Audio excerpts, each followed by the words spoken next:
Greetings, Black family, greetings, and thank y'all for tuning in to another episode of the Frontline Black News. I'm your host, Chan Krummer, and I'm going to be solo dolo, looks like again tonight. Hopefully, Lady Chair will be joining us briefly. Shabaka is on the road, so he will not be joining us this evening. But the show must go on. So, on this season 5, episode 52, part 3 of the Frontline Black News, we'll discuss several topics we didn't get to in part 1. And that is Megyn Kelly's Epstein comments sparked outrage. Here's what she said. YouTube has unbanned our brother RIZZA Islam after 3 years behind the jabby jab. Then we got Hebrew Israelite made a white man admit that his people are keeping division going in America. Cynthia Erivo, that tether, listed among GQ's Men of the Year. This is British GQ, but GQ nonetheless. Democrats caved on the shutdown. Who's to blame? Professor Black Truth is going to give us his take on that. Then we got SNAP benefits, or SNAP recipients have to reapply to get food stamps according to the Trump administration. Trump, aka the dump, as in human shit, and we want to make that perfectly clear, declares war on Marjorie Taylor Greene. Trump's 50-year mortgage plan, house in relief, or short-term trap. A mountain of Epstein files will not stop the tangerine or change anything. And last but certainly not least, our Unhoused neighbor news, our illegal migrant news, and our local Denver news. And we are based out of East Denver, North Aurora, Colorado. We give the news from a frontline and Black first perspective. We are part of the new Blacc Media and also the signal boosters of the new Blacc Media. We have been around for 5 seasons now and counting, and we have several platforms that are part of the Frontline campaign. Frontline Black News is the first one. We started at the end of 2020, beginning of 2021. And Shabaka's Black Experience Enhanced is based off the 50th anniversary of the founding of the original Black Panther Party for Self-Defense. We started on Blog Talk Radio back in 2016 and have been around for 10 seasons now. Shabaka's Black Experience Enhanced covers the Black experience from the beginning of time until 10 minutes ago. It is also part of the Frontline campaign and has recently, within the last 2 years, moved from Blog Talk Radio to StreamYard. Please make sure you like and share the broadcast, family, FBA family. Please join us on StreamYard, YouTube, Frontline Black News. The links to all of our channels are in the description, including Frontline Black News, Frontline Black News 2, my personal page, Jesse Paris, aka Chan Krummer, the Revolutionary Agenda, the RBA, Lady Chase channel, Jay Militant's YouTube channel, Witchcraft TV with Jay Militant, Kool Keezy's channel.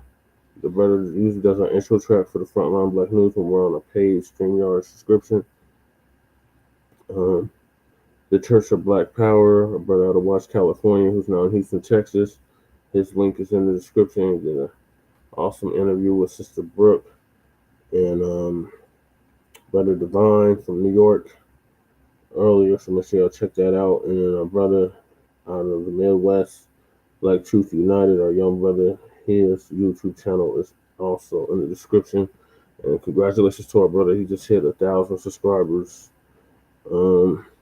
Sign a petition for reparations. The change.org link is also in the description. And several GoFundMe's are in the description, including Lady Chase. And make sure y'all check those out and donate to those if you can. And also donate to this platform because, we got to keep this afloat. It's a must that we get this news from a Black first perspective to our people.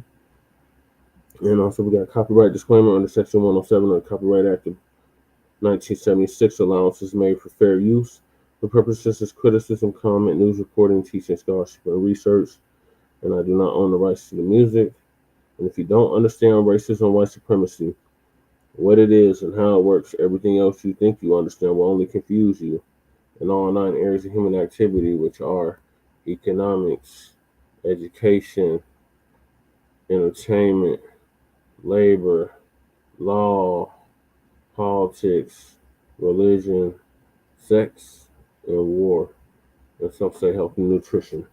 All 9, 10 areas of human activity. and that or People Activity, and that is by Neely Fuller Jr., our, our elder who just transitioned back in February of this year. He was 94. He would have been 95 as of last month. ProduceJustice.com. And when you, a black person, are captured by any race soldier, you must never fuss, fight, or flee. Defend yourself in court. Um, Also by Nellie Fuller Jr., ProduceJustice.com. And last but certainly not least, Racism, White Supremacy is conscious and subconscious behavior to maintain white genetic survival to prevent white genetic annihilation. And that's by Dr. Francis Cress Wilson, who transitioned back in January of 2016.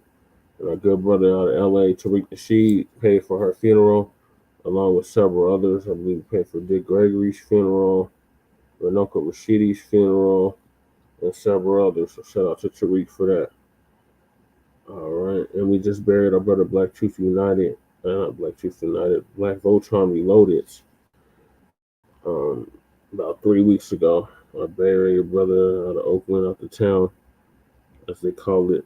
So big rest of power to him as well. So those are the topics.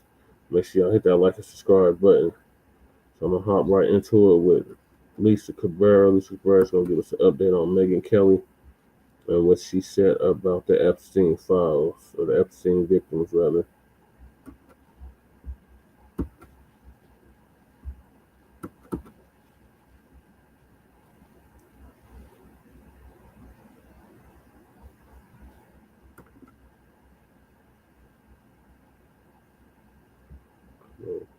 Catch up.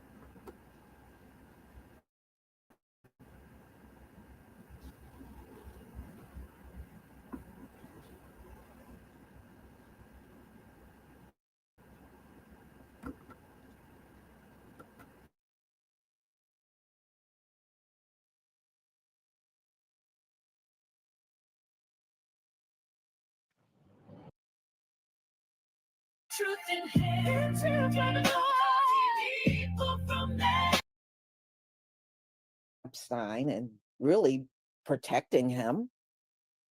And Shalom, family. It's wonderful to see you all here. I hope you're all doing well. Well, I know by now you probably heard about Megyn Kelly making up excuses for Jeffrey Epstein and really protecting him.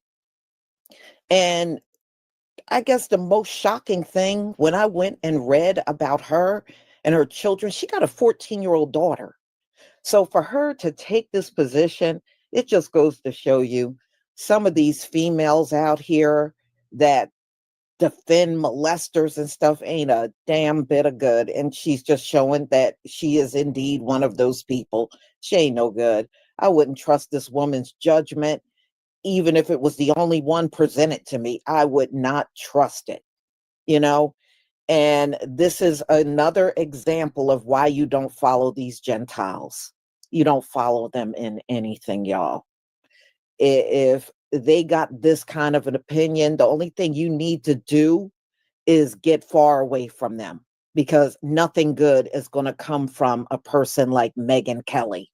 Nothing good is coming from her.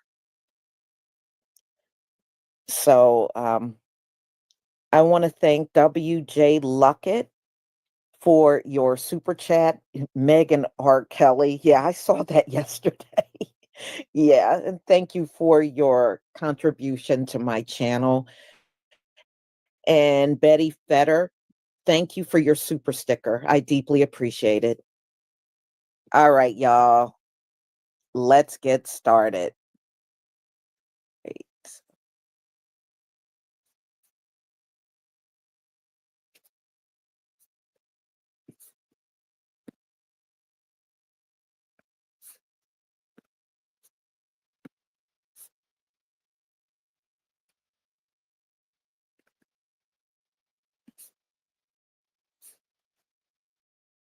Here we go. Yep, there we go. All right, please give me a 1 if you can see my screen.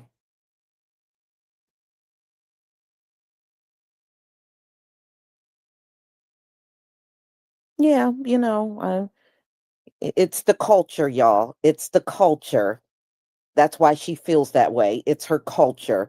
And if you remember, Megyn Kelly is the same person that tried to defend blackface and admitted she did blackface and tried to say she didn't see nothing wrong. See, that's how she ended up losing her job over at NBC. And as you can see, a hard head don't learn no lesson. Her hard head sure didn't learn any. Listen to the way she's talking. You know, like I said, these are the people you absolutely don't want to follow them in anything. Thank you, everybody.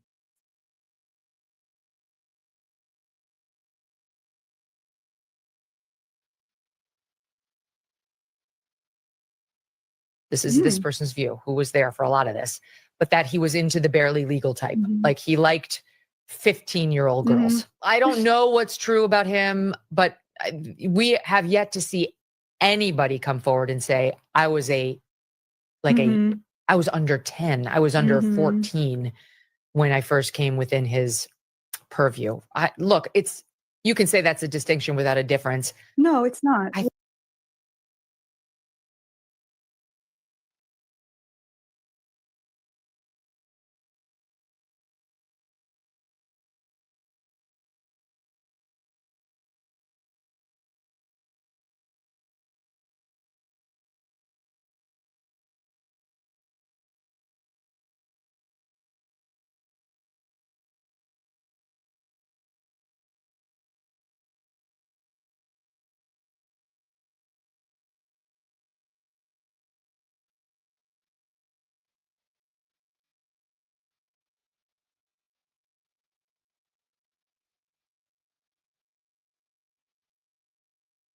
Sorry, y'all. I think Lisa's was having technical difficulties. Let me fast forward.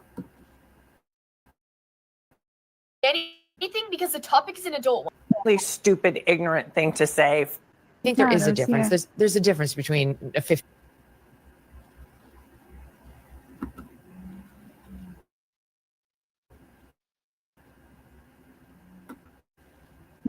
I think there is a difference. Yeah. There's a difference between a 15-year-old and a 5-year-old. It's just whatever. It's sick.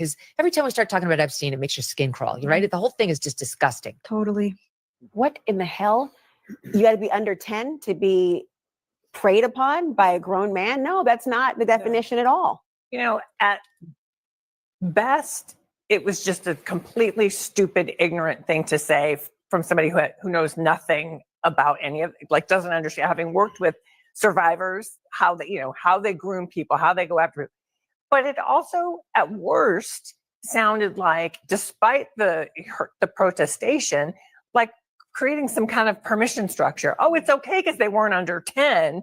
I mean, if you've seen some of I think when we look at these young women now, they're women, but they were girls when this happened. One of them had braces, for God's sakes. Hey, Megyn Kelly, I'm Eloise and I'm 14 years old.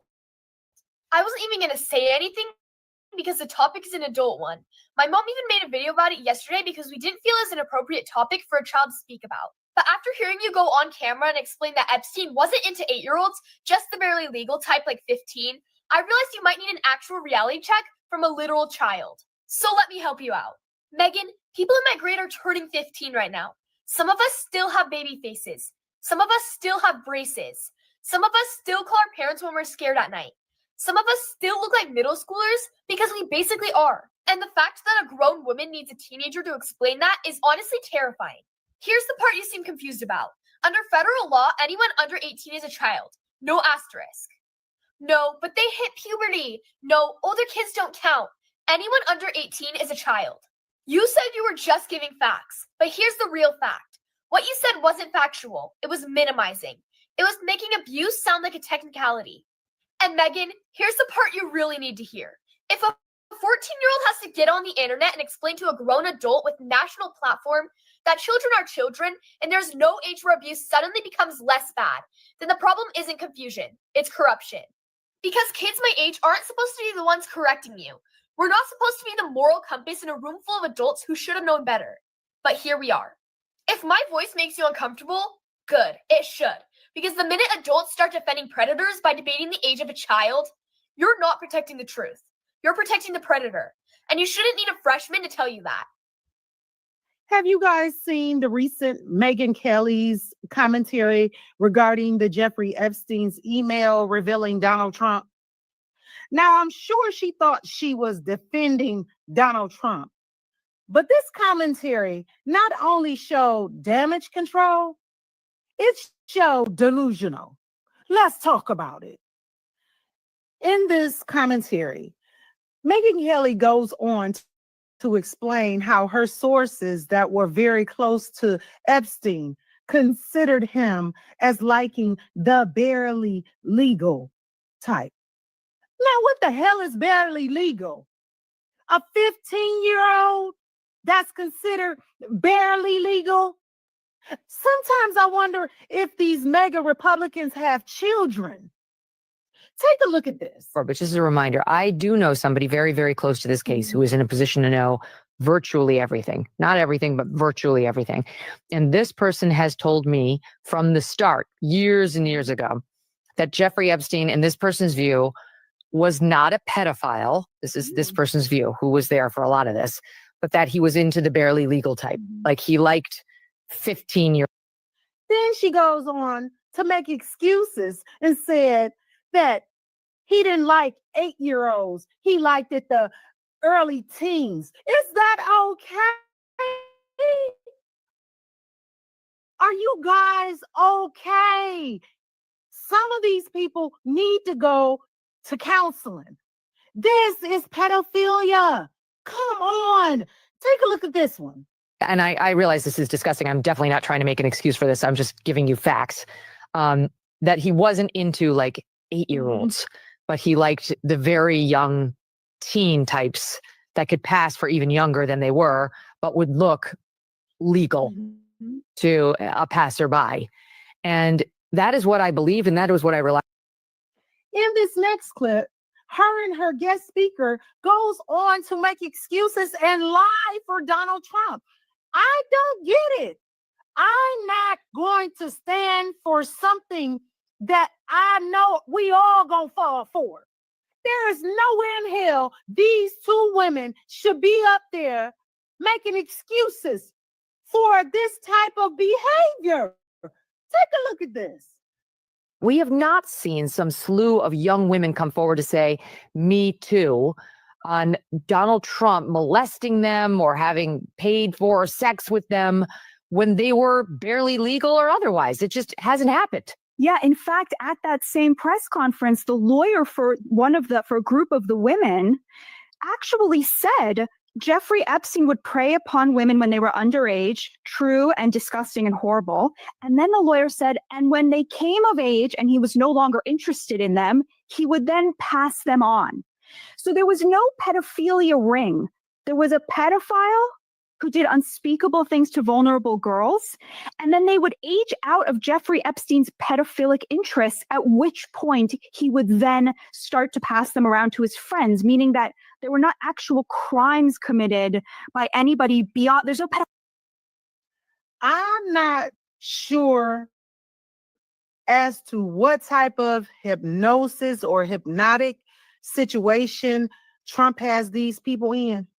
But there is no way on God's green earth that I would sit there, me as a woman, being raised up from a little girl, and not wanting those old grotesque men to touch me, would sit here and defend this. I have a daughter. There is no way I would even think of defending this. But this is the type of MAGA Republic situation we're in today. Drop down in the comments how you feel about Megyn Kelly's commentary on the defense of the Epstein files or the Epstein emails revealing Donald Trump. Is she correct or is she incorrect? Let me know. And don't forget to like, share, and follow me for more controversial topics. Megyn Kelly literally said, if the grass is green, play ball. That is what she meant. When she said those girls were 15, not 8. They're not children. Because we live in a society where if a girl has the audacity to hit puberty, fuck them. Literally and figuratively, just fuck them. And I'm so disgusted with this bitch that I'm going to go there. This is her 14-year-old daughter, Yardley. And if you want to get on my back saying, leave the kids out of this woman doesn't think that this is a kid. She's 14. Megyn, she's the same size as you. Look how tall she is. What child? She's not 8, right? Well, why don't you let her intern for Trump? Leave her alone in a room with Trump for a few hours. See how you feel then. It doesn't matter what comes out in those files or emails. Doesn't matter. These MAGA hypocrites do not care. Megyn wouldn't even care if it happened to her daughter. She wouldn't care. Nothing is going to change her mind on this. We're just going to spend the rest of our lifetime begging people to leave girls under the age of 18 alone. Megyn Kelly is defending being a PDF file. Megyn Kelly. I used to like Megyn Kelly, but she has rebranded and become so gross. But Megyn Kelly used to be a respected journalist. I believe you can have an opinion without resorting to what Megyn Kelly has in her rebrand. And now Megyn Kelly, there's no other way to describe what she's done. Megyn Kelly is defending being a PDF file.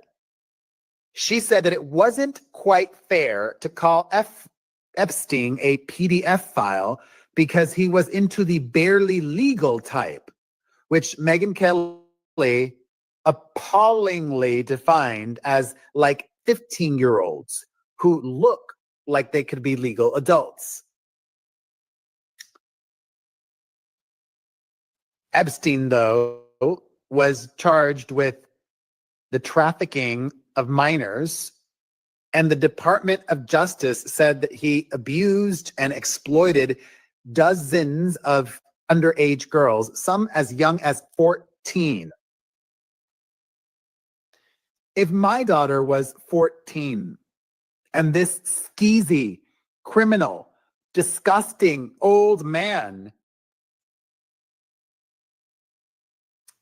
15 and 14, those are children. And Megyn Kelly is a mother, and she said this crap. Shameful.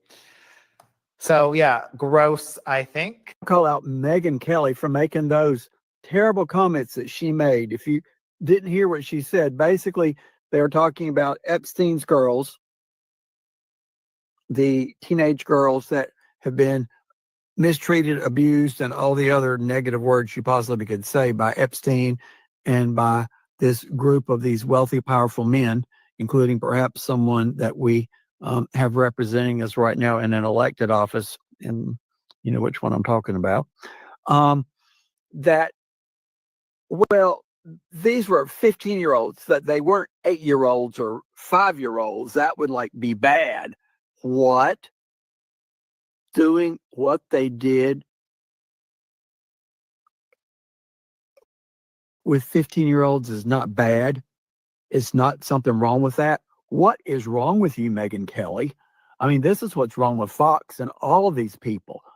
Oh, it's not like they were 8-year-olds or 5-year-olds, so it's okay to do it to 15-year-olds, 13, 14-year-old girls, but not 8-year-olds or 5-year-olds. I mean, this is messed up. What do you all think? Am I seeing this wrong? I mean, who's got the problem here? I mean, this is why we're in this mess now. Love you for my Democrats, my MAGAs, my crazies, my cuckoos, and the burned out light bulbs. Megyn Kelly, you should, I can't say those words, be ashamed of yourself as not even remotely. You should apologize to everybody for making that comment.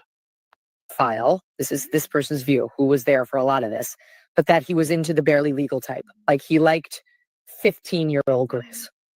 And I realize this is disgusting. I'm definitely not trying to make an excuse for this. I'm just giving. Ma'am, I can 100% unequivocally say that you are absolutely making excuses for a pedophile. I looked up online and I saw that you had 3 children, one of which is approaching the age of 15 and is a young lady.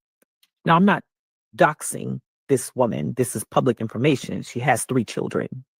But the fact that you sat there and you can visibly see you trying to wrap your mind around rationalizing pedophilia is insanely disgusting. No matter how much you try to separate the degrees of which your belief system doesn't match with your quote unquote source's belief system. As a mother who had to endure a child who was groomed by men like Jeffrey Epstein, let me explain something to me. Let me paint a picture for you that maybe you can understand. Let's say, God forbid, peradventure, that your daughter is put in this situation because by the public information, we know that you have a daughter and she's 14 years old. But let's say that she herself decides to go to an event with you. And like teenagers do, they just kind of float around and disappear, because who wants to hang out with a bunch of old crusty people? But let's say she just happens to stumble across a man that believes, like your source said, is into the barely legal. And he convinces her to go to a suite with him just to talk, look at TikTok videos, and things that are beyond your rigid imagination happens with your 14-year-old daughter. And then the source says, well, he was into the barely legal because you have to be 16 in most states to consent to sex. So what you're telling me by your logic is you believed that he was not a pedophile because instead of the child being 5 years old or 8 years old, they were 15 years old.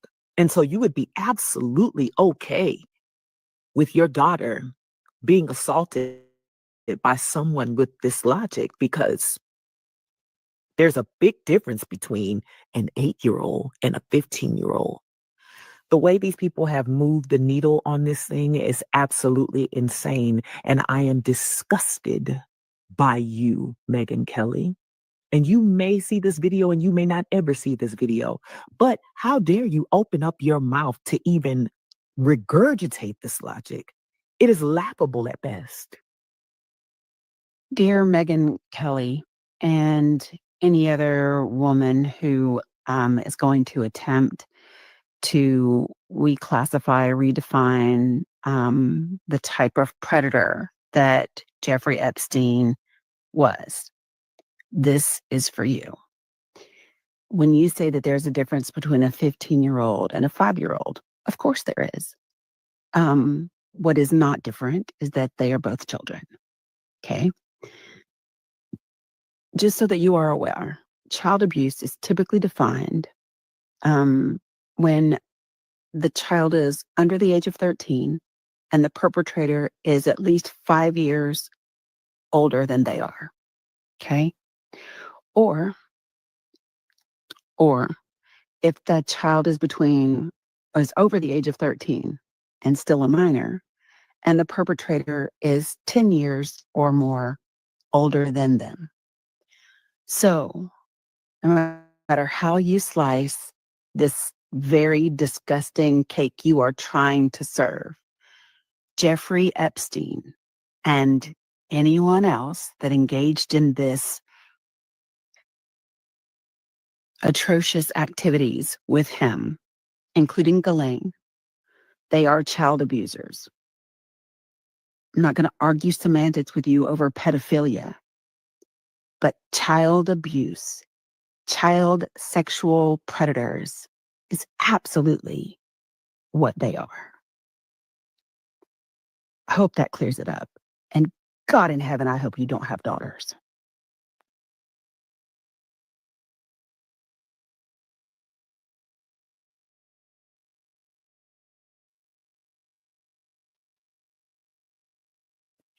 Y'all, it's the culture.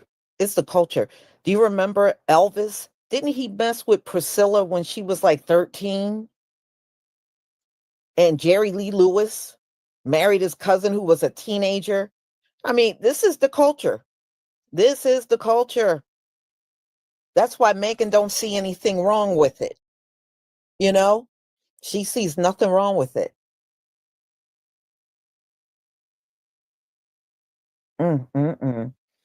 Well, you know, there are some MAGAs trying to defend Megyn, and they're getting kicked off of people's channels. I've seen a couple of them where they'll try to say, oh, what Megyn did wasn't wrong.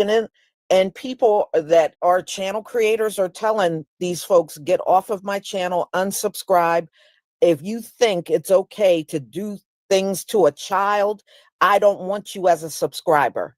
You need to move on, you know? And they're getting kicked off of channels all over the place, these MAGAs. So I don't blame people for doing that. I don't blame them, but it just goes to show you, you know, it's like what it says, everything in the dark is going to come to light. You know, this is a very biblical moment, y'all. You know, they're going to start revealing a lot of things that they kept hush hush once upon a time. Yeah, Roman Polanski. Yeah, it's the culture. And things they used to keep on the hush is going to be put out there for the world to see. And that's what Megyn just did.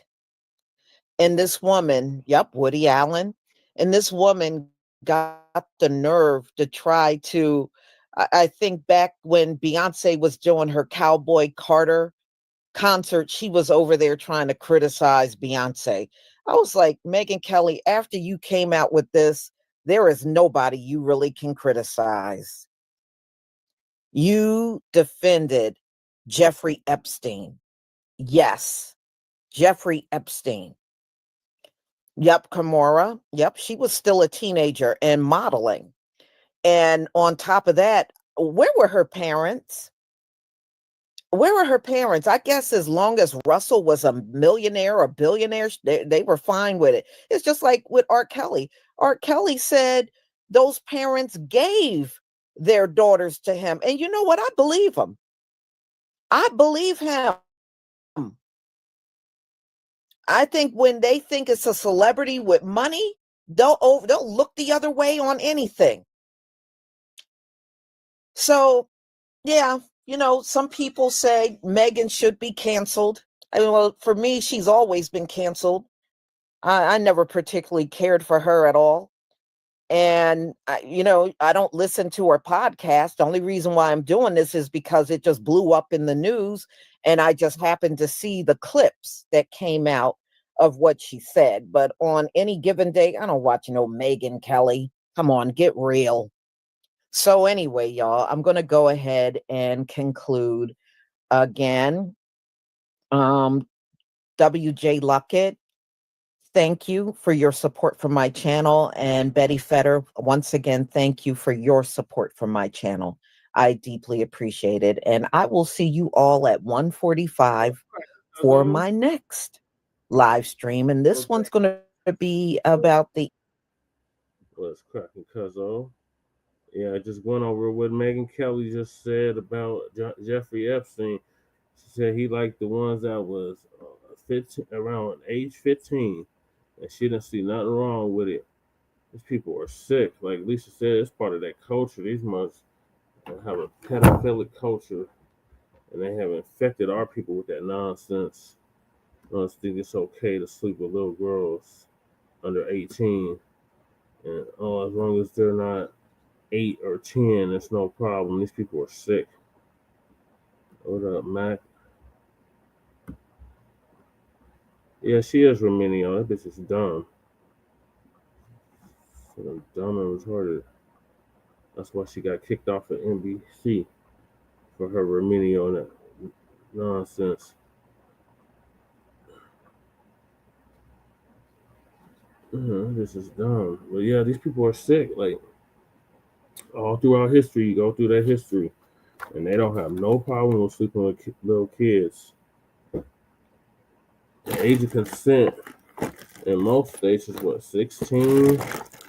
Some states 18. I think one of them states though it's only 13. Like in the South, it's only like 13. These people are sick. Like all those laws should have been changed years ago. And then California just passed the law where you could be 10 years older than the minor that you're messing with. Like these people are really sick. Like you can't wait till the child turn 18. Like these people are really sick. Well, like you said, Elvis Presley, he married a 13-year-old. What's his damn name? Woody Allen, he married a 13-year-old. One of the mugs, he married his cousin, like that was only 13. These people are sick. And like he was touching on Cowboy, like that mug, he's on Megan's Law, like that shit should be addressed. I agree, that shit should be addressed, cause like, yeah, Jesse Lee Lewis, yeah, or Jerry Lee Lewis, excuse me. Jerry Lee Lewis, yeah, he married his fucking cousin. I was only like 13. These people are really sick. I just thought I'll let y'all know what these K beasts is up to and how they are going to bat to defend Jeffrey Epstein. And like Lisa said, there's people that's defending what she said. Like, what the fuck? That just lets you know that's part of their culture. They come from a pedophilic culture.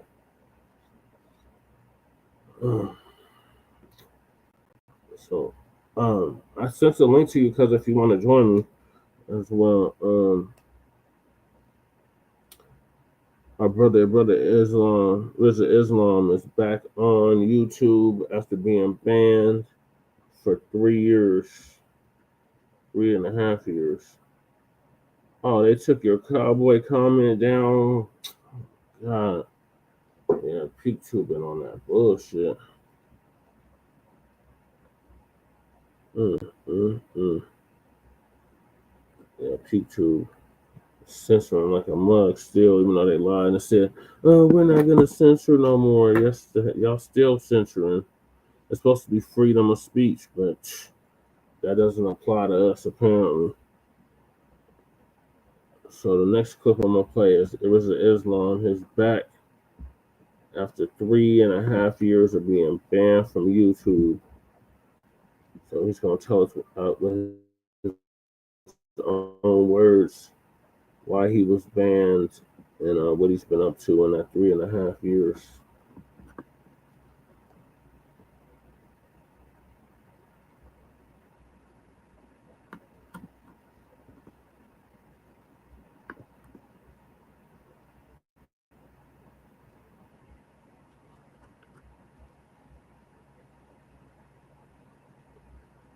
And they took your comment down. Yeah, that's some bullshit. It's been nearly 3 years, and your brother is back.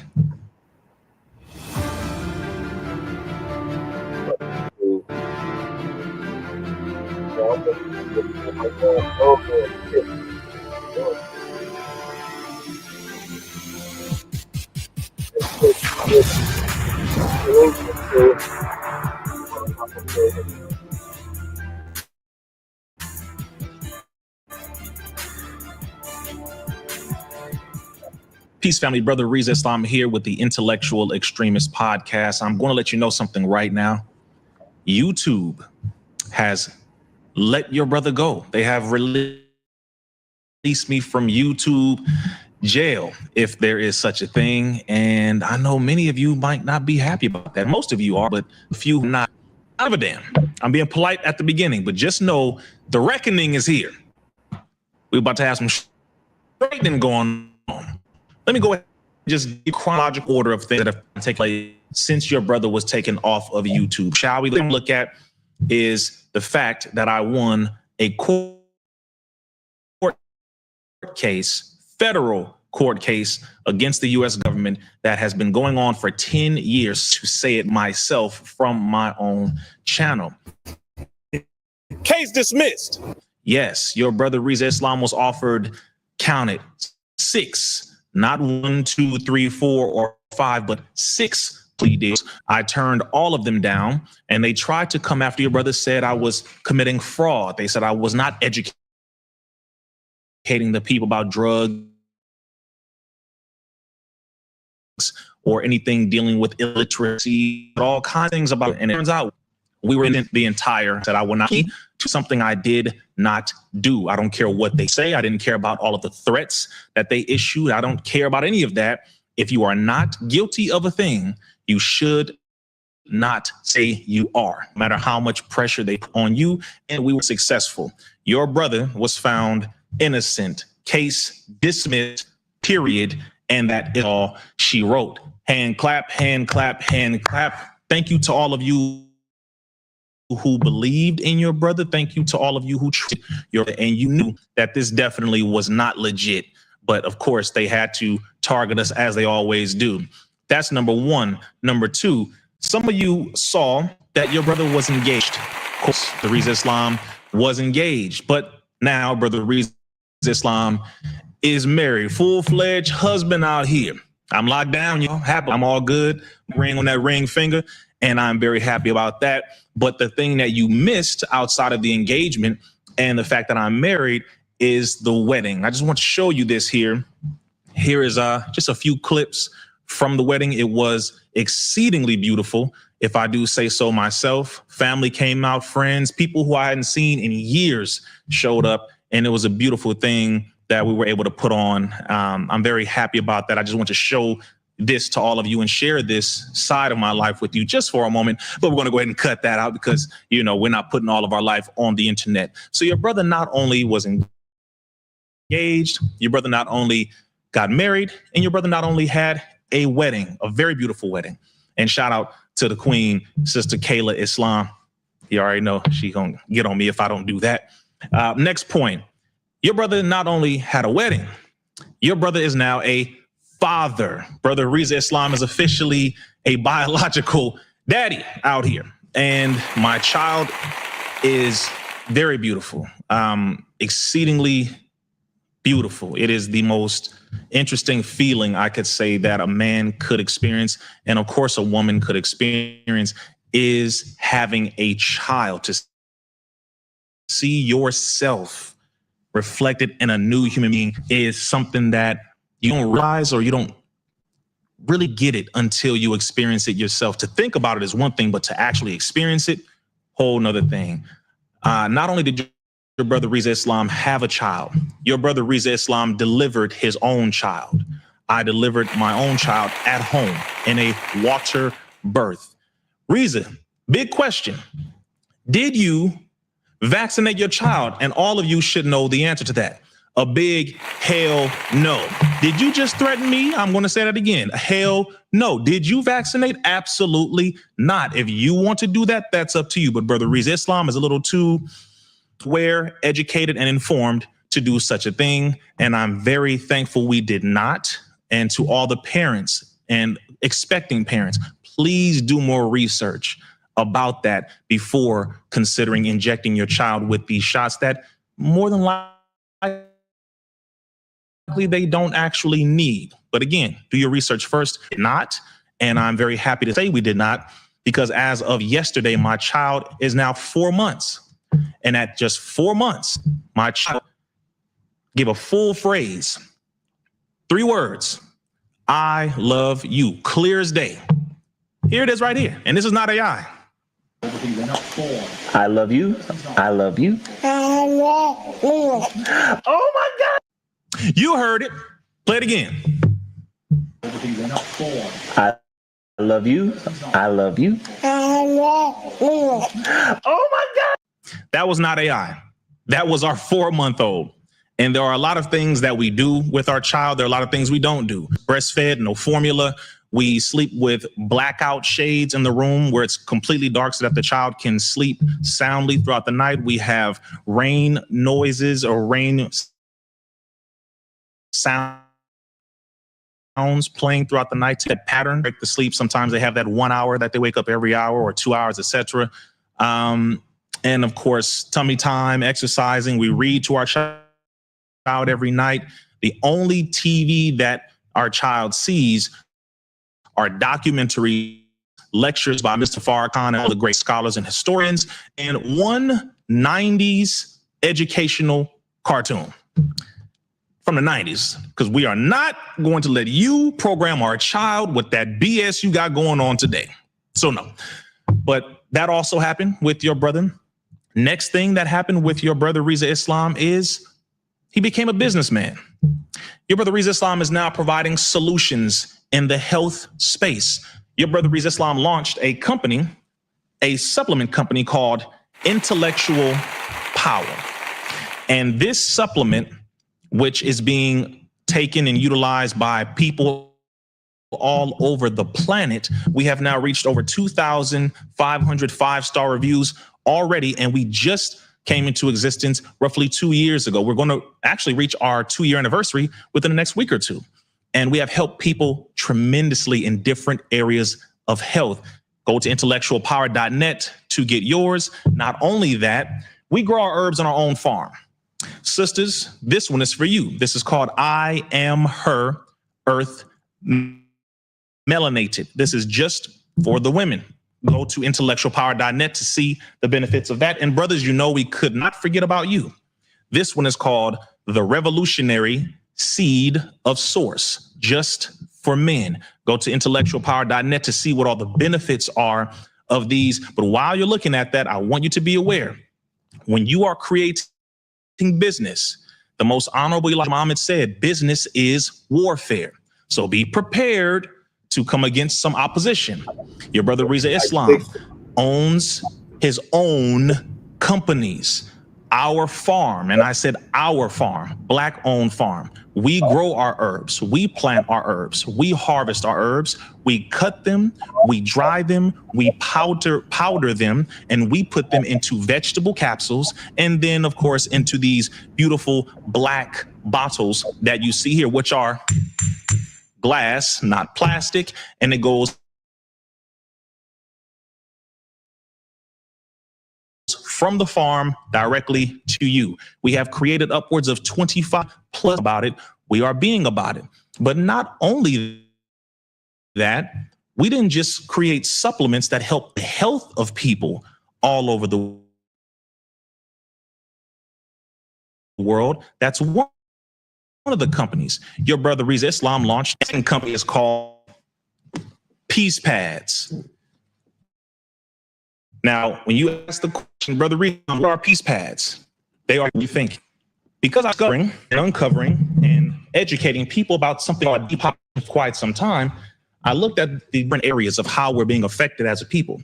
One area that too often most people overlook is the woman's womb, and in particularly the pads that she uses every single month. So your brother RIZZA Islam came out with his own line, organic, 100% cotton, sanitary napkins for women. You can laugh, you can say whatever you want to say, you can applaud, but if you look at the studies on what is taking place when it comes to women's health, when you look at endometriosis, fibroids, PCOS, polycystic ovarian syndrome, when you look at the hemorrhaging, when you look at all of these hormonal imbalances, you will learn that they have conducted multiple studies on different tampons as well as pads. And they have found that there are over 60 different chemicals, including heavy metals, that are in those pads. And all of those different chemicals and heavy metals just so happen to be connected to PCOS, fibroids, endometriosis, and all these different issues that women have been dealing with. So sisters, become more educated, and brothers, become educated. If you have a wife, a daughter, an auntie, women in your life at all, you should know about this as well. They have to change from those chemical-filled pads, tampons, including the sanitary underwear that they have as well. Please become educated. So your brother RIZZA Islam came up with that company, and it is called Peace Pads because, again, all she needs is peace. And the website, peacepads.net. Make sure you go and get that. We have our own warehouse. I'm going to make this very clear. When you decide to stand in a system, you must be, I must be, we must be independent. We have to have our own everything. So we have to establish solutions. We have to establish jobs. We provide jobs to our people so that they don't have to go and rely on this enemy. So we have our own warehouse, roughly 14,000 square feet, and we have all of our staff Black staff. So we provided jobs there. So that's 2 companies your brother RIZZA Islam launched since being taken off of YouTube. Next thing that I want us to look at is you might look at your brother RIZZA Islam and you're like, dang, brother, you put on some pounds, brother, you need to chill out with all that eating. It's like, no. Let me just clear this up for you. This ain't fat now. This ain't fat. So let's be clear. A lot of people pack on all that fat because they start eating and you're like, man, brother got married. He got husband weight. He got that daddy weight now. Okay, hold on now. Chill out. This is muscle. I got to say that to be very clear because we have to be examples of what it is that we're talking about. Your brother RIZZA Islam has been exercising for a number of years. And some of you have seen me maybe on YouTube when I had my YouTube up until now, or Instagram or Facebook or Twitter. Maybe you've seen different videos, but your brother RIZZA Islam went from just working out to now owning his own gym. That is another thing that has taken place since YouTube decided to put me in jail. And I'm saying that because while they took your brother off, we were working. And if they continue to try to censor, we have to continue working, continue building. And which gym is it that your brother RIZZA Islam happens to be an owner of? Some of you may know this individual right here. Yeah, that man right there. Yeah, his name is C.T. Fletcher, one and only Superman from Compton, and your brother RIZZA Islam happens to be from Compton as well. He is the owner of Iron Addicts Gym, and he asked me to come aboard, and I am now also an owner of Iron Addicts Gym. The mighty I am the beast, one only. Your brother RIZZA Islam is not only someone who has been working out at that gym for at least the last 4.5 to 5 years, he is now an owner. I am telling you now, you will not stop the work that we are doing. So when you get censored, continue working. That's all I can tell you. All of this stuff that people have been talking about all over the internet for the years that I have not been able to defend myself on this platform and others when they did censor me. Let this be a lesson to those of you. And I'm saying that to those who have been talking, to those of you who didn't believe the haters, the liars, the people who were deceiving, who were gossiping and pushing and believing slander. I salute you. You have intelligence, you have discernment, you have good character. Thank you. To you low down Mickey Mouse milquetoast bastards who don't have a only intertwine low levels. Thank you for continuing to hate, because hating builds character in a person. Thank you for criticizing. Thank you for questioning. Matter of fact, thank you for lying, because the more lies you pushed, the louder the truth became. And now you can't say anything once the people come back to you asking you, why the hell did you say that about RIZZA when you know that wasn't true? Why were you saying that? And they can't say anything because you have a mountain of evidence of all the lies you spread. So I have to give a major shout out to my haters as well. Thank you for hating, because without you, I don't think I would have made it this far. You can only know what you are made of when you are pushed to a certain limit, and you grow from that. You can either fail, push through. Diamonds are made under pressure. So I thank you for adding such a healthy level of pressure. And make sure you pull up with that same energy in person, because we are not stopping. This is a welcome back message. We back on YouTube, but we have been outside. But I want y'all to understand that. Keep that same energy. Every event that I go to, every platform I pull up on, please know we have the record of all the people. And let me go to the next point so you can understand what took place when brother RIZZA Islam was taken off of YouTube. We have filed a lawsuit against the federal government for the censorship of the quote unquote disinformation dozen. Now, you were on the defensive, brother RIZZA. Now we are on the offensive. They slandered us. They took us off of all the platforms. They talked about us all over the internet. They said we were killing people. The president of the United States, Joseph Biden, said we were killing people. They slandered us so heavily that people in real life were threatening certain people on this list. They were having their jobs were removed, their companies, businesses were taken down, all kinds of things. It was really horrible. It was very, very horrible. But it's our time to fight back, and that is exactly what we are doing. So in May of this year, May 15th, 2025, and I'm going to give you the case number so you can go look this up yourself. Case number 325-CV-00543. You see it on the screen here. WWB-MCR, but you see it on the screen here. This is a case of, this is roughly 5 of us, members of the Disinformation, Aaron Elizabeth, RIZZA Islam, Sayer G, Christian Northrup, Dr. Ben Tapper, and Sherry Tenpenny. Now, mind you, these are doctors. These are not insane, crazy people trying to get a dollar.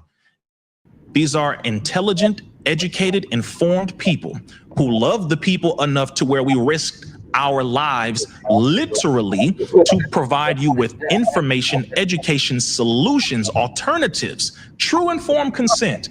And they called us insane, quacks, kooks, and tried to destroy our lives. But who is it that we are suing? Well, let's look at the list together.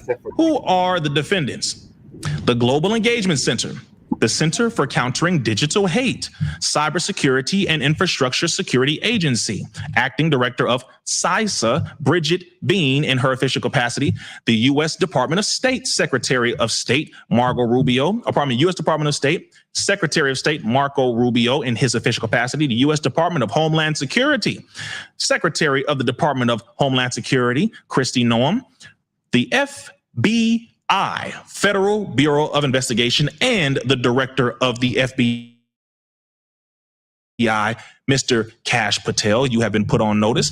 The Federal Communications Commission, FCC, the FCC chairman, Brendan Carr, in his official capacity, President Donald J. Trump. Yes, he is definitely in our lawsuit in his official capacity. Meta Platforms, which happens to be Facebook and Instagram, Google LLC, X Corp, Rob Flaherty, Vivek Murthy, Elvis Chan, Imran Ahmed, and John and Jane Doe's 1 through 10. You have all been put on notice. We have received confirmation that you have received and have been served with this document stating that you are now involved in a lawsuit. We are not playing games. And why am I bringing this up? Because there are a lot of people who talk. There are a lot of people who, when they are put under certified salute, you at work? Oh yeah. I just tapped in and see what the hell. Yep. Can you hear me? Yeah, I hear you. I hear you loud and clear. So RIZZA Islam's back on YouTube. I was just showing the people. Oh, I didn't even know that.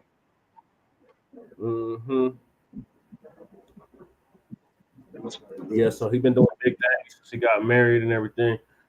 He got married and had a daughter. He done started his own business. Got a whole warehouse. He gained some weight. Yeah, he said it's muscle though. He said it's not daddy weight. He said it's muscle. And he got that supplement that Oh yeah, I've been meaning to order some of that, man. That intellectual power. Yeah.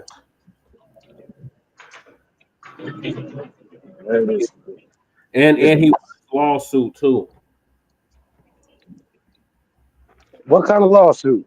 Remember they was suing he won his case. I mean, he won his case.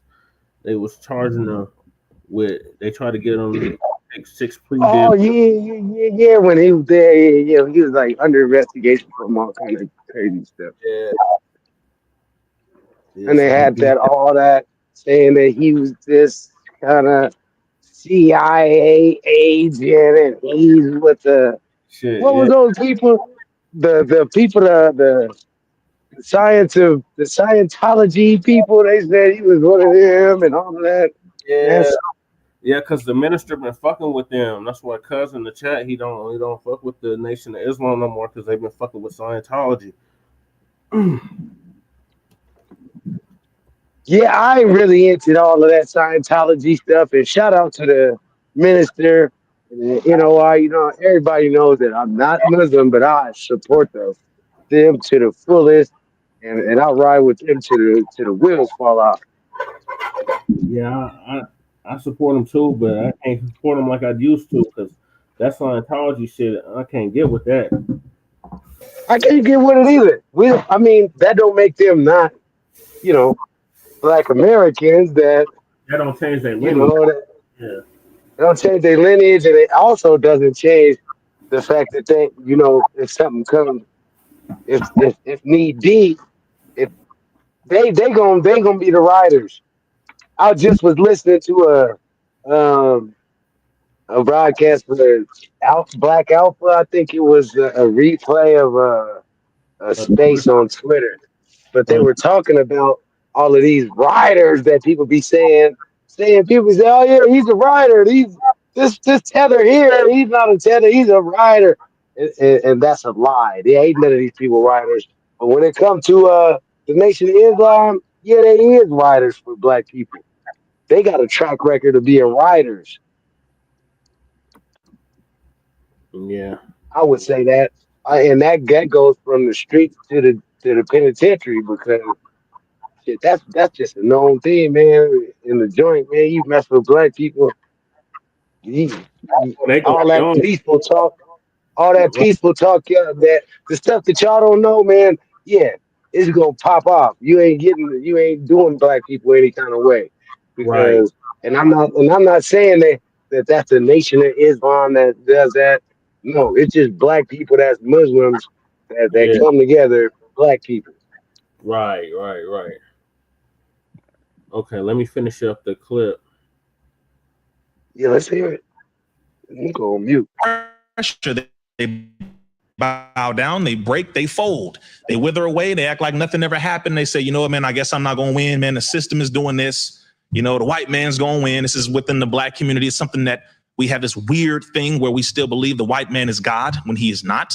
So let me mention this to you as I kind of give you all this overall understanding of why we're even here at this point now. I received an email from YouTube. And this email reads, let's look at it right here on the screen. Hi, RIZZA Islam, intellectual extremist. We have reviewed your appeal. This was an appeal that I sent in 2.5 years ago to give you an idea. We have received or reviewed your appeal for the following channel, RIZZA Islam, intellectual extremist. After taking another look, we can confirm that your channel does not violate our community guidelines. Thanks for your patience while we reviewed this appeal. Our goal is to make sure content doesn't violate our community guidelines. Mistakes, trying to get it right. We're sorry for any frustration our mistake caused you, and we appreciate you letting us know. Let me say this to you, YouTube. Thank you for your admission of guilt. That's in the file. That's in the lawsuit. Thank you, YouTube. Hey, listen, hey, don't take my channel down now. We appreciate it for the admission of guilt because we were speaking the truth. As a matter of fact, not only did we not violate the guidelines, we stood for the people. We were fighting for the lives of the people. Don't you care about the people, the men, women, and children who were being experimented on over the last 3.5 to 4 years? The people who you said should take this poison injection that we know virtually nothing about? The people who trusted you? We were just standing up for them. Well, let me say this to all of you. Let me just give you some examples of things that Brother RIZZA Islam said that they said I violated the community guidelines on, but now saying that I didn't actually violate the community guidelines. Let's just see a couple things that made them take me down that they're now saying is true. Point number one, the COVID shot is not safe or effective. True. Social distancing was not scientific. It was just, here is Anthony Fauci saying that it was not scientific. It just appeared. Thank you, Mr. Fauci. We said that blood clots were as a result of these COVID shots, that during the trial data, they showed that blood clots were a thing occurring as a result of these shots, especially in Pfizer. That was true. There was no long-term safety data to determine the efficacy or that they were safe. That turned out to be true. We said that the PCR tests were showing false positives. That turned out to be true. We said that the PCR tests were never designed to be able to detect whether or not a person had COVID or not. That turned out to be true. We said that Fauci was lying, in fact, about gain of function research, whereby the United States government was funding the ability to mutate to make from animals to human beings. We said that Anthony Fauci lied about that when he said that wasn't true. We said it is true, was true, and that is what was happening through EcoHealth Alliance. He lied, and it turns out it was true, and many, many, many other things. We said it, and it turns out, thank you again, YouTube, that what we said was true. Brother RIZZA Islam did not violate community guidelines. We actually were telling the truth. We were standing up for the people. We were informing. We were not the disinformation dozen. We were the information dozen. We were the 12 people putting out the data, blowing the whistle, yelling from the rooftop at the very beginning. And we were also providing solutions and alternatives and telling people what questions to ask and what different things they could take. Here's my, I could sit here and be bitter, which I'm not. I just pray that those of you who went along with this, all of you celebrities, all of you politicians, all of you who are pushing this heavily on the people, I pray that the people do not give you a pass. I pray that the people give you the same smoke that you gave us when we said simply, I want to do a little more research. I don't want to take that. Can you please not fire me? Can you not shut down my job? Can you not kick my child out of school because we don't want to take an experimental shot that does not have full data that we can look at to reference whether or not it is good or not? Can you please treat us as a human being? Can you stop separating us from our families? Can you stop doing all this? I want the people to have the same smoke for them that they had for us. And I mean what I say to you, because the only reason why things like this continue to happen in every generation is because the people go along with it. The has to come to an end. When people see that they're getting checked for doing wrong things, sacrificing the people to Satan, listening to satanic individuals who don't know what the hell they're talking about, just because you have on a white coat and you have PhD next to your name or MD or doctor or any of this nonsense, and you are selling our people out to a satanic system, means nothing anymore. We see you. We know you. If they sold you out back then, they will sell you out now. And Brother RIZZA Islam is not trusting any one of them. I don't want your apology. Talk to the people. Apologize to them. Don't come to me. Thank you, YouTube, for your statement. Again, your admission of guilt that we are placing into the lawsuit. You for sure are on notice about that. But when it comes to those of you who went along with this, I am not the person who is going to ask for forgiveness from the people on your behalf. I'm sorry. I'm not with that. I'm with those who want the smoke. Because a lot of people passed away from this. A lot of people lost family members, children, uncles, aunties, fathers, grandfathers, grandmothers, wives, husbands, you name it. People lost people because of what you did. And if some of you think I'm too harsh, shut the hell up. That's your problem. This only happens when people go along with this type of stuff. And we have to end it. You cannot do what was done to the people here in other nations for so long without somebody being held accountable. Fauci should be under the jail or in front of a firing squad. All the people who are part of it should be under the jail or in front of a firing squad because of their experiments on human beings, violations of humanity. That's it.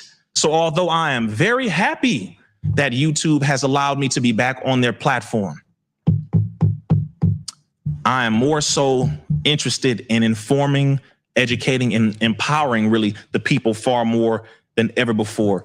And I'm going to give y'all just one more thing here, because, you know, when it comes to this lawsuit, you heard the people that I named. These are the multi-billion-dollar companies corporate organizations that have all the best lawyers. And we have lawyers too, clearly. We have some lawyers. But those of us who risked our lives, if you feel that we helped any one of you at that time to be informed even a little bit, to make the right decision, when you heard Brother RIZZA Islam's video, you saw the data I was putting up, you read the documents, you went to the websites, you saw the ingredients, you saw the information, you said, I don't think I should take this, let me wait. And you feel that, you know what, that brother helped me, he helped my family. This is all I ask of you. The link in the description is to support the lawsuit. This does not go to me. It does not go to any of us who are fighting this case. It's a trust is just for the lawsuit itself, to pay for the filing, to pay for our attorney fees. The attorneys said, ask the people for the help, because this is something that we want to do. They already did the groundwork. They did all of the recording. They got all the data and everything. We need your help now, because your brother has been doing this for a long time. And I'm going to tell you right now, I don't have billions, and none of us do, but who we are going up against do have billions. So what we are fighting for is the First Amendment of the United States Constitution. You know that thing that says freedom of speech, freedom of press, freedom of religion, freedom of assembly, you know, all those freedoms that they say we have. Well, they sacrificed us. I want y'all to be mindful here. If they will silence 12 people today, they will silence all of you tomorrow.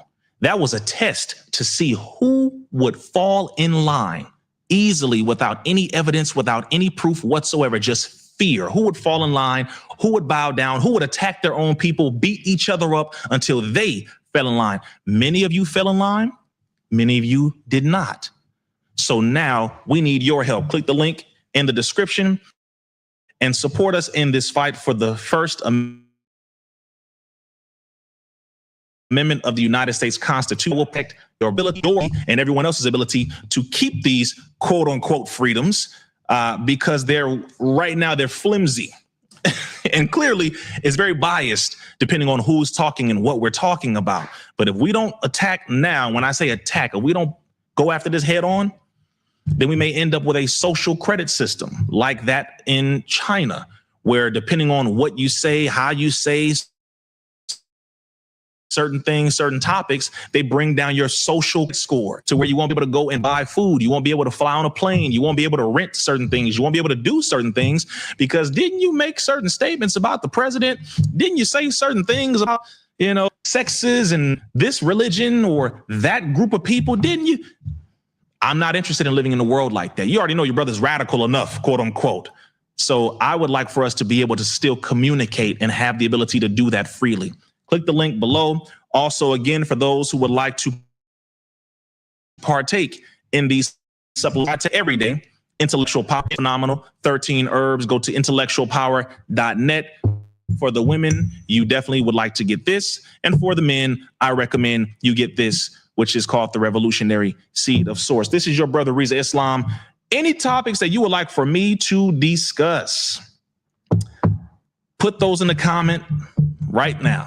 Drop them in the comments. What would you like to hear your brother cover? I'm not into the drama. I'm not into any of the divisiveness. There is a wave of cannibalistic behavior going on where people don't have enough knowledge to discuss heavy duty topics without cutting each other and going at each other. I'm not interested in that. This YouTuber said this about you, brother RIZZA. What about, I'm not interested in Negroes talking about me on the internet. Talk to me in person. Get off the internet with this nonsense. We real men out here. Pull up to my gym. Pull up to any events that I'm doing. Pull up in the community when you see where I'm going to be at. Pull up in any city, any venue, anywhere. But on the internet, we're not interested in that nonsense. I find it to be highly effeminate of you. Read a book, study documentaries, and start to discuss things that actually bring about some type of positive, proactive, productive change for the people. That's what we are doing here. So I'm interested in what you want your brother to cover. No topics are off limits. Put that in the comments down below, and we will see you next time, y'all. This your brother RIZZA Islam again at Intellectual Extreme. Make sure you go to RIZZA Islam. We are going to be doing, and I appreciate again all of you who did support your brother and support all of those who are fighting for true freedom, justice, and equality. Make sure that you support us. We will continue to support you. Peace. He said nothing was off limits. And he basically said he want all the smoke. He said, you got a problem with him, you need to pull up. Is that a shot at delineation? I don't know. I don't know if that's what he meant.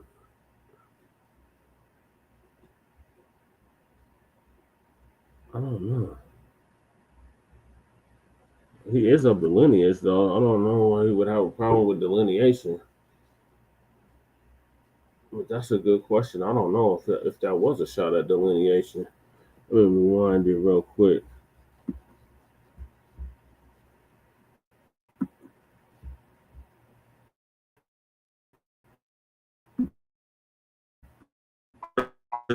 Things, because did you make certain statements about the president? I'm not interested in living in a world like that. You already know your brother's radical enough, quote unquote. Slow. Also, again, for those who would like to partake in these supplements, which I take every day, Intellectual Power, it is phenomenal. 13 herbs. Go to intellectualpower.net. For the women, you definitely will this and for this, which is revolution. See any topics that you would like in the comment right now. Drop them in the comments. What would you like to hear your brother cover? I'm not in any of the divisiveness. There is a wave of cannibalistic behavior going. A wave of cannibalistic behavior going on. Who are we eating? Like what? There's a wave of divisiveness. I think. Oh shit. Okay, I see what y'all saying now. Yeah, he might be talking about the delineation movement. On where people don't have enough knowledge to discuss heavy duty topics without cutting each other. I'm not interested in that. This YouTuber said this about you, brother RIZZA. What about, I'm not interested in Negroes talking about me on the internet. Talk to me in person.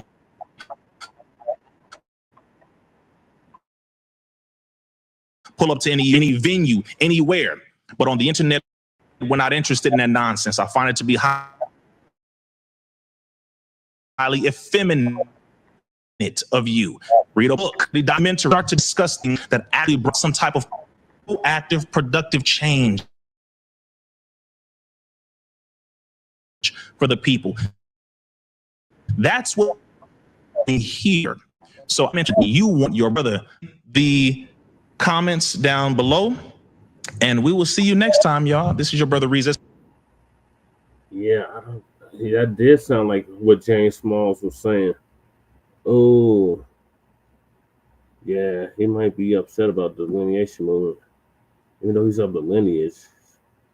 He said, my stepdad has been a professor as long as Professor Smalls. We don't need books to be educated. Books are a medium, like the internet or magazines, right? Boy, he seems very upset about delineation. Yeah. I see what you're saying now, crew. He must have that energy James Smalls was on. Yeah, he did sound a little bit like James Smalls with that. Just a little bit.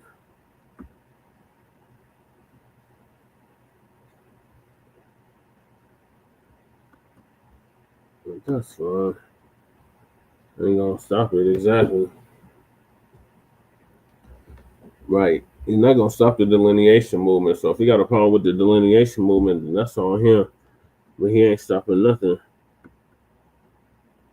And here is when he said his grandma was indigenous. Yeah, that's what I'm saying. Like, he's of the lineage. So I'm like, I don't know why he would have a problem with the delineation movement. He's of the lineage. But that was his update, y'all. I just wanted y'all to hear what he's been on, and that he got his YouTube unblocked. Because they took down several of our videos. They almost took our channel down several times behind that jabby jab, behind the COVID. So I can relate to that. All right, so in other news, Hebrew Israelite made a white man admit that his people are keeping division going in America. So Uncle Phil gonna give us an update on that. Let me see. Let me play the short. Let me see if I can pull up the short that you just shared, crew.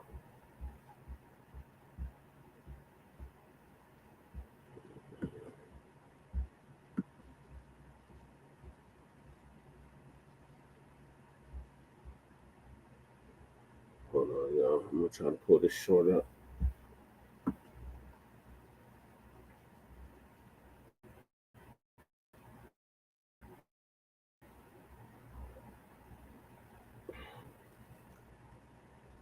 Bear with me.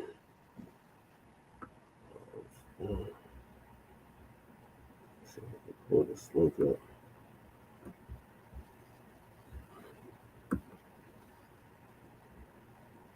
Let's see what he said.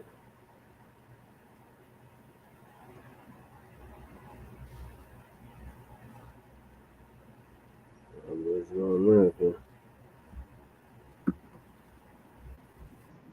We call her Grandma Martha. Okay. And through that line, we began to hear the stories. And Grandpa used to take us to clean the mounds every year. I didn't realize until I got older that the mounds was the grave site of our ancestors who was indigenous to this place before Christopher Columbus and his folks came. And so it was just normal to walk through those woods and see those hills. Oh yeah, I remember this. Yeah, he did this on Michael Imhotep's show. He said this on his show. This was like 2020, 2021. And to clean them and take the leaves off of them and put flowers on them. As children, you just do it. Mm-hmm. And I didn't know that those ancestors who were buried in those hills that we call mounds was different from the ones who came on the slave ship until I became older and realized that they were here before. Was an indigenous African from North America. We call her Grandma Martha. Okay. He said indigenous African though. So he was still on that African shit. Like how can you be an indigenous African to America? So he was still trying to incorporate that African shit in there. The pancaking is insane. His own grandma is indigenous, right? But he keeps bringing up Africa. Okay. Yeah. Yeah, Jane Small's been talking real greasy lately, y'all. And we have to do some straightening in regards to that. Shout out to Sincere Love to God for covering that on his Godcast. But yeah, these old niggas is getting out of pocket with this shit. Like, we're not on that shit no more. Like, I don't know how much plain clearly you have to make it. Exactly. How is an African indigenous to America? It doesn't make any sense. Like, they would just be an Aboriginal American. And there are mounds under Lake Lanier. Yep. There's mounds all over this country. So we got a mound right here in Colorado, Kookeezy, and down there by Walsenburg, there's a mound. Yeah, Shabaka, he's one of the ones I need to accept it, yep. Like I told him what Malcolm X said yesterday. He started arguing with me about what Malcolm X was saying. I'm like, Malcolm X said that we was the Aboriginals, but we didn't want to be called that, so he gonna call us American Negroes. Yep, there's mounds in Indiana, there's mounds in Illinois. Yep, there's mounds up and down the Mississippi River, Basin, the Ohio River Basin, the Missouri River Basin. There's mounds all up and down. The tributaries to the Mississippi. There's mounds. Illinois River, there's mounds. There's mounds all over this country. Exactly, Mac. Facepalm. They played Malcolm for him. Malcolm is the FBA with Caribbean Mom. Exactly. They love to bring up Malcolm X, but even Malcolm X said that we was Aboriginals. They be picking and choosing, like whichever quote they can find of Malcolm to fit their narrative, that's what they go with. But they refuse to quote that, just like they refuse to quote MLK when he said we coming to Washington to get our check. They refused to quote Malcolm when he said we was the Aboriginals, but we didn't want to be called that, so he was just gonna call us Negroes, American Negroes. All the states are named after Indian tribes except New York, New Jersey, such. Right. East Coast named after European. Most others named after Indian tribes. Right. Oh, Jesse Jackson is Cherokee and Chickasaw. Interesting, but he's the one that told us that we was African Americans and that we need to reconnect with the continent. And now his ass is on life support, or he just got released from ICU.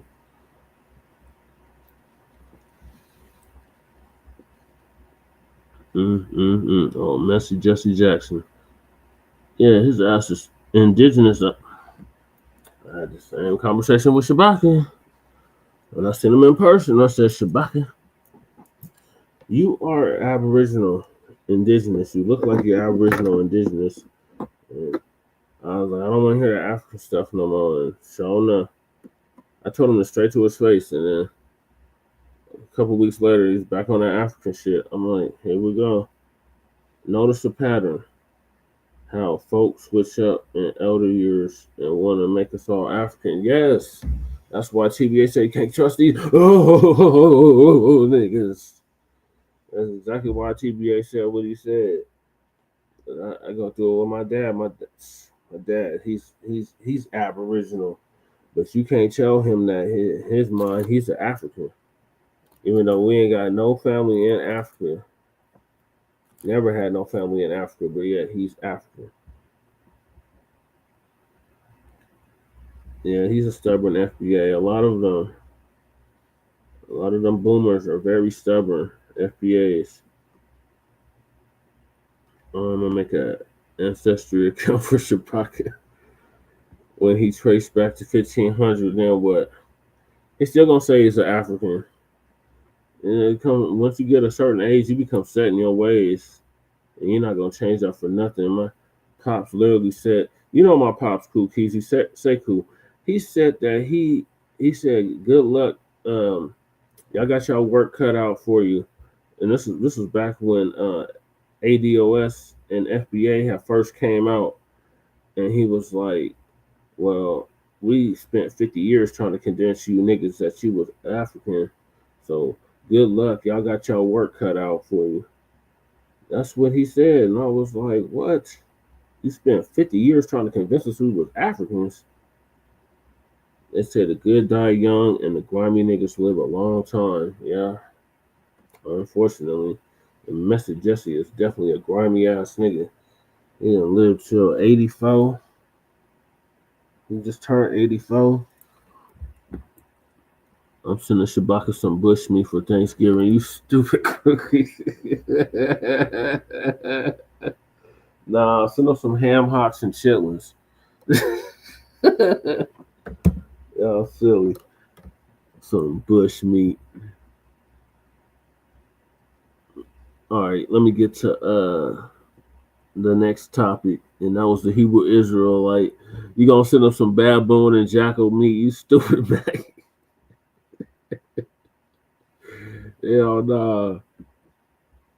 Nah, send up some gumbo, some hog mogs, and some chillings.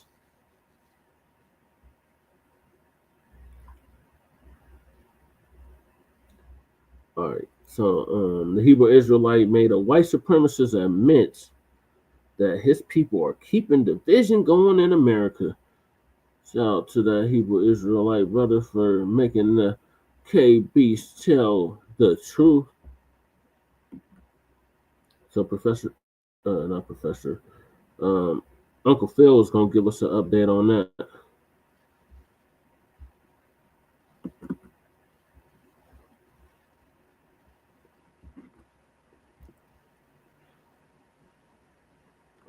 Share my screen. Come on, computer, catch up. I should have restarted this damn computer. This dragon. Okay, that should be pulling up now. I had to cook some dinner. I should go on mute so I can start to. I don't let y'all hear me grubbing. You got this brother, one of the Hebrew Israelites out there in the street, and he's doing street interviews. And he ended up interviewing one of the folks. The conversation was very interesting. And I want you to check out what the brother had got this particular white gentleman to admit. White people are the problem. They are the problem. White people ain't White people killed Charlie Kirk. White people enslaved nations of people. White people ruined this country. White people, not black people. Black people built this country from the ground up. White people came and ruined it. The Italian mob, the Russian mob, the Irish mob. America was divided before I came and talked to you. Let me ask you. You are sitting here with people who disagree with Trump and you agree with Trump. Yeah. That's division. Freedom of speech. That's division. I didn't divide you. No, you're saying black and white are different. What's the difference? So what's the difference between me saying that and what's his name? Stephen Johnson saying the Democrats are the problem. Is Stephen Johnson not dividing the country politically? 100%. Is Donald Trump not dividing the country politically? 100%. Is his office not dividing the country politically? 100%. So white people are the problem. Not some black man that's sitting out here asking interviews. I'm not dividing the country. White people are dividing the country. Hold on. And to that point, when was America ever united? Hold on. When was America? We haven't been. That's the problem. Hold on. Who caused that? Hold on. Who caused that? White people. So what should happen to white people for dividing the country? Well, ladies and gentlemen, they know the problem in America. Let me tell you something. You never can escape your culture, no matter where you come from, no matter where you transplant yourself. It's like me. I grew up in Port Arthur, Texas. I don't live in Port Arthur now. I live in the Houston area now. And how I grew up in Port Arthur, that has carried on with me where I live now. Certain things I say, certain maybe mindsets I have, come from my upbringing and the culture that I have. It don't matter if I'm in Johannesburg, South Africa, go to Nigeria somewhere. It don't matter if I'm in Jamaica. It don't matter where I'm at. I'm going to take my culture with me everywhere I go. Folks came over here as immigrants. They brought their culture with them.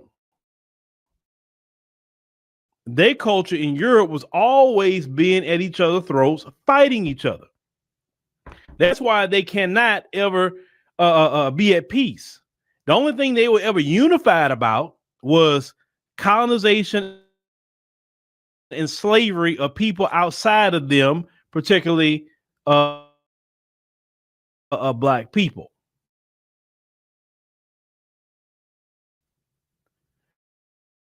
Once we get out the mix, we have been on now.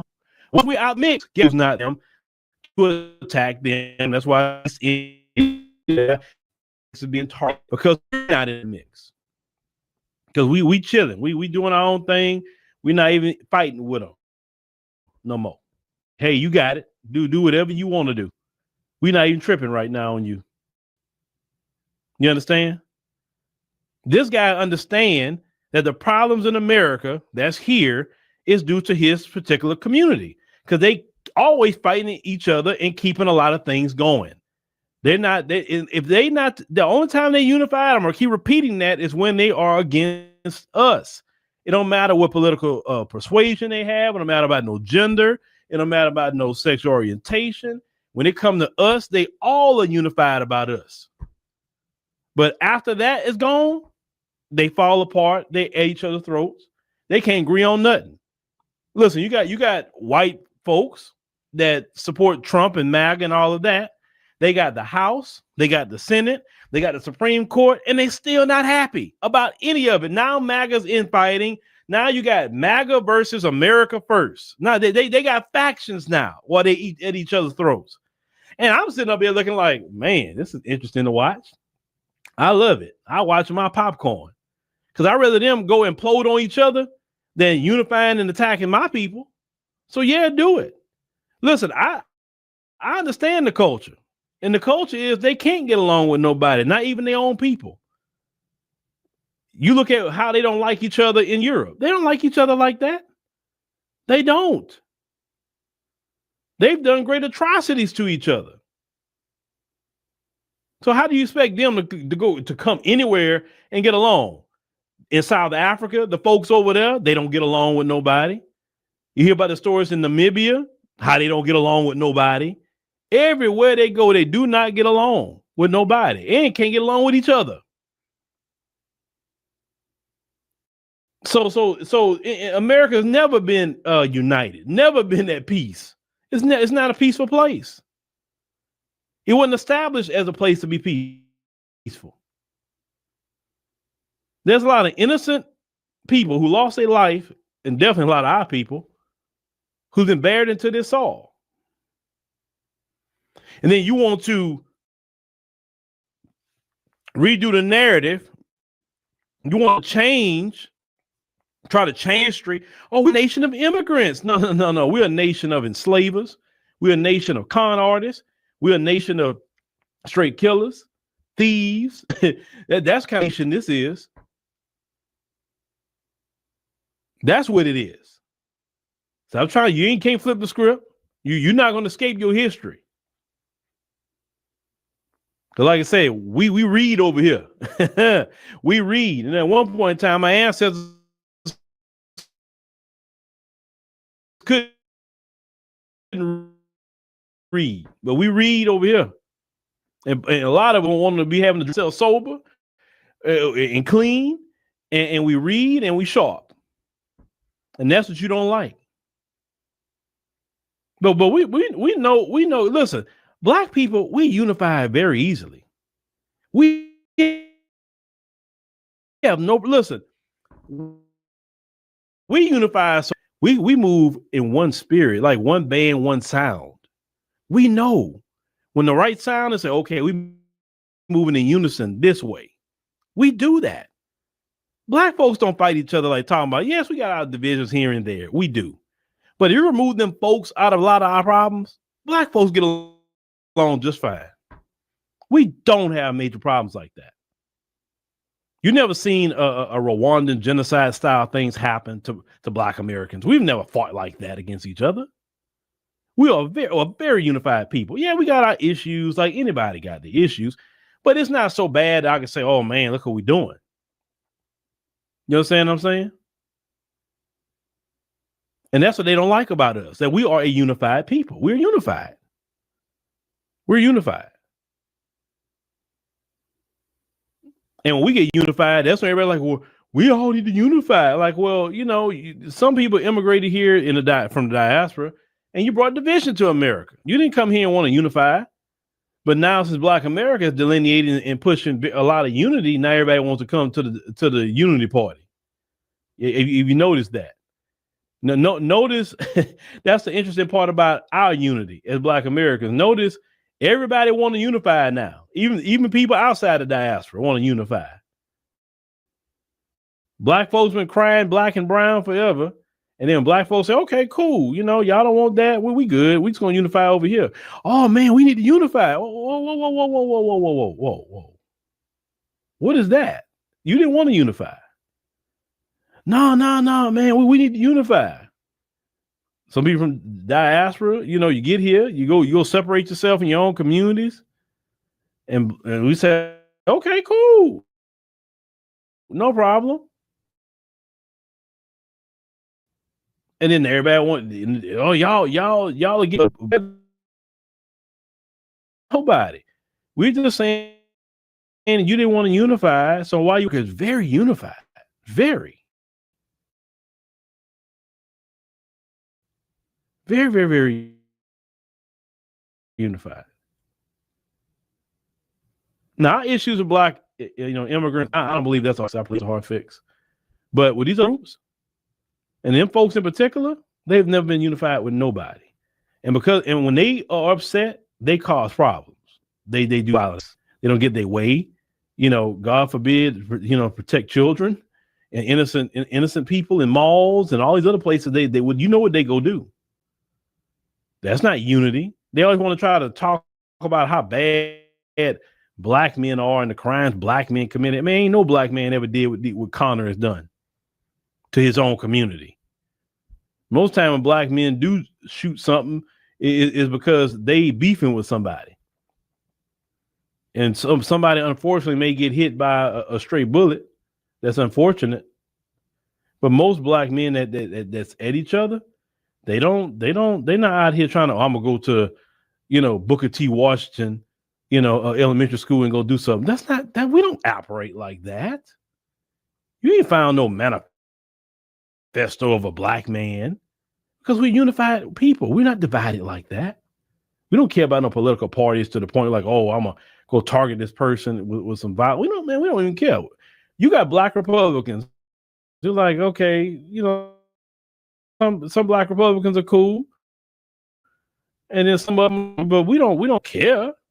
We gotta be all black people. So we unified. And like I said, them folks, I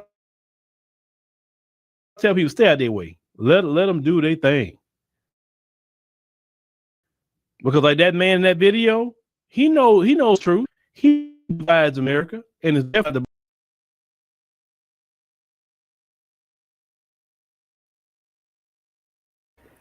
That's right, Uncle Phil. I'm so sick of them crackers when they talking about you causing division. No, bitch, division been here. The division was here before I was even born, or any of us was even born. We just point shit out. Soldiers, I'm the professor, and this. How the hell we being divisive? Like, they can miss me with all of that bullshit. But yeah, shout out to that Hebrew Israelite brother for making that cracker admit that it's his people that's keeping the division going in America. Now, Crew shared a video with me about what Professor James Small said. So let me play a little bit of that real quick.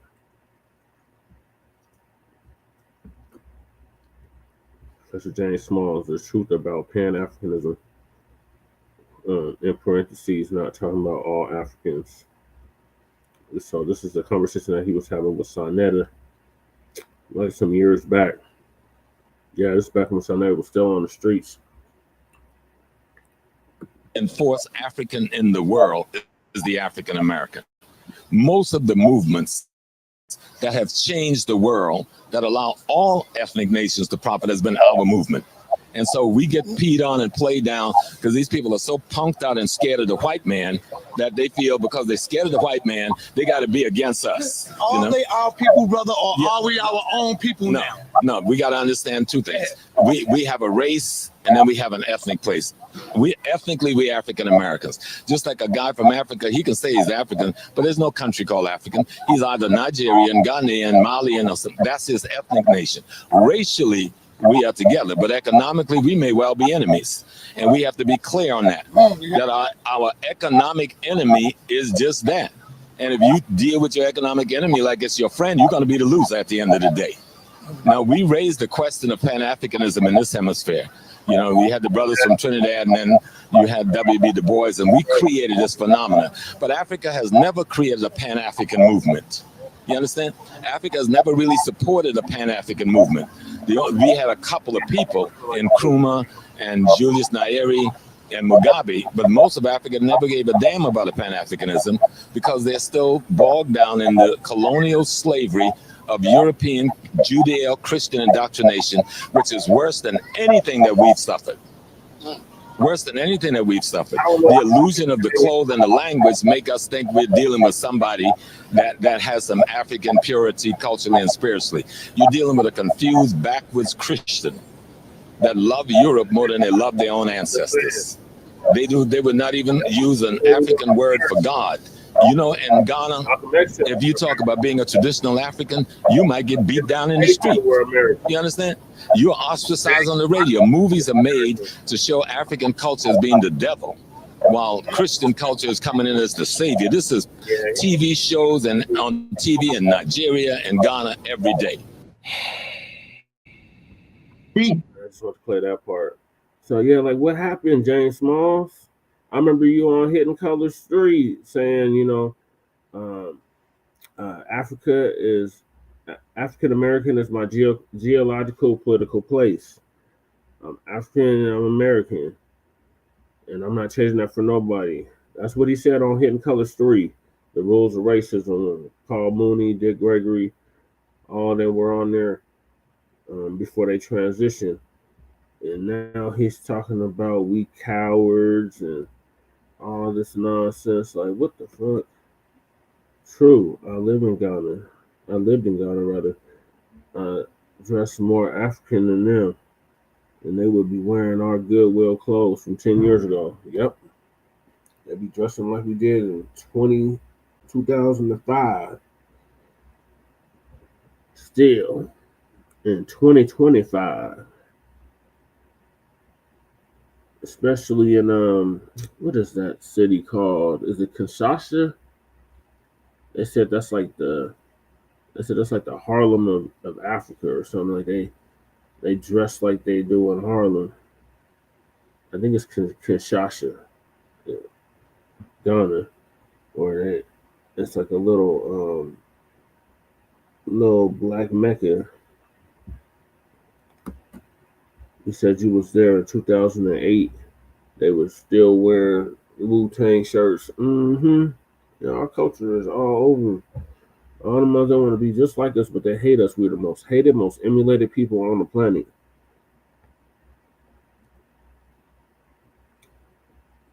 Them Africans hate us, but they want to be just like us. They want to dress, act, talk like us, everything. Them Latinos, they hate us, but they want to be just like us. They want to dress, talk, walk, act like us. Them crackers, they hate us, but they want to be just like us. Same thing with them Asians. They hate us, but they want to be just like us. Makes no sense. Everybody want to be like FBA, but they hate FBA. All right, so moving along, we got Cynthia Erivo. They've been promoting her something serious to the point now where they gave her GQ Man of the Year. She's not a man. She's clearly a woman, an ugly ass woman, but a woman nonetheless. And the British GQ named her Man of the Year. So Professor Black Truth gonna give us an update on that.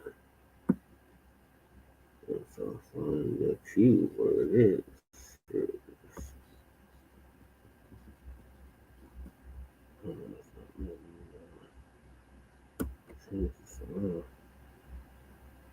Make sure this one. I'm trying to add a video so I can move this around.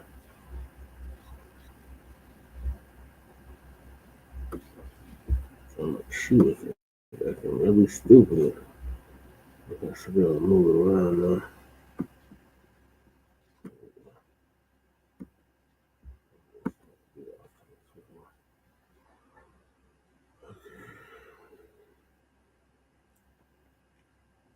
Note to self, I need to restart the computer because it's just sluggish.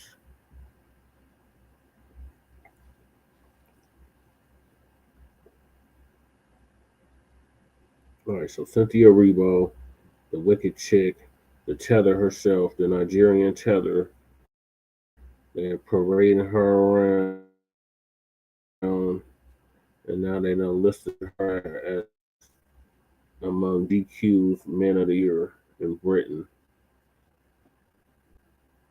You know, clearly not. If you're not already subscribed to this YouTube channel, go ahead and hit the subscribe button now, along with the bell icon, so you can be notified whenever a new video is posted. And if you're already subscribed, check and make sure that YouTube hasn't unsubscribed you. And of course, be sure to give the video a like as well as share it on your social media. The white supremacists hate that. And now, the Sunday address.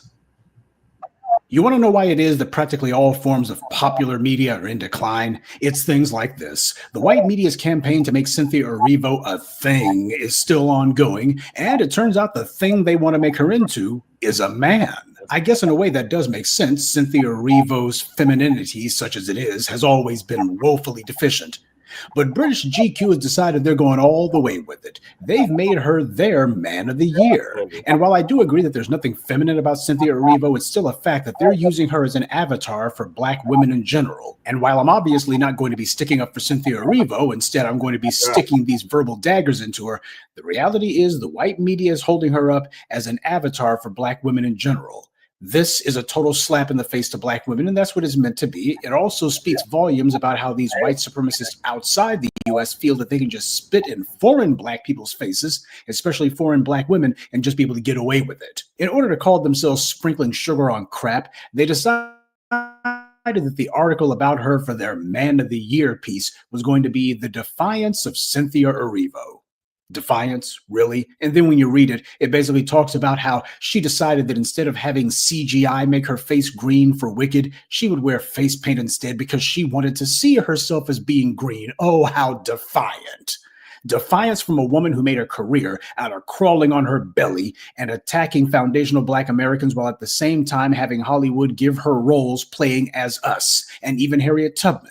This woman has not defied anything except for black solidarity and basic decency. And after the Harriet movie crashed, Hollywood put her on ice for a couple of years. Then they quietly brought her back with that Wicked movie because it gave her a role where she could be hidden under a ton of makeup. And it was a big budget CGI musical, one of those movies where the set is the star, the special effect is the star, and not the talentless fool in green face paint and the Party City quality witch costume. I haven't seen the Wicked movie and I could care less about it. If the thing made money, I guess it's the triumph of effective marketing because it dang sure ain't the talent of the woman who's in front of the camera. But this is what Cynthia Erivo does for a follow-up, and that's how you know there's a program at work here. Whenever the white media gets these clowns and decides to put them on, there's always this janky crap that goes right along with it. They're the main ones out there doing it. And here you thought that Hollywood stopped its attack on black women's image with the woman king nonsense. Never mind the fact that we have a word for a female ruler. It's called queen. But some Negroes are so silly, they try to take blatant insults and convince themselves that it's positive somehow. And the white media will play to this psychological weakness by telling you that, oh, it is defiant. Cynthia Erivo is so defiant. Yeah, a defiant man. Family, let that stand as a lesson to you. Do not ever let anyone give you a backhanded compliment. And then you try to tell yourself it's not as bad as all that. Viola Davis was out there talking like a fool when it came to that woman king thing, saying that she basically wanted the woman king to be her Black Panther. She thought that it was going to take her to the next level. Really? You're sitting here portraying a group of individuals who were instrumental in the slave trade. And on top of that, the entire point of the movie is to have a bunch of black women stunting around as if they're a bunch of dudes. This is not something that builds black women's image. This is how you tear black women's image down. Hollywood keeps putting out these big budget smear campaigns, which laugh in black people's faces, portrays black women as being the enemy of black society, portrays black women as being men. And I'm supposed to think to myself, this is some sort of compliment, that this is doing a favor for the image of black people? No, it does not. This is devaluing and ultimately erasing black women is what they're doing across the board. Because if you can legitimately, or at least without somebody getting angry at you, say that, yeah, black women should be the man of the year, then why bother even acknowledging that black women exist? You've effectively erased them. And if some idiot calls themselves saying, well, this is an honor, don't you know? Then why didn't British GQ decide to give a white woman this honor? Why didn't they find some transgender to give it to? Now, they didn't do that because that would have set off a firestorm of controversy, especially in the current political climate. Why didn't they choose to do this with an Asian woman or even a light-skinned black woman for that matter? No, they made sure to pin this one onto a dark-skinned black woman. That was the entire point. The kind of dehumanization that a lot of you thought these white supremacists were too shy to do now, well, they're showing you they ain't shy at all. They were just waiting for the right mark to put in front of the camera. And with Cynthia Erivo, they found a hell of a mark. The white media spent years setting the stage for this.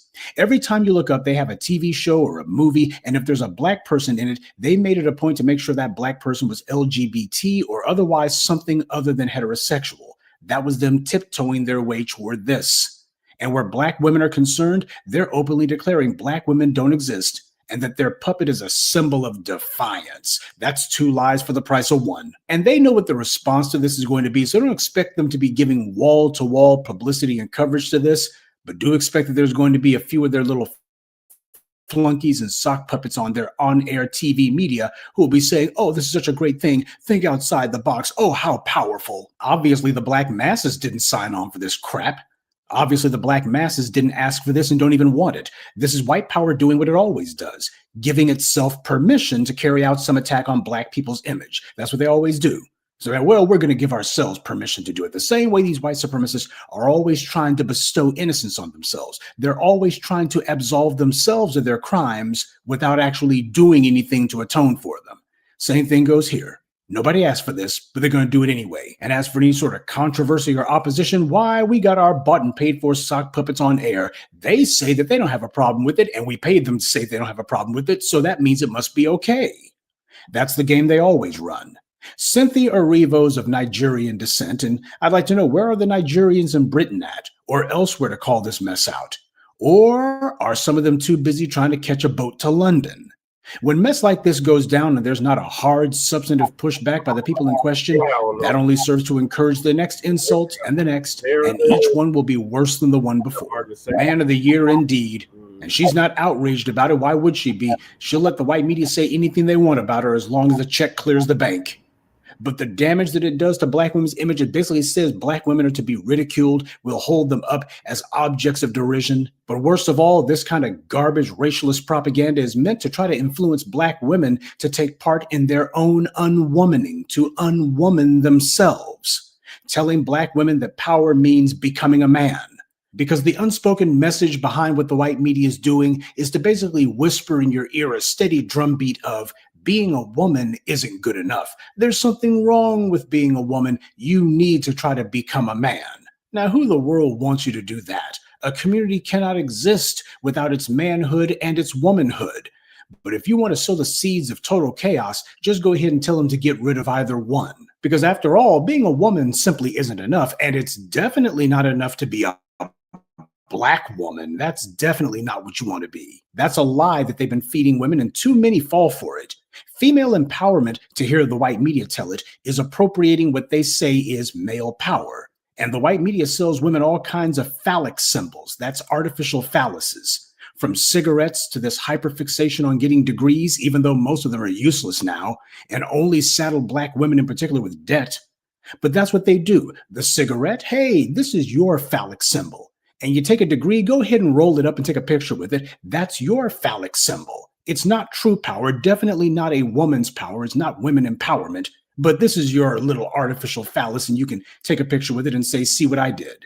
And no, I don't think it's a coincidence that they chose this foreign woman to make the face of the unfeminine black woman. Every time the white powers that be have tried to fly some trial balloon to see if they could get a foundational black American woman to do it, they always got maximum resistance. Now, something else that also needs to be remembered here, there's a reason why the white media is always taking shots at womanhood and femininity and such. Whenever they do this kind of stuff, there's a reason for that. There's a reason why when it comes to trans bathrooms, transports, what have you, these constant attempts to try to redefine what it means to be a woman. And that being the case, you've taken the bird of society and clipped one of its wings. That's what's effectively happened. Women need to understand that there's been a lot of these feminists and other bad actors who have allowed the definition of female to become anything at all. And as a result, it becomes nothing. That's the end result of all of the stuff that's been going on for the last 50 years. This is not gender bending going on anymore. This is just plain gender elimination. And look at who's being eliminated. Can a female exist without her womanhood? But I also want black women in particular to understand that a lot of this ideological infiltration that's taken place the last 3 to 4 generations, this stuff has not been harmless at all. The enemy is always watching us, family. As I've always told you, nothing happens in a vacuum under white supremacy. We are a people under surveillance. And the enemy has looked to see were there any kind of entry points that they could spy. And they did find a number of them. The line that marks the boundary of feminine propriety has been allowed to be blurred over the decades. You've had all kinds of things where, alternate lifestyles have become very fashionable and very popular with black women in church, social circles, or political organizations. There's always some black feminist who's trying to lead the charge to have some dysfunctional male around. And the white media encouraged this with stupid so-called Father's Day messages for Black women. They only push that stuff at Black women. They only try to popularize that with Black women. They don't do that with other groups. They don't try to derange their internal politics. They don't try to spread that kind of madness with anybody else. Now, the failed females of the shea butter bootlick contingent, they thought that kind of stuff was cute. They were the main ones cheerleading for it. They hate Black men because they wanted to be a man, and when they realized that was never going to happen, they entered into an unholy alliance with the white feminist and the white power structure, mostly the white media and academic institutions, to push these lies that Black men are no good, and to prove it, they started that crap about I'm the mother and the father. Now, when you got women running around saying stuff like that, the white media start licking their chops and saying, good, now that you've already said that you're the father, let's go ahead and just eliminate the mother part altogether. You're just the daddy, period. White power was laughing its behinds off because they knew exactly how this was going to end. Yeah, it took a few decades, but as I've always taught you, white power loves a cruel prank, especially one that takes a long time to pay off. They love seeing the mark thinking that they're on the inside, the mark thinking that they're standing among friends, when in reality, they're surrounded by enemies. Everyone's laughing behind the mark's back. Black feminist operatives like Oprah Winfrey, Gayle King, Angela Rye, and others, they convinced themselves the white power loves Black women, and they were gassing people's heads up with all of this phony propaganda, pretending to celebrate Black female achievement, pretending to celebrate Black women's success.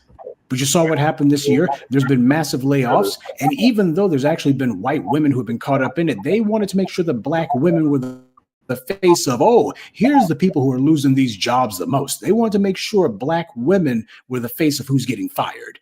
That's deliberate. It was the exact same narrative the white power fed to Black immigrants, by the way. Well, this year, the rug's getting pulled out from under everyone. It's both disgusting and a disgrace what's being done. The white media's anti-Black propaganda is disgusting, and Cynthia Erivo is a disgrace. And please don't let some idiot tell you, well, this is British GQ. It's still GQ, stupid.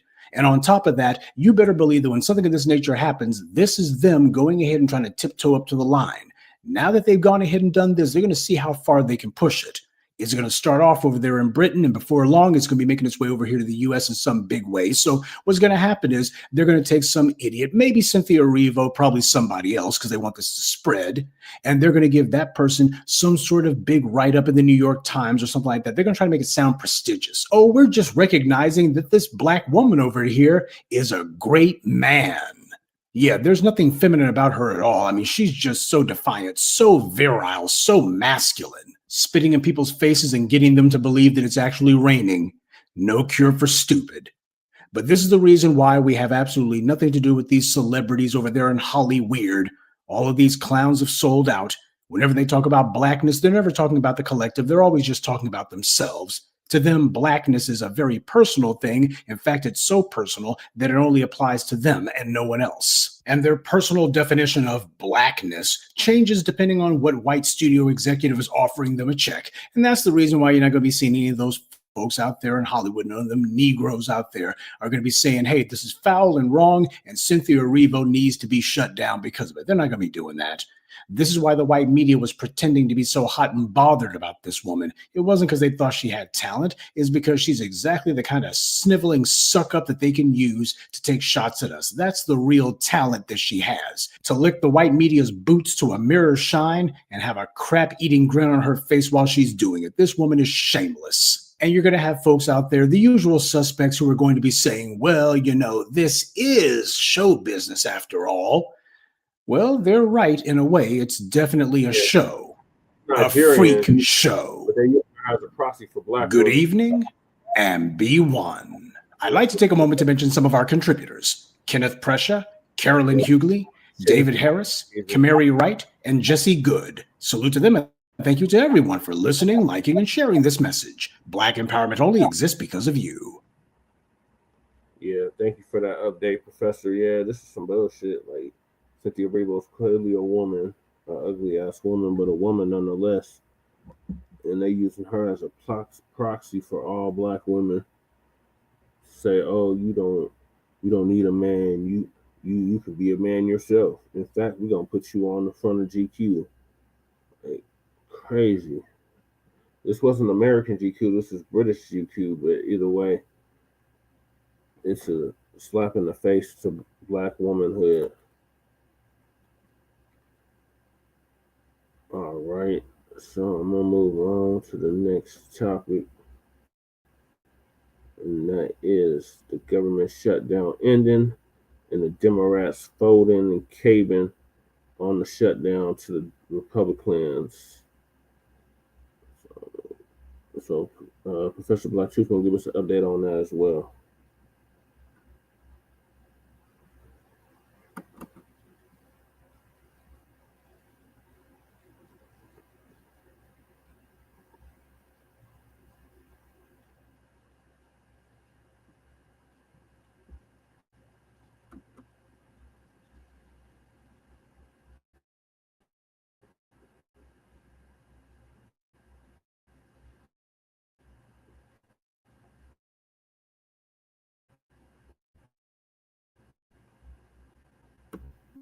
Family and fellow soldiers, I'm the professor, and this is the moment of truth. Frauds, enablers,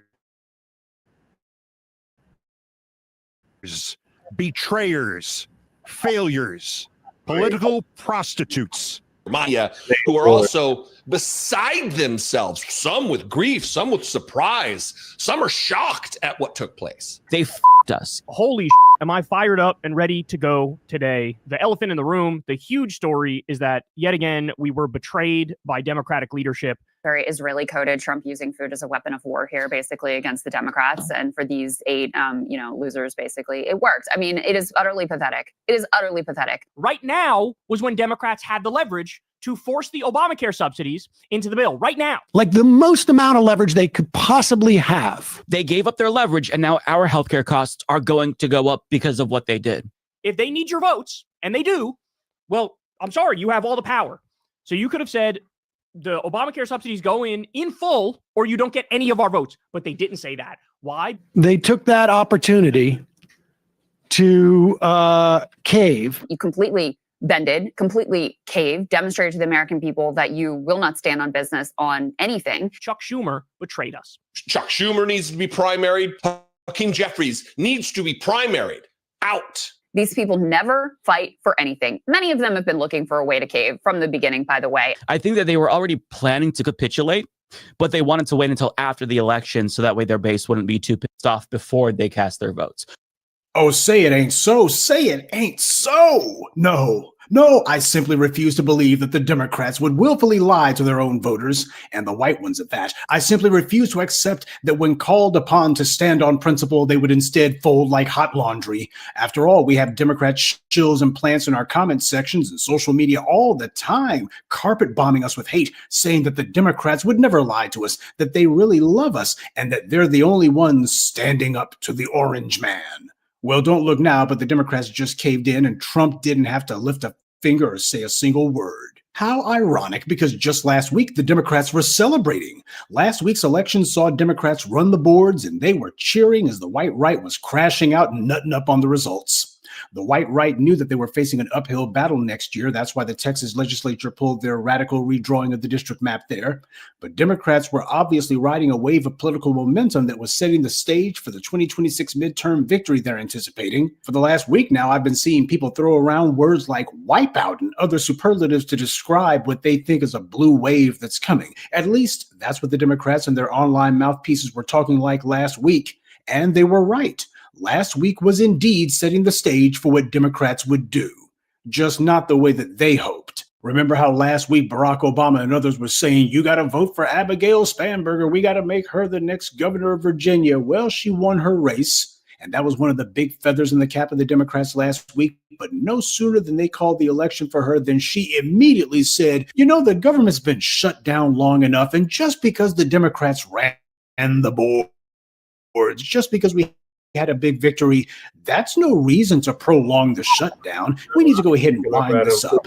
So right after the Democrats had their huge victory, which they were saying was confirmation that the country was with them and against the Republicans, and even Trump's knees were knocking on that one. But at that moment, when the Democrats scored a huge major political victory, which seemed to portend what's going to happen next year, That's the very moment that Abigail Spanberger, who's not even in office yet, she had merely won office, hadn't even gotten in yet, but she's already saying, those folk in D.C., those Democrats in D.C., they need to go ahead and bring an end to this. Time to go ahead and call this one off. We don't need to prolong this anymore. This woman didn't get elected to the Senate. She didn't get elected to the House. She's a governor-elect. So what the hell is she doing talking about the shutdown in D.C. as if she has the ability to cast a vote on it or anything, as if anyone should listen to her?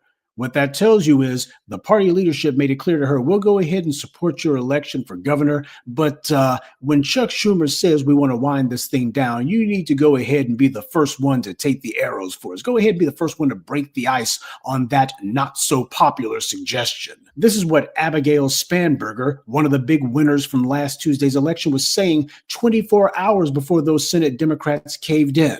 Now, do you truly believe that this woman, still basking in the glow of her victory last week, she takes an opportunity to speak on the shutdown and she says that the Democrats are the ones who need to cut it short? The Democrats are the ones who don't need to be prolonging this? Instead of wagging her finger at the Republicans and saying, you guys are in charge, you messed up the country, and my election is proof that America's not with you. You guys need to stop prolonging the shutdown. Instead, she tells Democrats they're the ones who need to bring an end to it. Somebody put a bug in her ear and let her know she needs to break the ice on this one. They need her to be the first person to step across that line just so we can get it out there. Somebody's got to be the first one to do it, so it might as well be you. And besides, in a few years, when you're ready to run for higher office, we'll go ahead and remember the favor that you did for us. For the last 6 weeks now, there's been a shutdown of the U.S. federal government, and the main sticking point happens to be with subsidy vouchers for Obamacare. Apparently, the Republicans and Donald Trump are trying to make good on their promise that they were going to gut it one way or the other. And so the Democrats are basically holding out to see if the Republicans, since they're actually in control of the government, would have enough pressure put on them by voters that they would back down.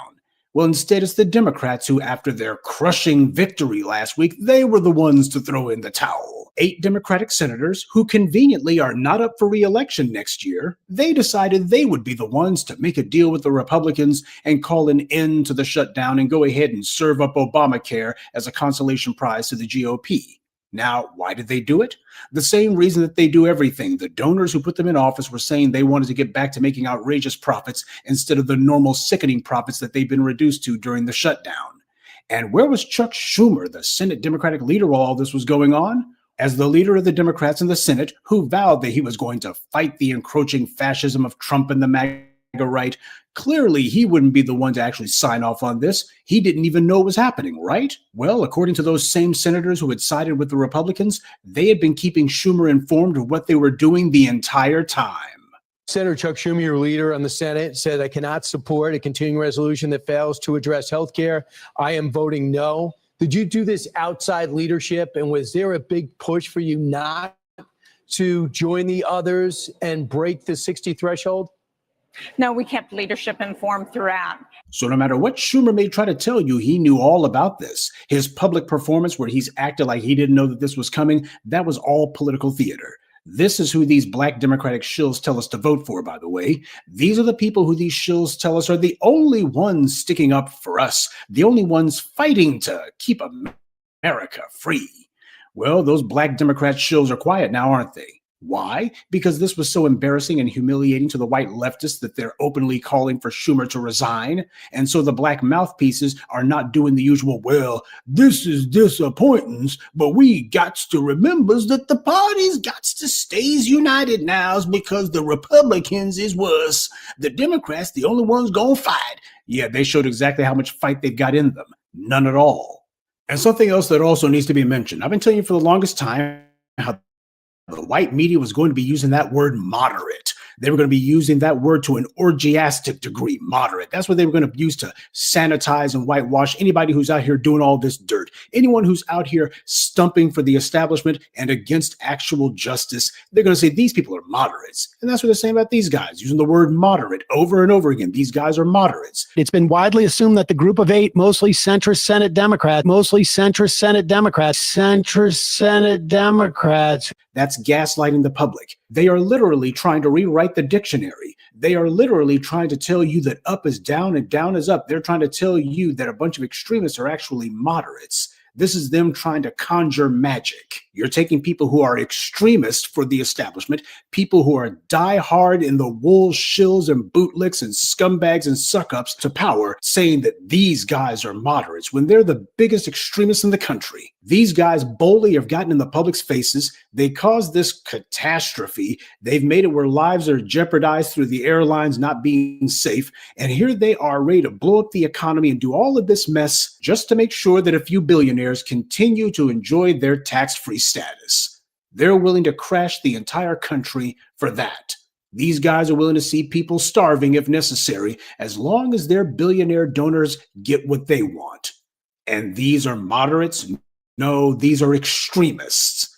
But then again, look at who it is who owns the white media who bestows the title of moderate on these guys. That's the reason why you got all of these white media types who want to eat up as much of the landscape as possible. You got to control as many white media outlets as possible, because that's how you control the public mind. The white media, which is sponsored by the same bad actors who the Democrats depend on for campaign donations, are gaslighting the public, telling them that all of you discontent people, you're the minority. Nobody actually wants what you people are demanding. In fact, your demands are what loses elections. All lies, of course. But what's been really interesting to me for the last 24 hours or so is how the kind of talk that the Blacc media has been doing all along when it comes to the Democrats, and which we've been told makes us Russian bots. Now, after so many years as lone voices in the wilderness, this week we're seeing these online white Democrat mouthpieces who are saying the same things we've always said. That the Democrats are controlled opposition. Democrats play the shell game of changing who gets the blame this week so that no one Democrat has to become the bad guy. They're playing both ends against the middle and playing the public for suckers. They can keep carrying water for established power and they don't care. The Blacc media has been the only ones who have been saying that there is no sane reason to vote for the Democrats, that they're lying about what they claim they can't do. It's all political theater to trick the gullible and the willfully stupid into sitting on their hands while they make sure established power gets what it wants. Democrat shills, on the other hand, have always said, well, there's nothing they can do. They don't have the numbers in Congress. But next time, if we votes real goods, next time they're going to do something. The Black grassroots told you that it was all a pack of lies, and yet these white leftists and their black mouthpieces tried to shout us down to attack us. And now this week, though, they're all sounding exactly like us. We said that the Democrats were the ones lying and that we weren't accepting any excuses. And these shills and plants and ops, they were the ones who said it wasn't true. And now we've piled up enough examples and kept a running tally on the lies and who told those lies, to the point that these professional excuse makers began to become more reluctant to tell their lies because people were throwing their lies in their faces and saying, here's the receipts. And as I told you, that's how you know that they've admitted defeat. They're never going to say the Blacc media was right all along. That's not going to happen. So stop looking for a confession. It ain't coming. But as their position continues to erode, at some point they're going to have to change what they're saying because it's simply too ridiculous to continue as if everything is everything. That's the reason why this week those mouthpieces have egg on their faces and they're sitting here going, well, I don't know if I want to support the Democrats after this. Now, some of them are talking about primarying the 8 senators in question when it should be obvious that they were merely the henchmen for the Democratic leadership. If it wasn't these 8 senators, it would have been someone else because in the past, it has been others. The phrase revolving villains has come up, and that describes the tactic that Democrats have been using. Don't let just one Democrat become the focus of the base's anger. You have to spread it around. Have it be these 3 or 4 congressmen who make a dubious deal with the GOP today, then this or that senator tomorrow who casts a vote that shoots down a key piece of legislation tomorrow, and then this other group of senators who side with the Republicans during a shutdown the next month. People will think that these are just a bunch of coincidences, just a few confused members of a political party that struggles to remain consistent. But it's not.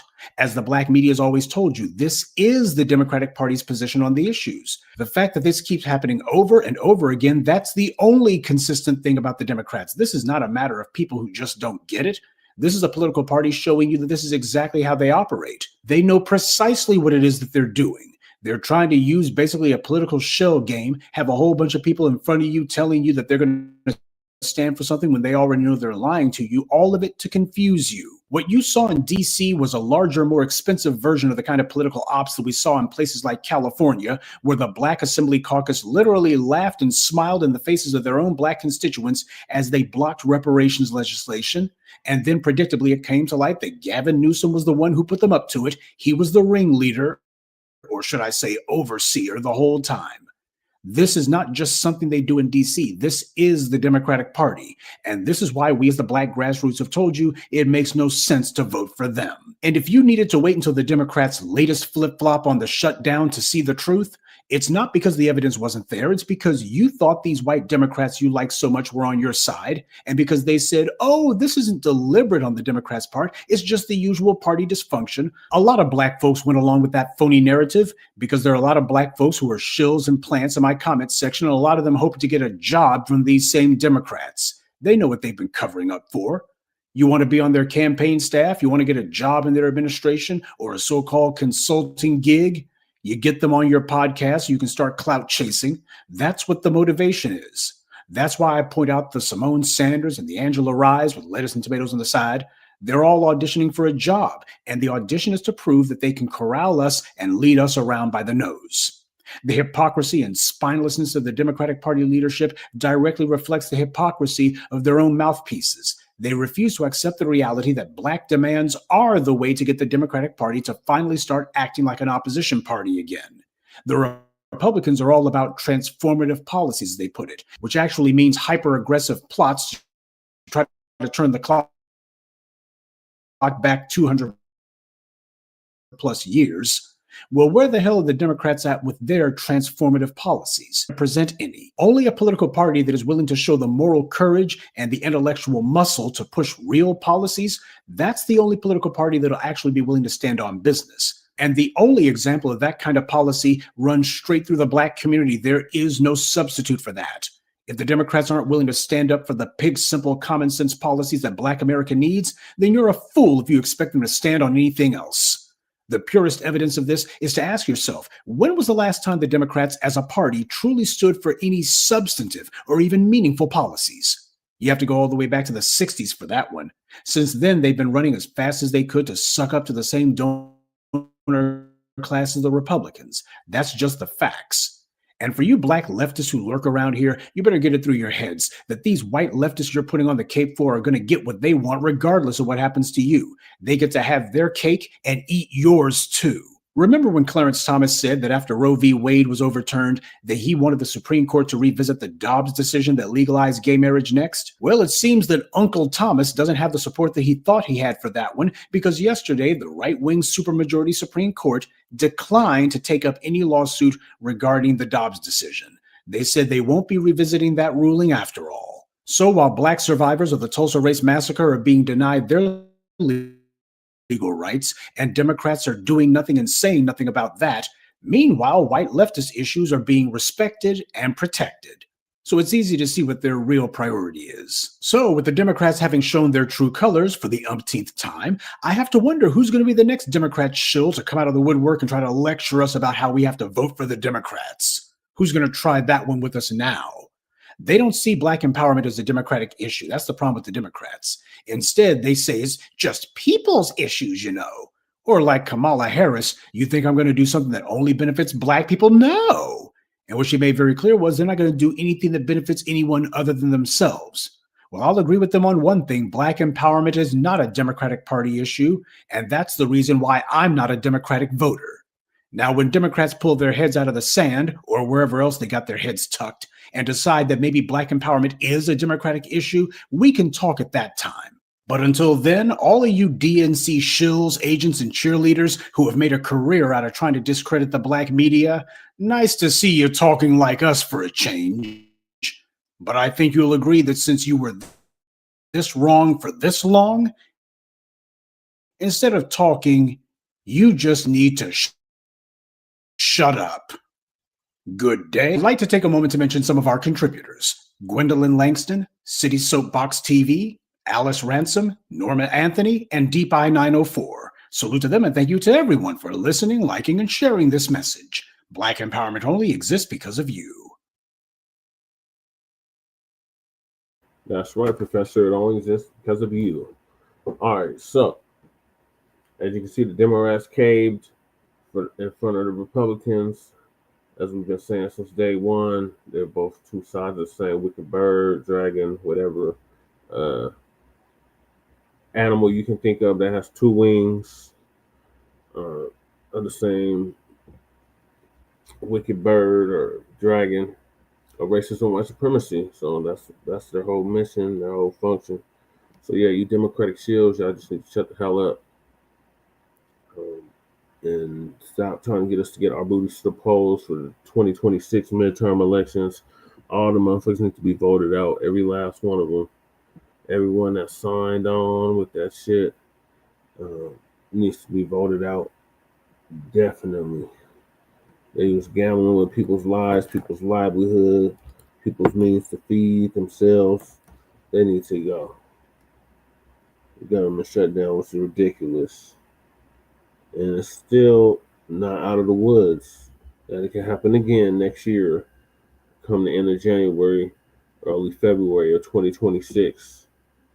So we'll keep you updated on that. In the meantime, you punk ass Democratic shields like Jeff Fart, Roly Poly Martin, Angela Rye with tomato on the side, Tiffany Cross-eyed, Mark Lamoy Shield, all of you fucking shields, y'all need to shut the fuck up. We're not going to vote at all. If y'all don't have nothing tangible for us to vote for, we're not voting for you.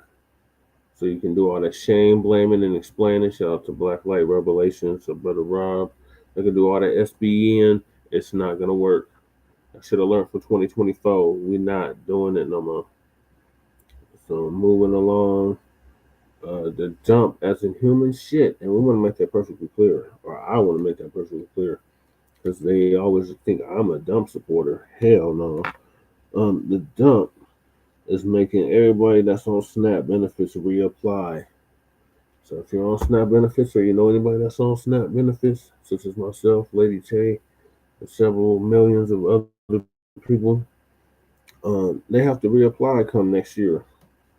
So dump put that in the big beautiful bill. And this latest bill they just passed to reopen the government. So now we're gonna have to reapply for SNAP benefits because they're calling themselves weeding out all the frauds and illegal immigrants that's been getting the benefits. So our brother or elder rather out of New Orleans, Bobby Rashawn, is gonna give us an update on that. SNAP recipients have to reapply to get food stamps according to the Trump administration.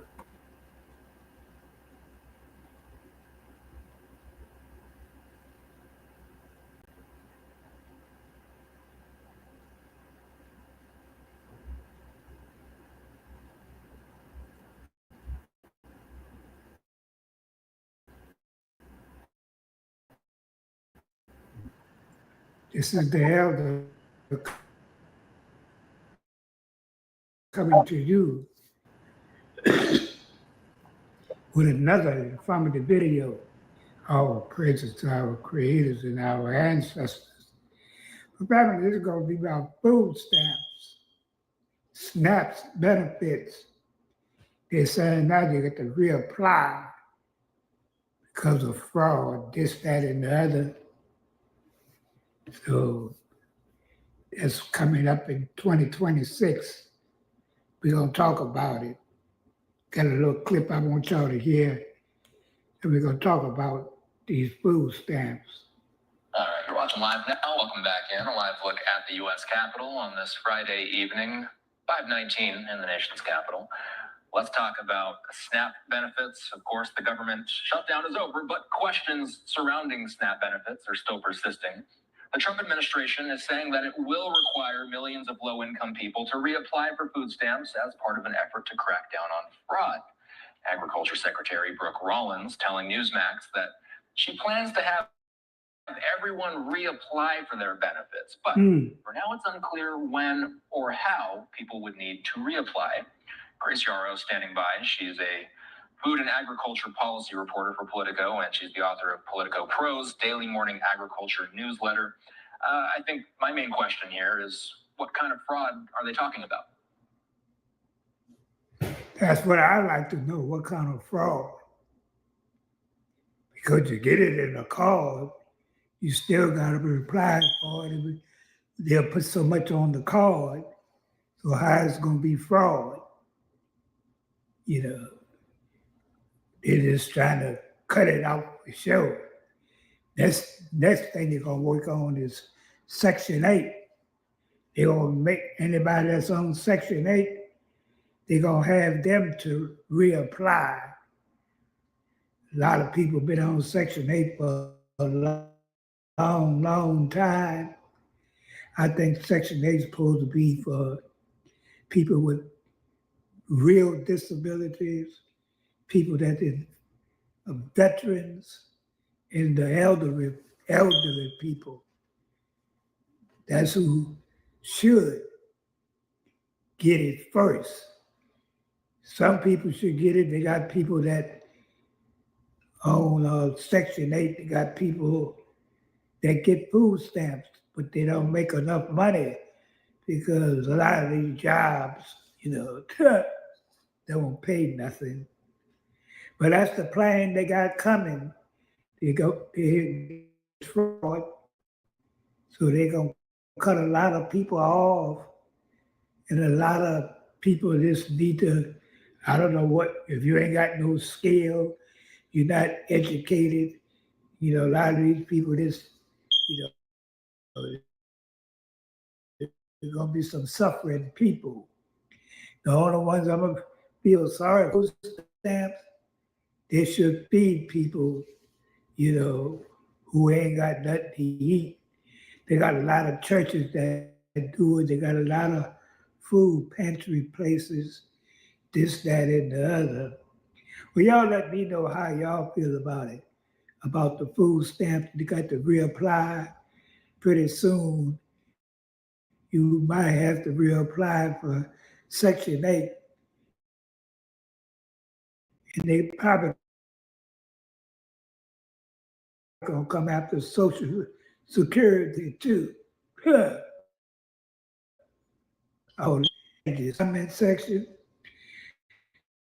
Peace and blessing, peace and love. Stay tuned for the next video, and I'm out. All right, peace to the elder, Baba Rashawn out of New Orleans. Please change your fire alarm or fire detector, elder, because this is a chirping away. But yeah, you basically have to reapply any damn way. Every year you gotta reapply. Every 6 Family and fellow soldiers, I'm the professor. every 6 months you gotta reapply for that, for SNAP benefits, supplemental nutritional assistance program. You gotta reapply. I just had to reapply for mine. And the same day I did my interview is when I got my stamps. When the government shutdown had just ended, and our state was like, it was before the government shutdown ended, our state was like, yeah, we gonna fund it regardless. Instead of Colorado said, fuck that, we gonna fund it regardless. We're gonna make sure these payments get out.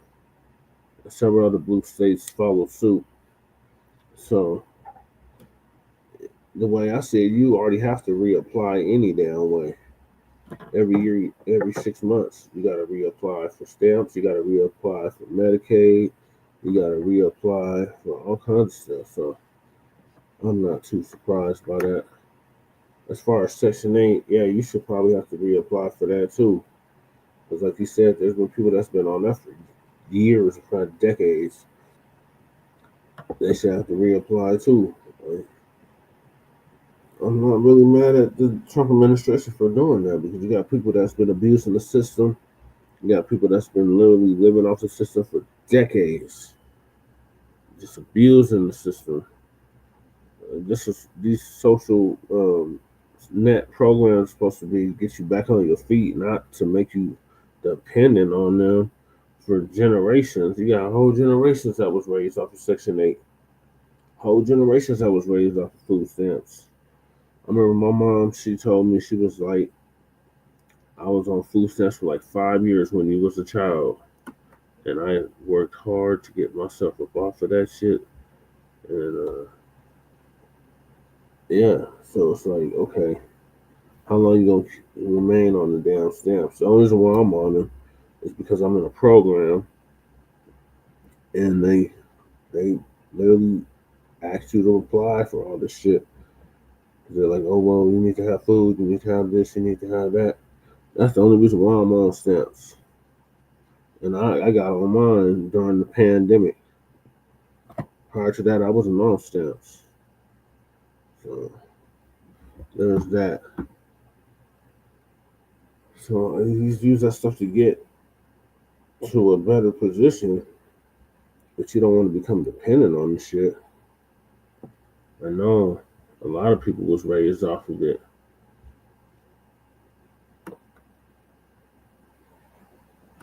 And that was back when it was actually money. I mean, my grandma had them.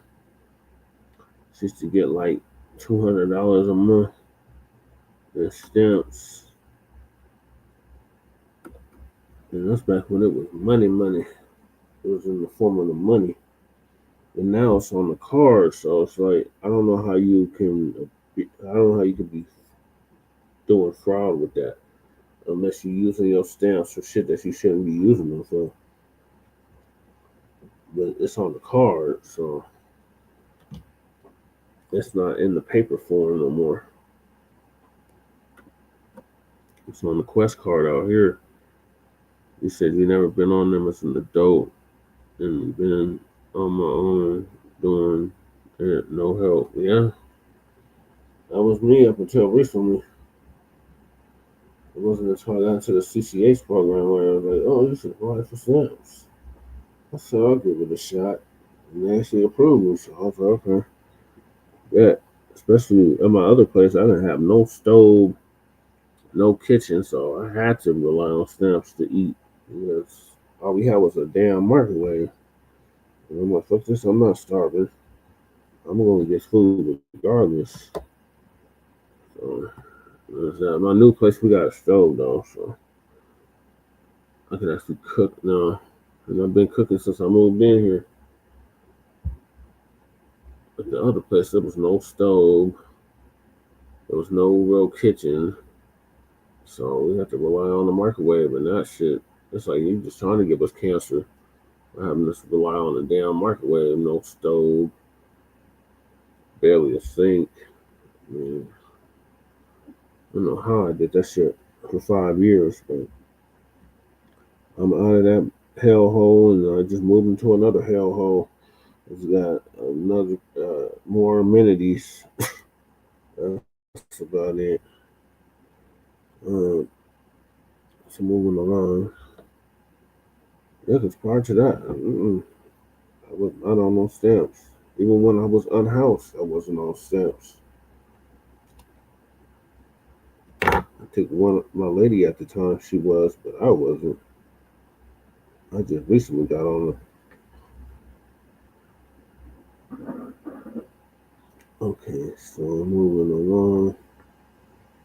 We got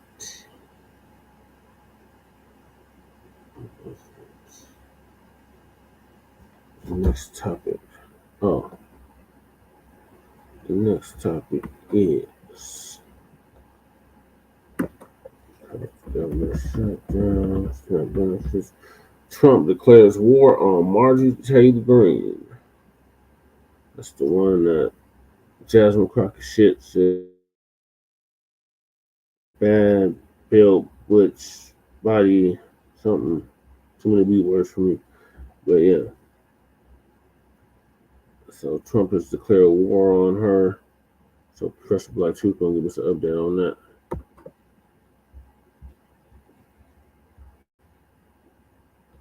And this is the moment of truth. Family and fellow soldiers, I'm the professor, and this is the moment of truth. There's been a new front that's opened up in the MAGA civil war. First, it was Trump and Tucker Carlson at odds. Then Tucker Carlson and Nick Fuentes are palling around. Next, Fuentes declared that MAGA is dead. And now Trump is publicly denouncing Marjorie Taylor Greene because she won't let go of the Epstein files. I would go and get some popcorn and watch the show, but I'm too scared of choking to death from eating while laughing. But it's not Trump, Greene, or even Fuentes that I'd be laughing at. Now, the people who deserve our derision are the Democrat shills who were talking about how Project 2025 was going to be the end of America. And you notice that since the elections 2 weeks ago, they're not saying that anymore. In fact, looking at how the polls have been trending since the summer, they haven't been saying that. They've been having a good old time pointing at the MAGA faithful and asking, is this your king? That kind of thing. And there's a lesson in that for the people who might have bought into all of that hysteria. You better learn how to recognize political ops when you see them. Now, as for MAGA forming a circular firing squad, the reason the white right keeps running into this problem over and over is because their movements are all about phony white grievance. You have the in crowd, the establishment, the dominant society who the country is always produced for, and the only way that they can try to justify their own immoral behavior is to offer up phony objections based on lies. Nobody's oppressing these people because no one has the power or the desire to. They still act the way that their ancestors acted and have to try to justify it through lies, so nothing they say is ever going to be consistent. Of course, these creeps are at each other's throats. What do you think happened after the end of the 19th century when they had colonized the world? Did the Europeans finally calm down and become civilized after that? Or did they immediately rearm and begin shooting at one another? The Europeans can't afford to be honest about their behavior, and that's why they keep repeating the same cycle over and over. And that goes for the political left as well. You got to stop listening to them and start listening to the Blacc Media. All of you shills, bootlicks, DNC plants, and ops who have spent the last 10 years trying to co-opt our movement and our message to denounce us, who lied about us and told people that we were Russian bots, and who said vote blue no matter who, and that the Democrats are our only hope. But then no sooner than the Democrats scored their first major victory during Trump's second term, than they immediately turned around and surrendered to the Republicans. So much for the so-called resistance, huh? If these people knew what the hell they were talking about, how come none of them was talking about how America was going to bear witness to a MAGA civil war, and that apparently all of these croakings of doom and gloom weren't actually going to materialize? Things have gone exactly as the Blacc Media told you they would, because as the Blacc Media, we don't act from a place of fear. We act from a place of cold, clinical analyses. What I say doesn't have to please the shills. In fact, I work to make sure it doesn't because they're liars and fools. All my words have to be is the truth. And how do we know truth from lies? What is the objective standard to tell the difference? Time. Time reveals everything. And we didn't have to wait long at all to see if the Orange Man being back in office would be some fascist takeover, like certain people were saying. And we didn't have to wait long to see if the Democrats and their operatives were full of it. And here the establishment right thought that their biggest issue would be whether or not Nick Fuentes could elbow his way into being Charlie Kirk's heir apparent. Now they got another problem. Trump is now having a public spat with a woman who used to be one of his biggest boosters. Marjorie Greene has totally changed her tone and her demeanor in the last couple of months. She's not doing the hick, mean girl persona that she's been running since she got into politics. Now she's trying to talk like a statesman. She's trying to talk like she wants to run for the Senate or something. Or maybe she has her sights set on higher offices than that. She's talking to the base like she's the leader of the party, more than Mike Johnson. Marjorie Greene's dramatic tonal shift certainly seems to be her testing the political waters on that one, but before she can call herself putting together any presidential exploratory committees, she's going to need to have a big flashy victory that she can point to all her own. She has no major legislation that she's ever written, nothing that she can point to and say, I wrote that law for such and such.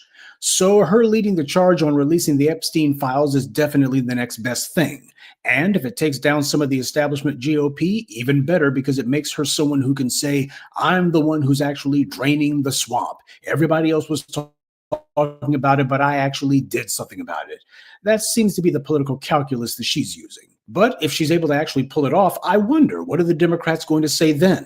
What about their activist base? What about their pundit class? These are individuals who are cursing Nick Fuentes, telling everybody that he's mobbed up with Donald Trump, visiting Mar-a-Lago, an open anti-Semite. He's a core part of Project 2025. Remember that? Nick Fuentes was proof positive that Trump was pure evil and that he had to be stopped, and that this was a right-wing fascist takeover that was going to happen if he got reelected. But now there seems to be some ambiguity about Nick Fuentes. He's flawed, but otherwise making valid points. Notice how none of these people ever points to the Blacc Media?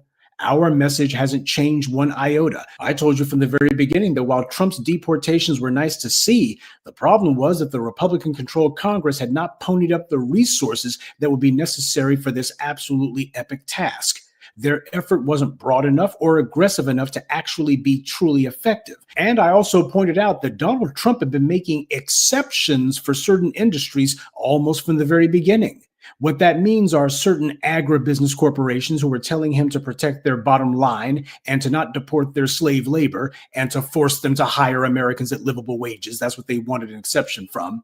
He made exceptions for farms first, and then home builders, and now he's moved on to what the tech bros wanted, an exception for those B-1 visas, which means mostly programmers from India. That's what these white guys are so furious about, because tech was supposed to be their private preserve. That's the reason why you had all of these young, angry white guys online talking about we need to be deporting all of the Indians. That's where a large amount of this Indian hate, quote unquote, has been coming from. Why do you think those creeps from Doge like Marco Velez were specifically singling out Indians when he talked about who he's racist against and who he wanted to see deported? And why is it that you got all of these online white males who are nutting up when it comes to Indians?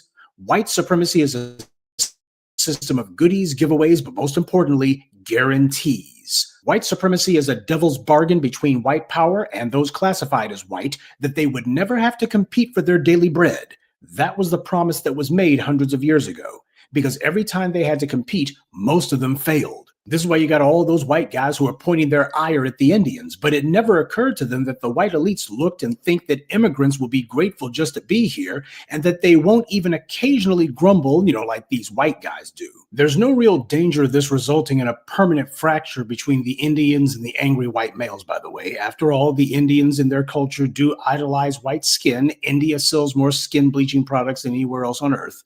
It's the same factor at work with the mass deportations. Those didn't result in mass riots at U.S. embassies all over Latin America. They would never do that because many of them identify as white themselves. But what's happening is the hardcore right-wing ideology that the MAGA base wanted is running headlong into Trump's cock and bull con man routine. All of that model minority stuff, that was just white power doing the usual game of propping up a buffer group whose entire purpose was to give them the ability to say, hey, there can't be any racism. Black people are lying after all. How do you explain the success of these people over here? Yeah, these cherry-picked immigrants who they handpicked to let in and selectively gave them special programs and tangibles set aside just for immigrants. How do you explain their success, right? Now, black people knew the game. These other people didn't. And now they're seeing that the white hand that had the power to give them everything also has the power to take it away and was just waiting for the opportunity to do so. And speaking of taking things, that's what these people who thought that they were white power adjacent have to do now. They just have to take it.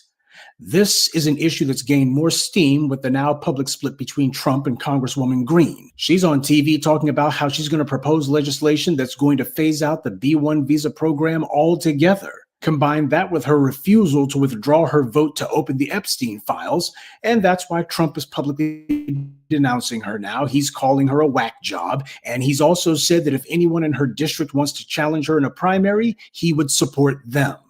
So he's gone from Marjorie Greene is good people to get this loser out of here. Now, this is important because all of this is happening without the Democrats being in charge of the government. In fact, it's all happening without the Democrats doing anything at all. Same way that the 2020 uprisings was what led to the police finally getting arrested and charged on a regular basis at least part of the time. And now we're seeing MAGA go the same way as the alt-right, but not because Democrats brought it down, not because Democrats organized themselves and pushed legislation or got a whole bunch of candidates on the ballot or finally stonewalled the white rights agenda somehow, but because white supremacy is a gang of thieves. And there's no honor among thieves. Of course, these guys are at each other's throats. They don't have any core principles. They don't have any guiding set of beliefs. All they have are demonic impulses and a psychopathic anti-black obsession. But this is more proof that these online operatives have been totally fear-mongering and gaslighting us from the jump. And I'm sure we'll have a lot of individuals who were lecturing us before now about how dangerous the Orange Man and his crew would be if they got back in office. Now these same people are going to be claiming that they knew these guys were going to turn on each other the whole time. Family, in less than a week, we've seen both the Democrats and the Republicans turning on each other in less than a week. Democrats went from a major political victory to capitulating on the shutdown, and now, a few days after that, Trump and the Republicans went from bragging that they broke the Democrat stonewall on the shutdown to now all of these guys forming a circular firing squad. This is not about these guys infighting with one another. This is about understanding what their real goal is: donor dollars in return for political policy. And that policy is ultimately to maintain a racial hierarchy. Both parties have shown their total devotion to that, no matter what their squabbling in public may be. But I hope now that with these recent developments, a few more of you are understanding what you saw last year was some world-class hysteria. And I need you to remember who your favorite cable talking heads were who spread that nonsense and how these political prostitutes lied to you. We didn't have to change our tune. They had to change theirs. Yes, MAGA is vile and evil, but no more than the Democrat establishment. What are they going to do to actually fight the policies that the white right has enacted? Nothing. All they care about is catering to the same corporate interests as Trump.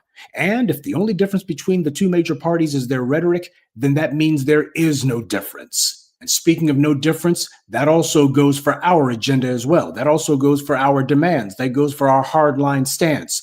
That's not going to change either. So what are the people who told us that Project 2025 was going to be the end of America? Now, with the MAGA Civil War having broken out, what are they going to say to fearmonger people for next year's midterms? The MAGA Gestapo that they warned us about never materialized. Instead, I'm willing to bet they're going to go back to the old playbook. That's how white supremacy is. They don't have any new moves. They just do the same thing, only more of it. They'll point out GOP dysfunction, and they'll also say, hey, Trump hasn't done anything about inflation. He's only made it worse. And something AI is going to take all your jobs. That's what they'll be saying. Never mind that the tech bros building those data centers that are going to use up all the water and accelerate global warming with how much energy they require, all of that stuff came out of California, and they didn't do anything to rein them in there either. Though they did make sure to fight tooth and claw against reparations, now that they did do. So while watching the maggots have their public brawls may be entertaining, just keep in mind, last week the Democrats showed you that no matter how bad the rancor may seem to be publicly, they have no problem in a heartbeat making common cause with the Republicans and going ahead and making a deal. Ultimately, that's how this is going to shake out. All you have are two groups of anti-Black zealots arguing amongst themselves about which one of them is going to hold the whip over us and which one of them gets the lion's share of the loot. That's what this argument is actually about. It's not about stopping injustice. It's about better positioning themselves to benefit from it. And that's the reason why we're not going to play any of their political games. See, we're not fighting for donor dollars. We're not fighting for a better parking spot in front of Capitol Hill.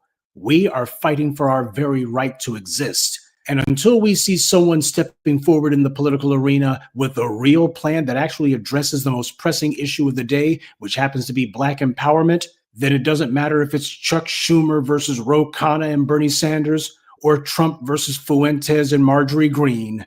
No matter which one of these people are brawling, we recognize that it's not our fight. Good day, and be one. I'd like to take a moment to mention some of our contributors: Kenneth Johnson, Bobby Ross, Sean, Chris Pruitt, and Atu Hammond. Salute to them, and thank you to everyone for listening, liking, and sharing this message. Black empowerment only exists because of you. That's right, Professor. It's not our fight. This shit ain't got nothing to do with us. Let the maggots fight amongst themselves. Let the Democrats fight amongst themselves. FBA, Black family, y'all stay the hell up out of this shit. And the midterms next year, sit that shit out, because these months have made it perfectly clear that they're not going to do nothing specifically for Black people. No! But they want Black people's vote, though. So as long as they continue to keep that stance, we're going to hold the line, and we're not going to vote for any of these clowns. Only ones we're going to vote for is people like me that have a Black first agenda, that put Black empowerment first, and speak out against the injustice that's been done against our people every goddamn day. So if they're not doing that, they're not doing nothing tangible, specific lineage-based policy, anti-Black hate crime bill, reparations, tax-free exemption, land allotments specifically for foundational Black Americans.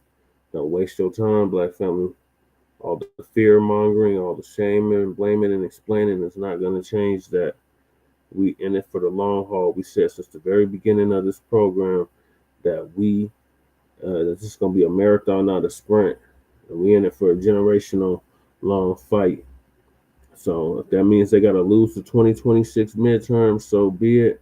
That means they got to lose 2028, 2030, 2032, 2034, 2036, all the way up to 2100. We don't give a damn. Y'all not going to do nothing tangible for us. You're not going to do nothing specific for us. You're not going to get our damn vote. It's just as simple as that. All right, so in other news, Trump, aka the dump as a human shit, and I want to make that perfectly clear. He is going to start a 50-year mortgage plan, house and relief, or a long-term trap. If you ask me, it's a long-term trap.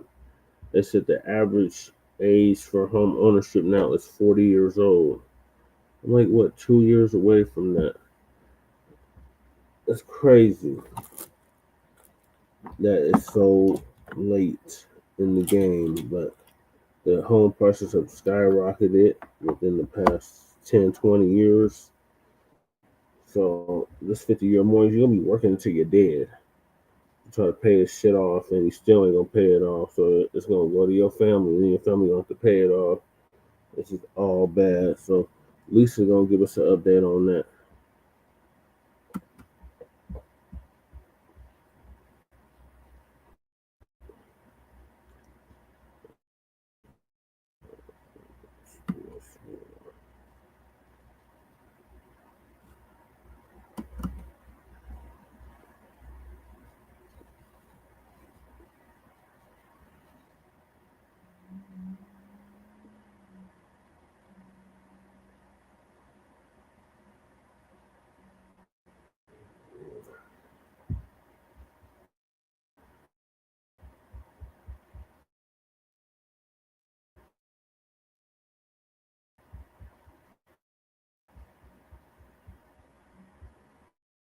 Hello. Listen, Donald Trump is talking about a 50-year mortgage, which is absolutely crazy. You got to think, even if you're in your 20s, purchasing, let's say, your first home, you would be in your 70s paying this thing off. And I know you can refinance along the way, but that is just crazy. So they figure, if you lower the mortgage, then more people can buy. The only problem is when you really think about it, probably your first 10 to 15 and possibly 20 years would be all interest. So it's crazy. I don't know why anybody would want to do that, but this is what Donald Trump is proposing. And at the end of the day, the only one that's going to benefit are these rich folks. They'll be the ones benefiting from the whole thing. So it's crazy. 50 years, that's way overboard. All right. Shalom to everybody in the chat.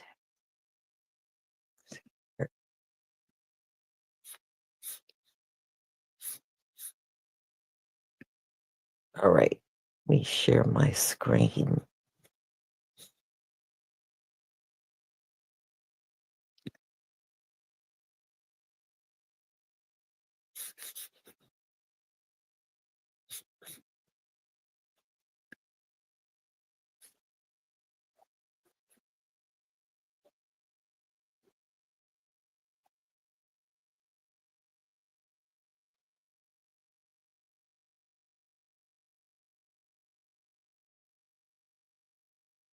Year mortgage? Big borrowers, almost 40.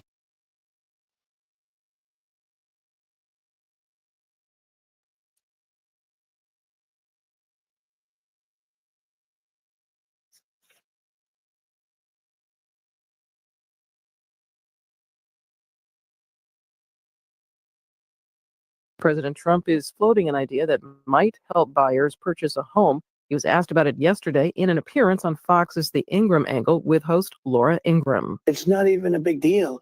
I mean, you know, you go from 40 to 50 years, and what it means is you pay something less from 30, that some people had a 40, and then now they have a 50. All it means is you pay less per month. You pay it over a longer period of time.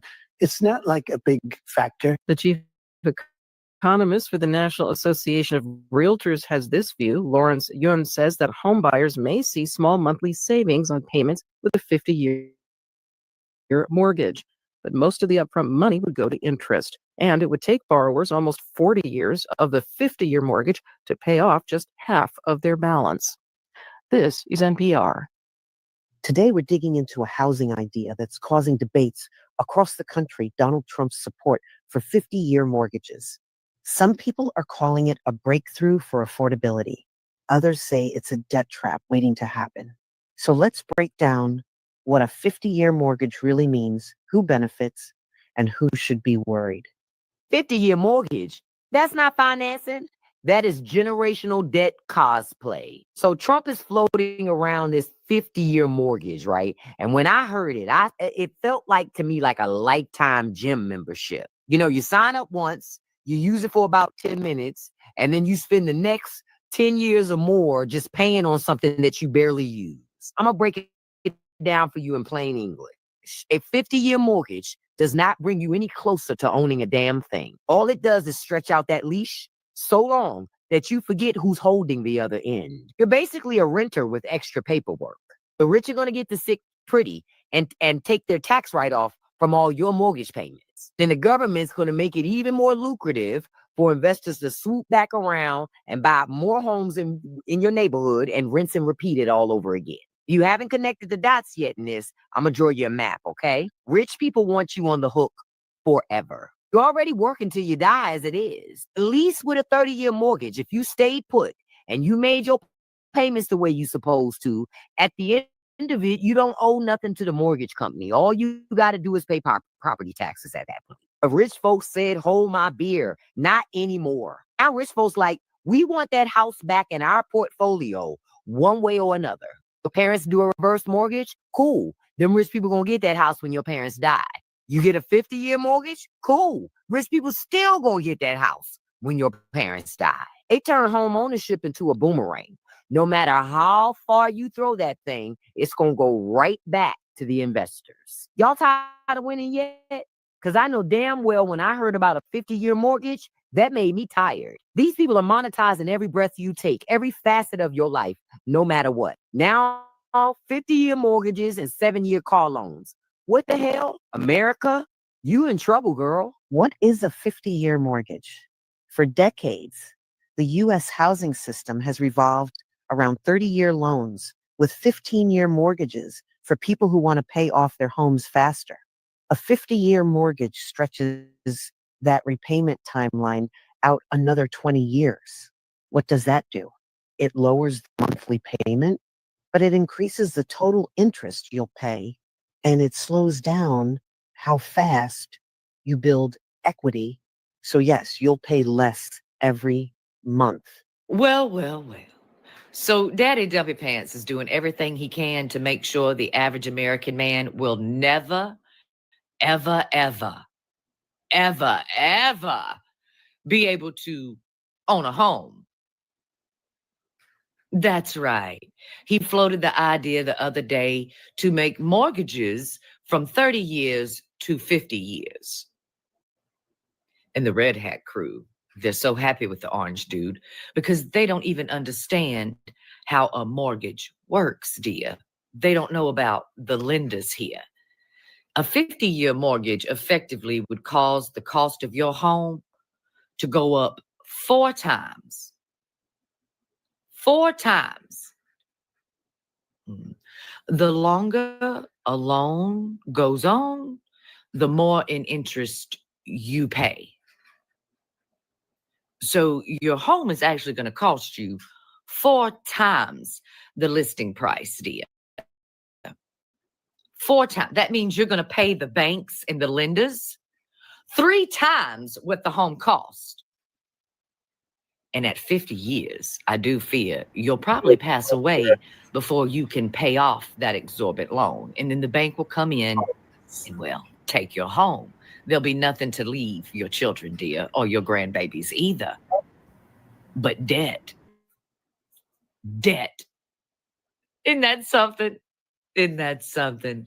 Tax breaks for the ultra wealthy on their property taxes, too. No property taxes, in fact, for those who decide to buy real estate that don't even reside here in the US of A. But the average, everyday working American will never be able to pay off and own that home with a 50-year mortgage, dear. I mean, without affordable health care, you won't live that long. Isn't that something? Yes. He's just buying up land and building new properties by committing genocide in other countries and making sure that you can work your ass off till the day you die and still don't own the home in which you reside. Mm-mm-mm. You thought that home was expensive at $350,000. Try paying 4 times that on your average salary in your high absorbent taxes, baby. But this is what you voted for, right? You voted to make sure that you wouldn't make a living wage, that you would not have health care or access to social programs, and that you would never, ever, ever be able to own a home. How dumb can you fucking be? You believed a con.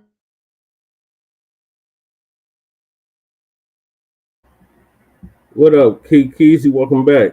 Hey, so you said you had to check an Ethiopian test? Oh my God, some bullshit has popped up, man. So I'm there. I ride on this pallet jack This video. in here, right? Can y'all hear me? Uh-huh.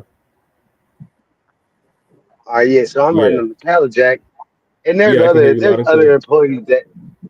there's other employees that don't ride pallet jacks, and I mean, there's sometimes people get demoted because if you ride the pallet jack or the tugger or the forklift, you get paid a little bit more, right? So I hurried up and got on that, and Yeah. then I noticed that there's this Ethiopian cat that used to be a driver. I noticed he ain't driving no more. So I, you know, me Yeah. just thinking like how I think. I'm thinking like, well, maybe something popped off that I should be worried about. So I should watch out for. Let me ask him why he Yeah. ain't driving. So I asked him like, Right. hey bro, hey, why you ain't driving no more? And the dude just kind of spazzed out a little bit. He tried to get a little spicy. Like he had a little attitude with it. Like, I don't like drama. I don't like drama. I was like, man, hey, I said, why you ain't driving? I ain't said nothing about him. Hey, he's all staring me down, looking all Ooh. slick. I had to catch myself and remember I'm at work. I can't. Yeah. But I realized too that like, wait, maybe this dude don't really understand the black culture really, because you don't really talk to no people Yeah. like that. You know what I mean? Because I thought of it like this. Now, if that would have been another black American talking to me slick like that, Yeah. I'd have cussed his ass out. Hey, who the Right. hell you think you talking to, funny looking nigga? Right. So I had to give that dude kind of the same thing. I hurried up and told him, like, hey man, you need to watch your tone. I'll just ask you a question. Matter of fact, I don't even care. Go on, let me get away from you, dude. And now he's looking at me all stupid. Like, hey, hold up, man. That was some bitch ass shit right there. Right. Why you gonna go off and act tough with me? I just asked you a Yeah. question. And if there is something, there's some slick shit going on, if there's some drama going on with All right, y'all. driving, Everything would closed up on my end. Go ahead, finish your thought, and wouldn't then I'll continue. I was just saying, like, if there is something going on that they doing, when you want to warn your brothers, like, hey, look out for this because they be doing this. Not them tethers. They don't want to warn us. If he was an Ethiopian, he would have warned you. But he clearly sees not. Probably, yeah. But I don't think. Look, it's like we always say. They don't do Pan African in Africa because No. that shit's segregated over here too. All the Yep. other people that's not from Ethiopia, they don't fuck with him. Nope. They don't fuck with him. He up here on his own. Yep. But they'll side with him with the quickness to go against you. Oh yeah, if it came down to it, yeah. If it was them or me, it's gonna be me first. They gonna get me. Mm-hmm. But I thought y'all would have found that entertaining and interesting. I guess maybe if you would have seen it, because this nigga he's a Myron Gaines looking ass nigga too. Oh, my God. Not a Amar. No, Amaru Fadul. Yeah, Oh, he's one of them looking. He probably got the funny same kind of looking ass. beliefs too. Man, he got probably that was little. crying when Charlie Kirk got murked. He got that little Man. pointy ass mustache where he's, you know, You when they broke try up to too, Keith. I assimilate can't into hear you blackness. When they try to assimilate into blackness and they get that little pointy mustache, Mm-hmm. that's what he got. That little Mahmoud Abdul Rauf look. Oh Lord, one of those. Yeah. What's his name, dude?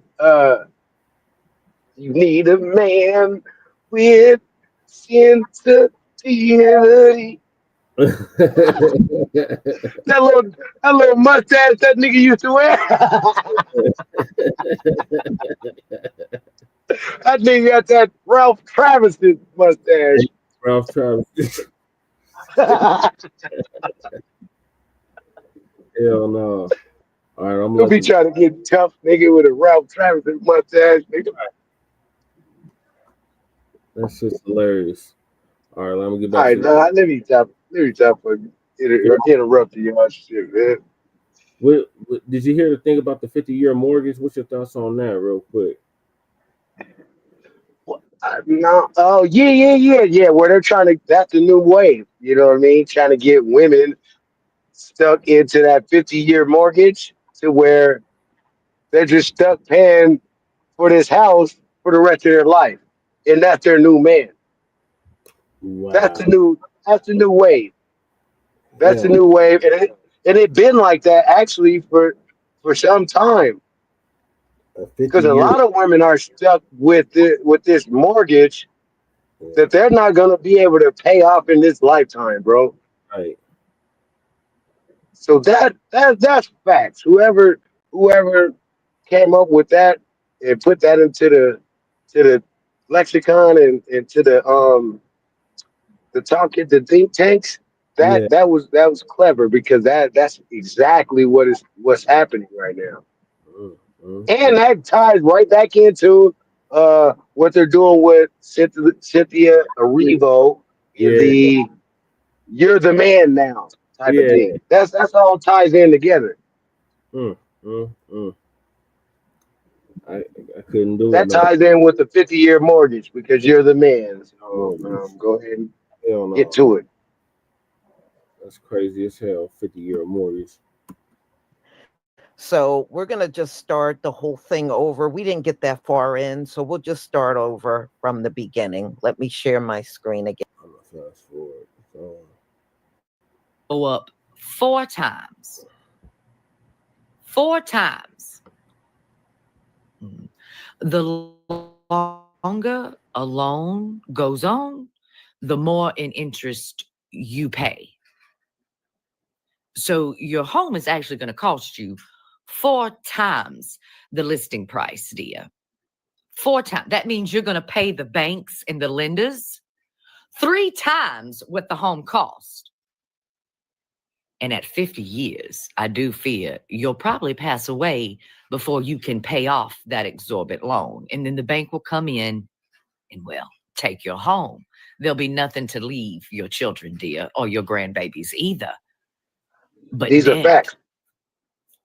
Debt. Isn't that something? Isn't that something? Tax breaks for the ultra wealthy on their property taxes, too. No property taxes, in fact, for those who decide to buy real estate that don't even reside here in the US of A. But the average, everyday working American will never be able to pay off and own that home with a 50-year mortgage, dear. Why is this Nabisco smiling though? I mean, without affordable I health know. care, you won't live that long. Isn't that something? She's a Kamala Yes. supporter. He's just buying up land and building new properties by committing genocide in other countries and making sure that you can work your ass off till the day you die and still And now laugh, don't right? own Laugh, the home right? in which you reside. Yeah, ain't nothing funny about this shit. You thought that home was expensive at $350,000. Try paying 4 times that for Clockwork on your average salary in your high absorbent taxes, baby. No more. But this is what you voted for, right? You voted to make sure that you wouldn't make a living wage, that you would not have health care or access to social programs, and that you would never, ever, ever be able to own a home.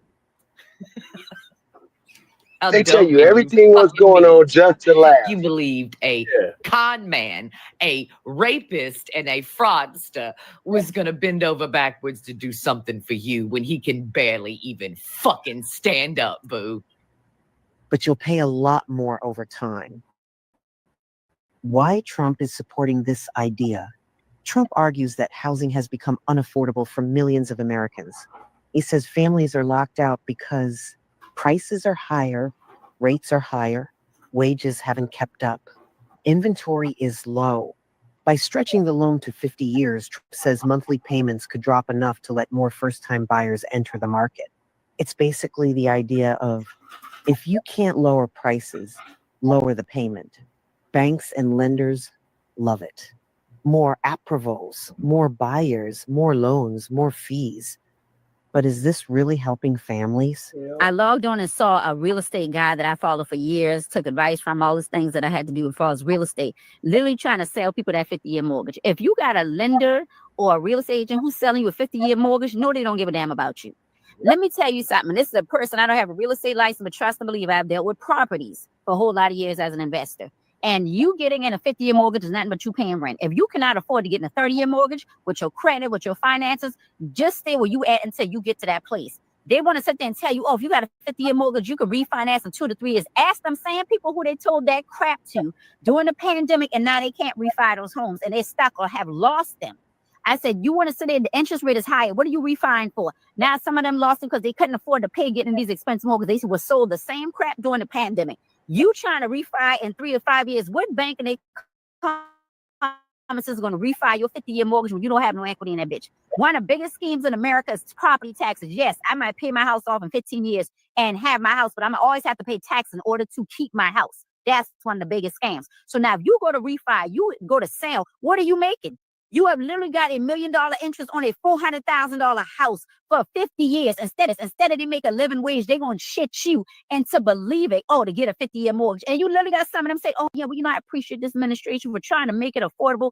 That is bull because they don't want to rock their boat instead of calling a spade and saying this is a jip. You think those builders are going to do? They about to raise the prices of them homes because they know a lot of y'all down behind is going to go get bigger houses and more expensive houses because always 50 years and they're going to raise the prices on them. Is mainly geared towards black and brown people with this 50-year mortgage. Because one thing I appreciate about my broken, impoverished white people, because they think their skin is true currency, they will stay in that raggedy house. They will stay in that trailer till it rusts. So this is not geared towards them. This is geared towards black people who say, I want to build legacy. I want to have something. Don't let them continually keep playing. You get yourself together where you can try to beat the system that want to take advantage of you all the time. Stop playing into these people's hands and stand firm on something. Damn. Have a good day. The pros. What looks good on paper? Let's be fair, there are benefits, lower monthly payments, easier loan approval, more renters could become homeowners, might help families in expensive markets like California or Florida. could stabilize payments in a time of rising rents. A 50-year mortgage makes the dream look reachable. But the question is, at what cost? If any one of my clients came to me and said that they're going to use the 50-year mortgage, I'm not putting my name on that, and I'm walking away from you. That is the most. You might as well just throw your money away in that situation. The 10-year difference on that and just interest alone and equity wouldn't add up. Any person that has any basic knowledge, sorry, my freaking seatbelt. Any person that has basic knowledge knows that shit doesn't add up to any person in the world with common sense. The same amount of time in 10 years that you get a property on a 50-year mortgage versus a 30-year. I mean, you're looking at a difference of, having $15,000 versus 40. Like it's ridiculous. Like you're this problem that we have here is a lot deeper than the lending. Only people that are smiling and happy at this, that if people bite on it, are the banks, because they're going to make a ridiculous amount of money on people that are not going to have the people in their corner or hired for them to tell them that this is not a good idea. There's nothing about this is good.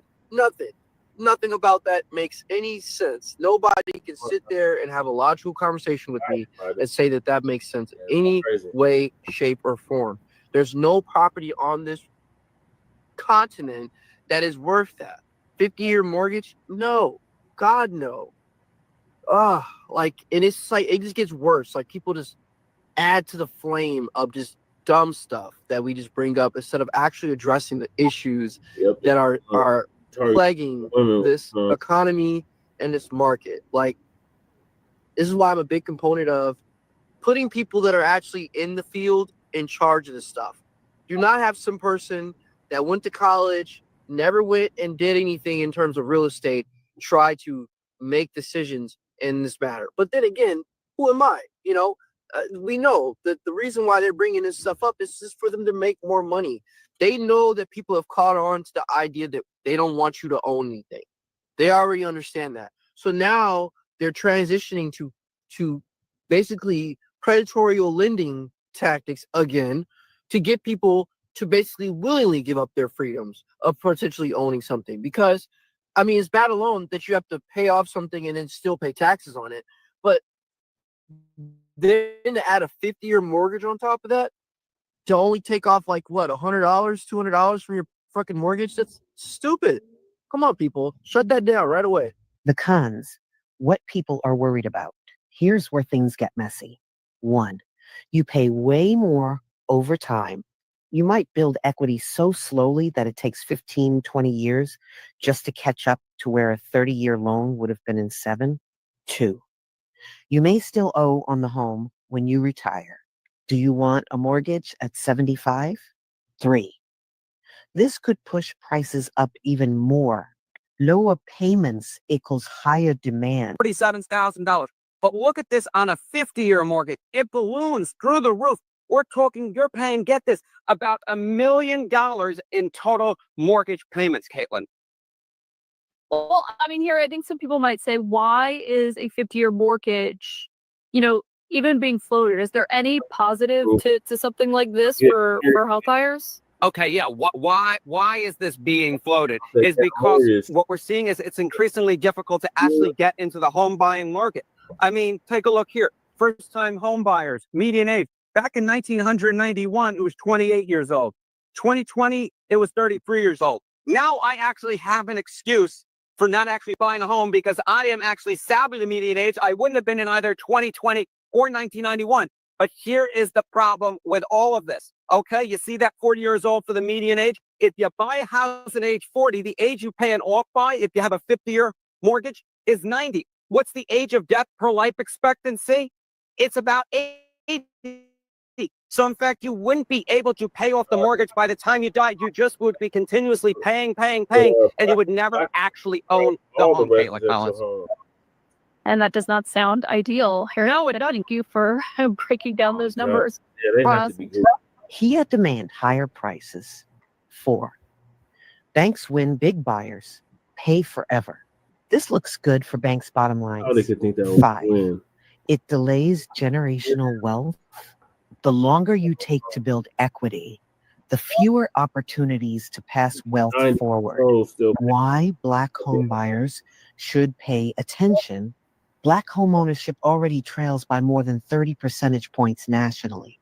Stretching loans to 50 years risks, delaying wealth building, increasing interest paid, making it harder to ever fully own the home, keeping families in debt longer, creating house-poor homeowners who pay forever but never build equity. Shit off. I don't know about you and your house, but as for me and mine, we would never, ever, ever sign a 50-year mortgage off. 50 years? I'm not signing anything for 50 years. Anything.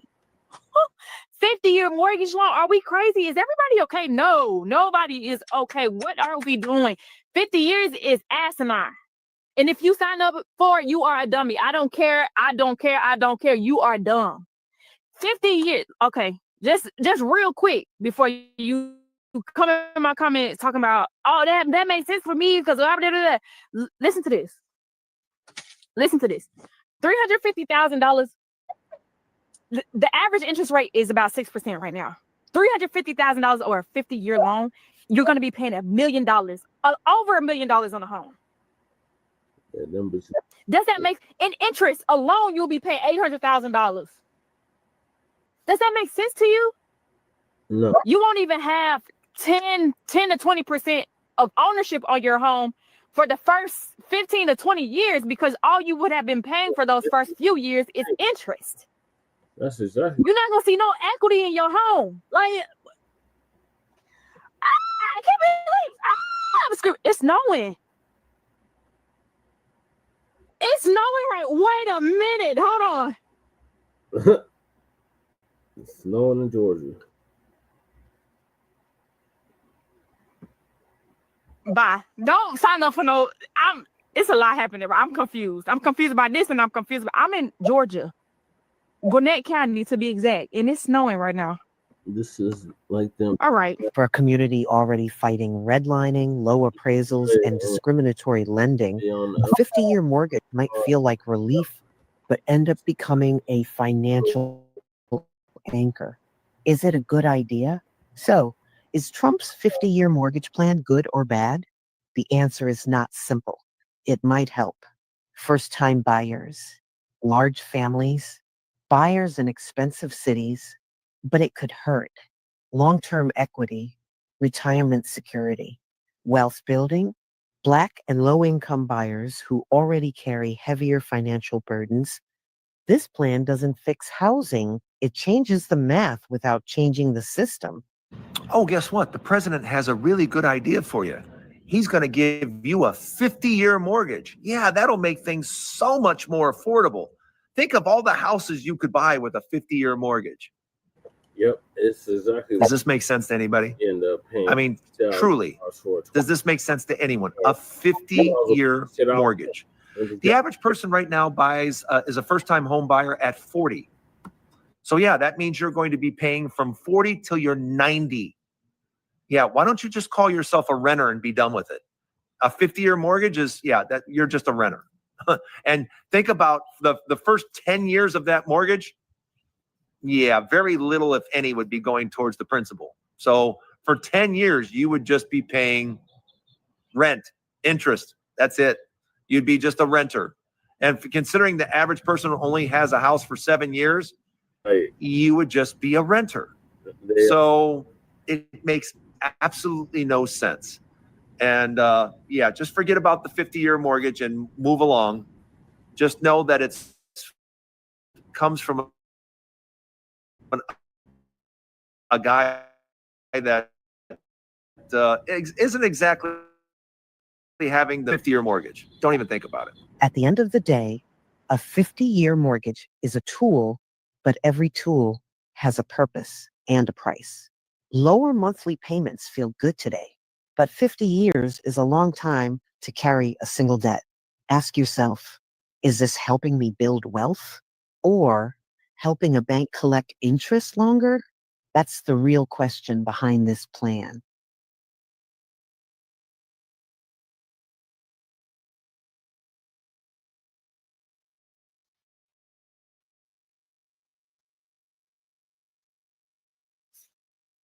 It's just a new way of rich people ripping off poor people. That's all it is at the end of the day. You know, Trump think he's slick, and the only one that's going to benefit are rich people up in here. They're the only ones that are going to benefit from a 50-year mortgage. The consumer, the one that's buying the home, you're not going to benefit at all. Not unless you have this crazy life expectancy, you know. Other than that, you're pretty much paying, and let's say you make it to 50 years. You may enjoy it for a few years before you croak, but is that all worth it? And see, no matter what, you could be in your 20s, 30s, and 40s, no matter what, you're going to be elderly by the time you're going to be really old by the time the darn thing is paid off. And that's what they're banking on.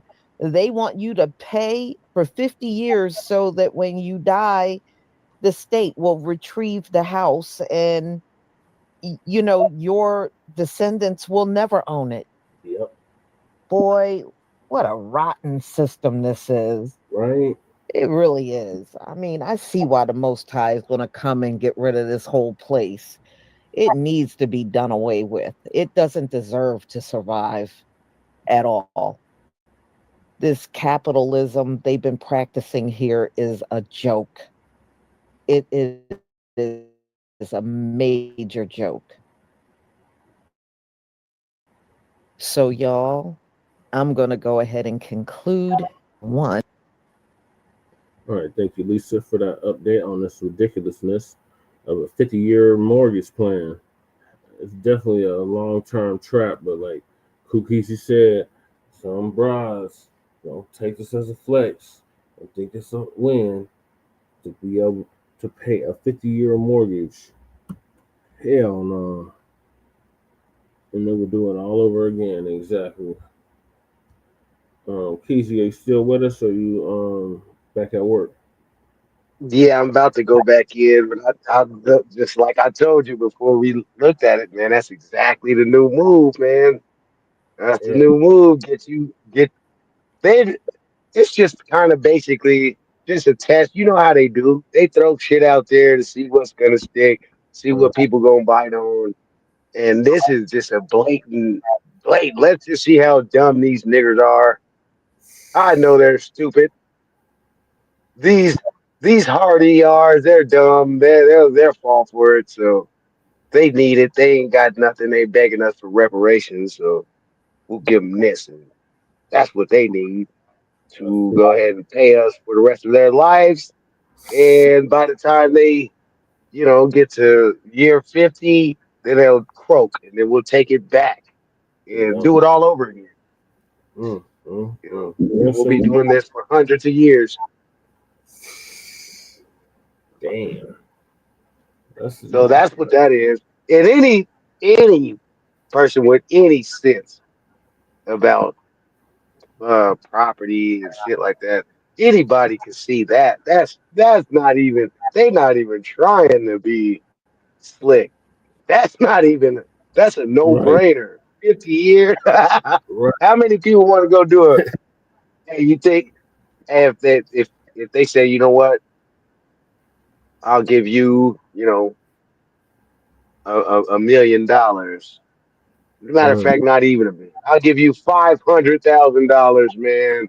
But you got to go do this 50-year sentence. Oh, hell no. That's basically what that is. By the time you get out, your ass is gonna be too old to enjoy it, and then and it's not even gonna be worth what it used to be 50 years later. Right. So yeah, that's dumb. Straight up. So he's proposing this. If you make it 50 years. Right. Like the average life expectancy For a white person, it's 78. For a black man, it's like 68, 69. For a So let's black go with it then. 70. Don't well not let's be subjective. So or objective. Let's go ahead and let's go ahead and say okay, we do that. What happens if every like a lot of people just jump on this 50-year mortgage and then everybody gets these premium life insurance policies. You know what I'm saying? You got life insurance policies on everybody too. And then Yeah, see that might change. That might be because they're not trying to pay out all that. right. Nobody's trying to. That's another movement I've heard somebody use, like to get cops to stop busting on folks.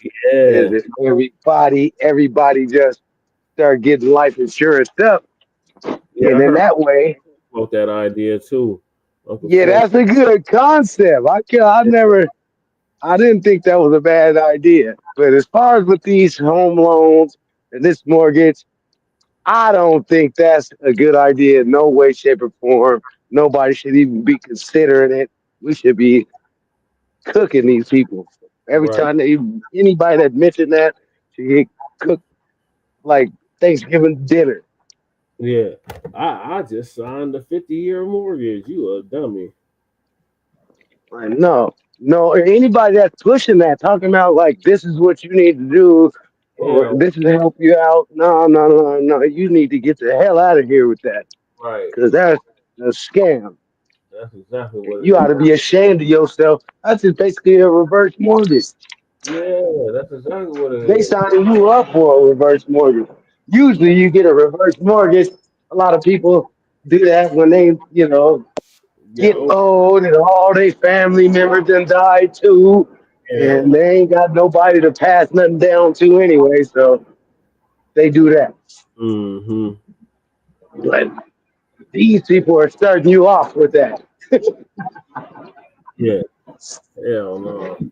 You'll never get out of it. Ain't no way out of it. You stuck. That's dumb. And and Trump, he's an idiot. He's Yeah. just an idiot. He's gonna crash. We already knew he was gonna crash out anyway. Yeah. Especially over these Epstein files. I'm about to get to that next. Ain't no telling what's in that stuff. Ain't Right. no telling what's in that stuff. But as far as that matters, I think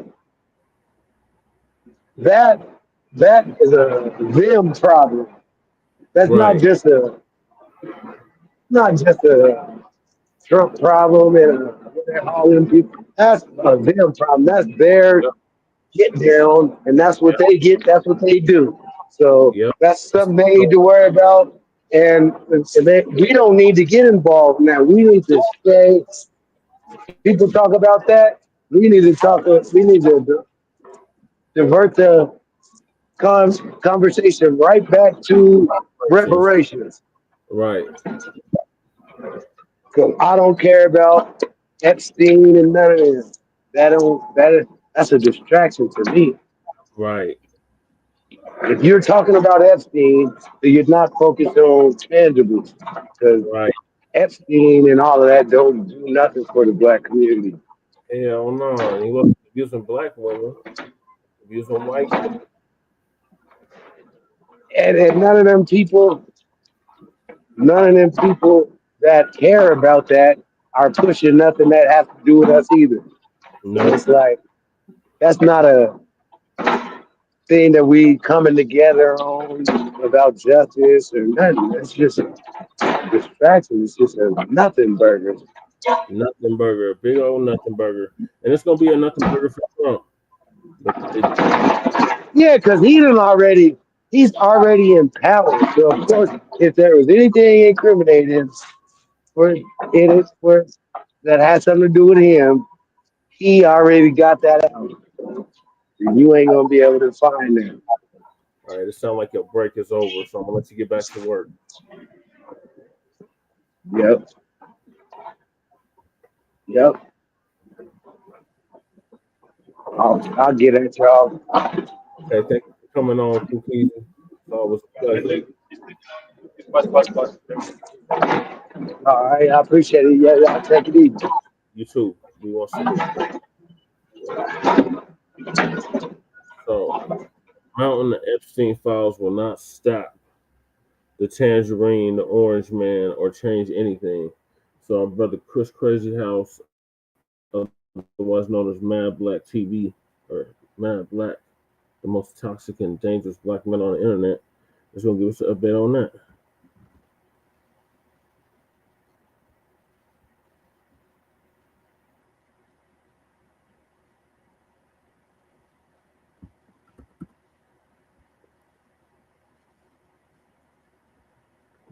Computer, start zooming in.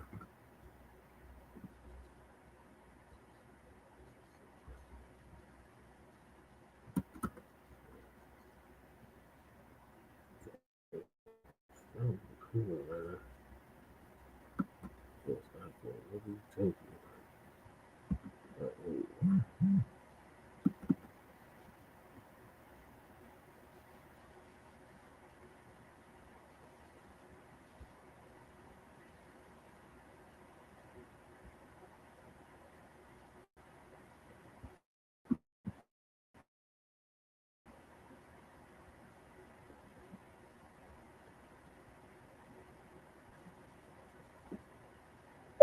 What's good, everybody? It's your brother Mad Black, the most dangerous and the most toxic black man on the internet, and I am black up in your face again with some more pro-black commentary.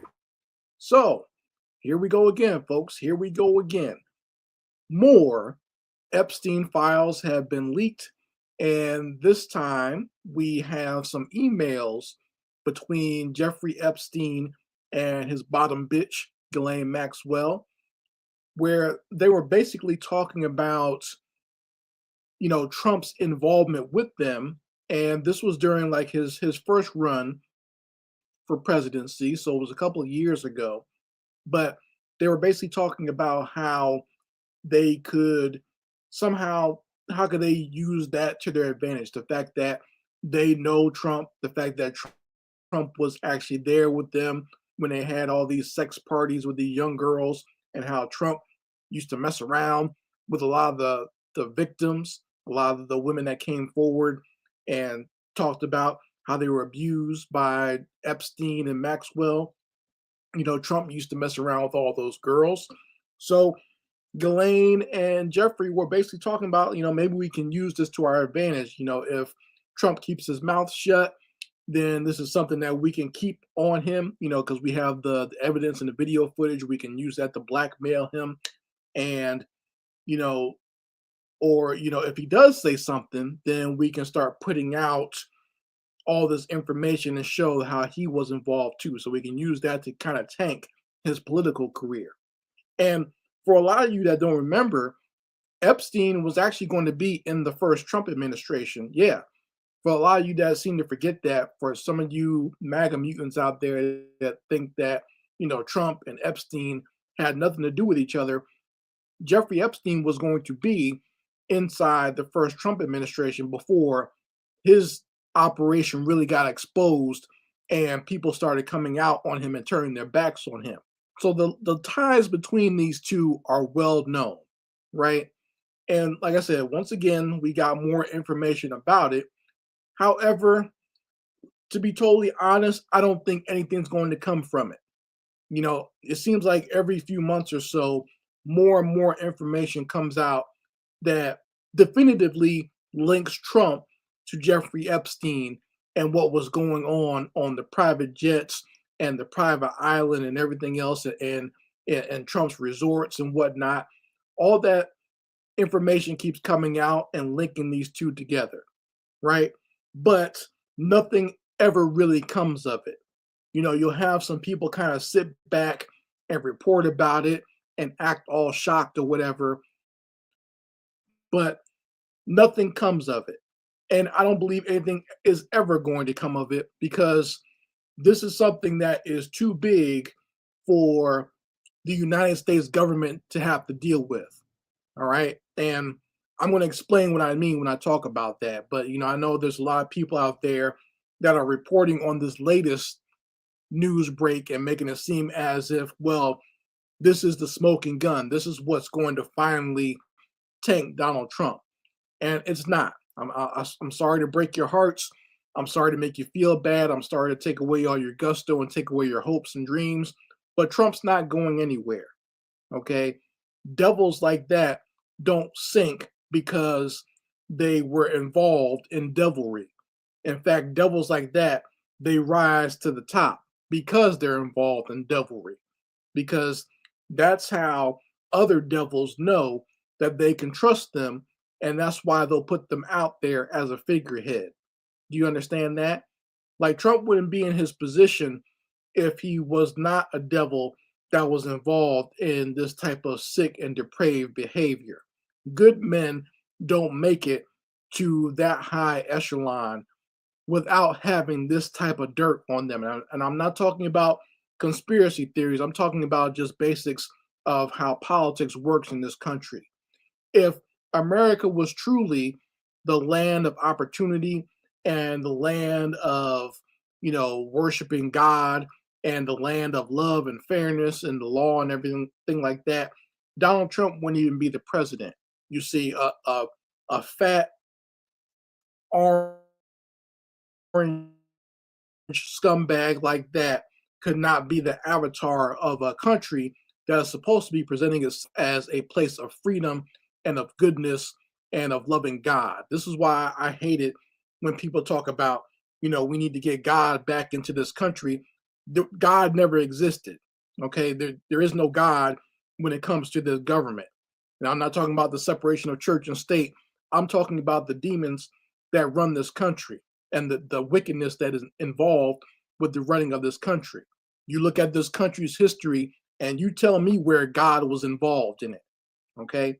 And if you think God was involved in it, then you might be a demon yourself. You might be thinking of the wrong God, right? You might be thinking of a God with horns and red eyes or something like that. But, when it comes to this latest revelation with Trump and Epstein and Ghislaine Maxwell, nothing's going to happen. All right. He's not going to be prosecuted. Nothing bad is going to happen to Trump. Number one, because he's white. I mean, that in and of itself gives him enough cover. Being a white male gives you cover from having to be prosecuted for any type of crime like this. All right. Beyond that, he's also wealthy and he's tied in to a lot of these wealthy oligarchs that already run this country. And I'm talking about the people that really run the country. I'm not talking about Democrats and Republicans. That has nothing to do with anything. And that's the problem, is a lot of people still want to play these partisan games where they think there's a difference between the Democrats and the Republicans when there's not. That is the reason why Donald Trump was once a Democrat. And when he was once a Democrat hanging out in New York, that's when he was down with Jeffrey Epstein, Ghislaine Maxwell, and the Clintons, Bill Clinton and Hillary Clinton. Okay, they were all friends at one time. And to be honest, I think they're still close friends, but they try to pretend to not be friends out in public nowadays, right? But they were all friends at one time. They used to hang out together. I told you before when I did my video about Ghislaine Maxwell, she was at Chelsea Clinton's wedding. Like, you don't invite people that are not close family and close friends to your child's wedding. And they're not sitting there right there in the front row of the crowd, And these people are all tied in with the monarchy in Great Britain. So these people pal around together. And these people all hang out together. All right.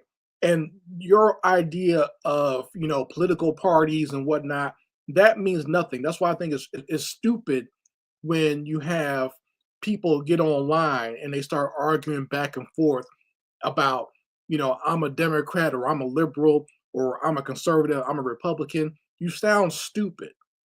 And the people that are laughing at you the most are the people that are in power.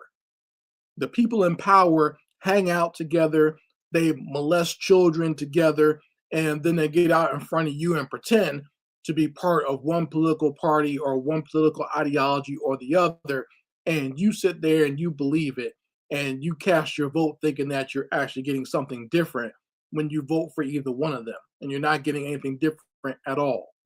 This latest quote unquote government shutdown should have proved that to you, and the fact that we have both political parties can't agree on something that they can't. Both political parties were basically having a discussion and a disagreement about exactly how they were going to screw you over financially in the future. They couldn't come to an agreement based on whatever corporate side that they were on, and they decided to just go ahead and shut down the government. But mysteriously, now they're going to vote to open the government back up right around the time, 2 weeks before Black Friday, when the holidays are coming back, and these corporations want their money for the end of the year so they could all be in the black. You notice that? So just mysteriously, we had a whole government shutdown where people can't get food, where people are having problems with their, not only their health benefits, but their benefits coming from the government when it comes to like food and shelter, and also like clothing and everything else, heating, power and whatnot. They're having all these shortages, but now all of a sudden the government is going to turn back up and turn everything back on so that you can go out there and shop and buy some nonsense that you don't need for the holidays. I'm going to talk about that more in another video, but I just want to put that out there to let you understand how much of a scam this all is. So once again, nothing's going to happen with this latest Epstein revelation. This is the same type of nonsense we heard months ago. And by now, you should know that Donald Trump is a scumbag who is an abuser of women and young girls.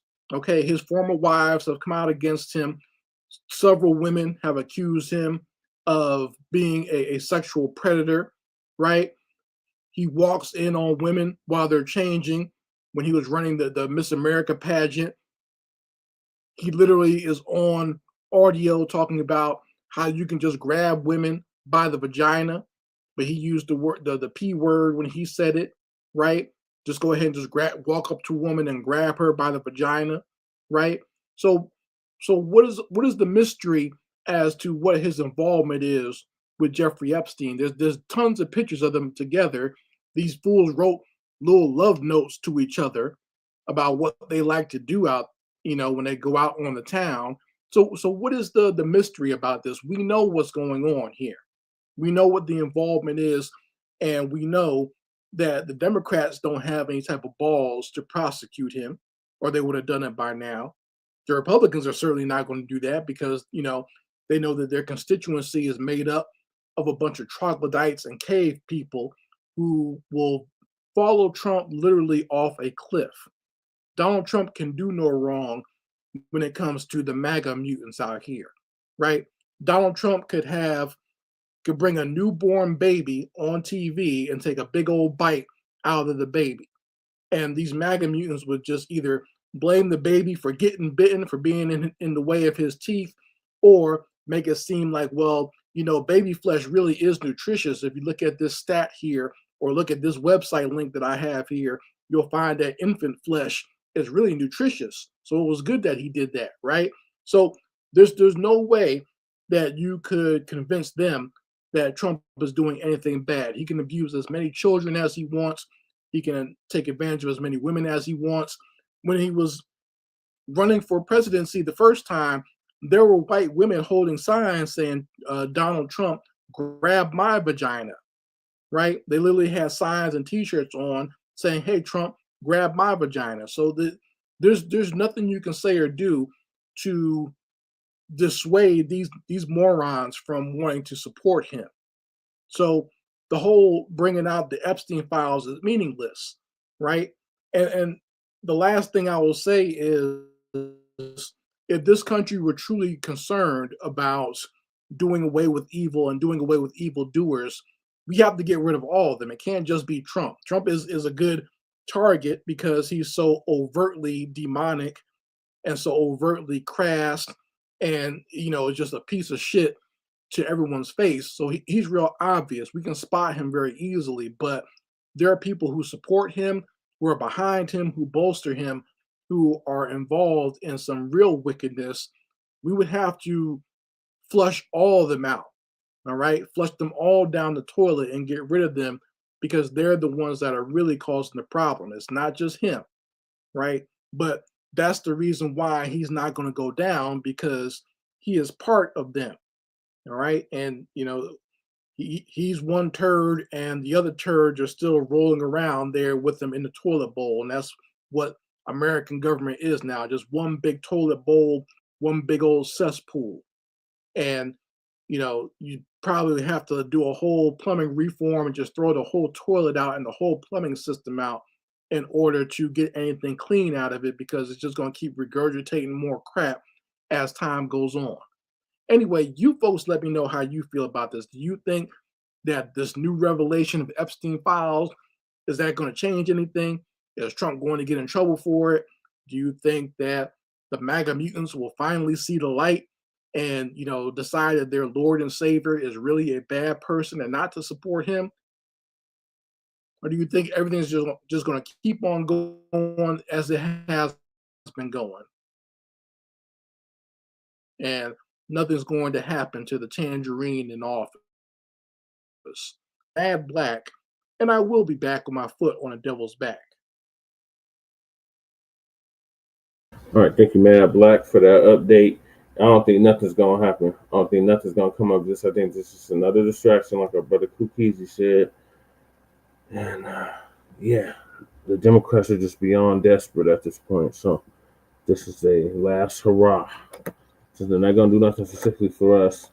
They think that they're gonna take our focus off of our reparations and our tangibles by trotting this nonsense out in front of us. And we already know ain't nothing gonna come of it.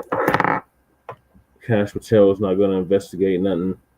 Ain't nothing gonna come out of this. Exactly. Yep, you did say it. Yep. So moving along, we got our unhoused neighbor news, our illegal migrant news, and the local Denver news. So, in Denver homeless news, the city of Denver addresses homelessness with new plans. Denver homeless shelter to close in January of 2026. Affordable housing to be built in this place. Homeless encampment cleared near Denver 7's old building. A slew of other things. So let's see. This first one is about the new homeless plans that Denver's trying to implement under punk ass Johnston.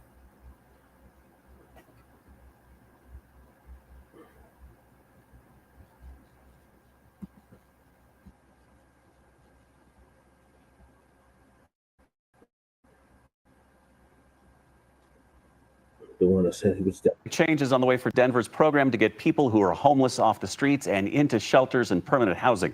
Matt Morrow at the Breaking News Desk to explain. Matt. I'm called All In Mile High has done a lot in the last 2 years, getting nearly 7,400 people into shelters and more than 6,000 into permanent housing. Starting next year, the city of Denver is going to decrease the temporary shelter space and double down on people getting into permanent housing, along with getting them jobs and treatment for mental health and substance abuse issues. So in March, the city plans to close the shelter here on Quebec Street that used to be the Comfort Inn. It's also going to stop funding the Monroe Village micro community. The tiny homes are considered temporary housing, and they could get moved to another location in Denver. The city owns the land here on Monroe and will now develop it into affordable housing. And that's what Denver's really going to focus on, building more of it and getting people into it faster. It used to take about 9 months on average to get people from the streets into permanent housing. And next year, the city hopes to cut that down to just about a month. If you had told us 2 years ago that we would actually be closing shelter sites instead of adding them, we would have told you that either something has gone incredibly right or something has gone terribly wrong. Something went incredibly right, which is that we've been making a lot of progress in this. And this coming year, we're going to be focusing heavily on that. Lauren Nabisco. People who are using the two shelters that are closed closing will be moved to other shelters or offered permanent housing. And 2 more changes next year. The city's going to start paying companies that operate the shelters based on their performance for getting people into permanent housing and helping them get jobs. Plus, the city's going to put more resources into its Roads to Recovery program that helps people with the most serious drug and mental health issues. Matt Morrow. This is complete bullshit, y'all. So this bastard tried to run with my plan when I ran for mayor. Me and Lady Che grafted up a whole plan on how to get people off the streets. It's a lie when he said it was only 9 months. It's a damn lie. I had a case manager that kept telling me for years, oh, it's going to be another 1 or 2 years before you get housed, Mr. Paris or Jesse. Keep hope alive. That's all she kept telling me for months and years on end. Oh, it's gonna take another 1 to 2 years. Then I had somebody advocate for me, my godmother, and that 1 to 2 years turned into 1 to 2 months. So it definitely helps to have an advocate. But this whole notion about, oh, we went from it taking 9 months to get housed to a few months, that's a damn lie. There's still people out on the streets that still have not been housed. Before the illegals even arrived, there was a long ass wait list to get people off the streets. And they make you take this bacc, which indicates how vulnerable you are on the streets. And the higher you score on it, the more priority they put on getting you housed. Me and Lady Che both had to take that down. bacc, they put her on the bridge program where she didn't have no access to none of the services in the previous place that I lived in, the Fusion Studios in Park Hill. And she had a serious domestic violence issue, and they ended up kicking her out the program, and she ended up getting a family tree. So these damn service providers ain't doing nothing to help our Black unhoused neighbors get off the streets. And if you ask them for the demographic data, they will not tell you they don't have it. They just keep saying, oh, we got 7,000 people off the streets. No, the hell you didn't. All you did was temporarily warehouse them, and then they had to go back out on the streets a year or two later. So no, I ain't getting nobody off the damn streets. It's a damn lie that they keep running with it. So the next one is about the shelter that's closing, the Comfort Inn, which they opened up during the pandemic for families. And then the illegals came in, and the illegals started taking over it. So now they're closing it down. Talking about they're going to make it into affordable housing. Yeah, right. Every time these folks talk about affordable housing, it's a joke. March 31.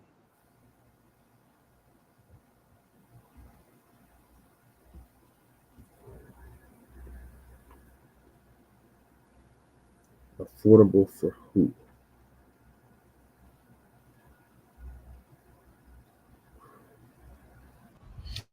At a time when the city of Denver is making cuts to its homelessness response, Denver 7 has learned that another shelter run by Colorado Coalition of the Homeless, CCH, is going to be closed. That's who I'm housed through, CCH, Colorado Coalition for the Homeless. I'm in one of their properties right now. I was in a previous one of their properties. So. Denver 7 viewer Alexander reached out to our Daniel Kreuter, who reports on the issue of homelessness. And he says, quote, Park Avenue Inn, an emergency shelter owned by CCH, will be shut down January 31st, with many of us not knowing where we will be going. Danielle took Alexander's concerns directly to CCH and has the answers. I spent some time this afternoon listening to residents at the Park Avenue Inn, a hotel turned medical shelter for the homeless during the pandemic, and now houses a few dozen people hoping to get back on their feet. That lady with the black hoodie on, she spoke at city council earlier. And she said they're about to put them all out. Yep, ain't no Section 8. They getting rid of all that shit. This is insanity like California, exactly. Send those biscuits to Colfax and Uinta right now. Yep, that's where they're sending them. Send them to the block. What the hell was that? Ain't no Section 8 or anything. Affordable housing or loss for white people, exactly. Well, where I live, it's called the legacy loss. Ain't nothing legacy, ain't nothing lofty about this shit. It's another fucking drug den. I went from one hellhole to another, and now these motherfuckers got an infestation. I'm gonna get on that tether about this shit. Next time, like, I live in a historically black district of 5 Points in the Roach and maybe bedbug infested legacy loss. See how that tether man likes that. Like I was on the Mammy, Chantel Lewis, for 2 years since she got in the office. I was on her every Monday, at least every Monday. I live at this CCH owned Fusion Studios, the roach and bedbug and mice infested Fusion Studios. Yeah, she didn't like that. She sent the mayor, she sent herself to the property to check it out. They came once. The punk ass mayor came once. She came twice. They got rid of the mice, but as far as I know, they still got a infestation problem over there. I'm so glad I got the hell up out of there, though. That place was a shithole. This place is an insane asylum too, but we got more space to move around, and it's a lot quieter over here. Whereas, at least on my floor, there's certain floors in this building that are super loud. I don't live on one of those floors. I think I'm the loudest one on this floor, but anyway, these people that's on the screen right now, they were speaking at city council earlier, talking about how they getting kicked out and they don't have nowhere to go, and they told them that they had vouchers, and then come to find out they don't have no voucher, so they want to put them over there at the old what was the hotel called, the Claro off and I-25. They call it the Regency now. The same strange energy coming from that building. Yep, there's some strange energy coming from that building. Yep. You know exactly which one I'm talking about. Yep, the old Quality Inn. Yep, that shit is fucked up. There's so many deaths in that building. So many people died in that building. They didn't report none of that shit. One of the people that writes for Newsbreak live in that building. And if he didn't live in that building, shit, nobody would know what the hell was going on over there unless they knew somebody that lived there or they went to visit over there. So shout out to him for writing those stories about that building. He done featured me and Lady Che in several articles. So shout out to him for that.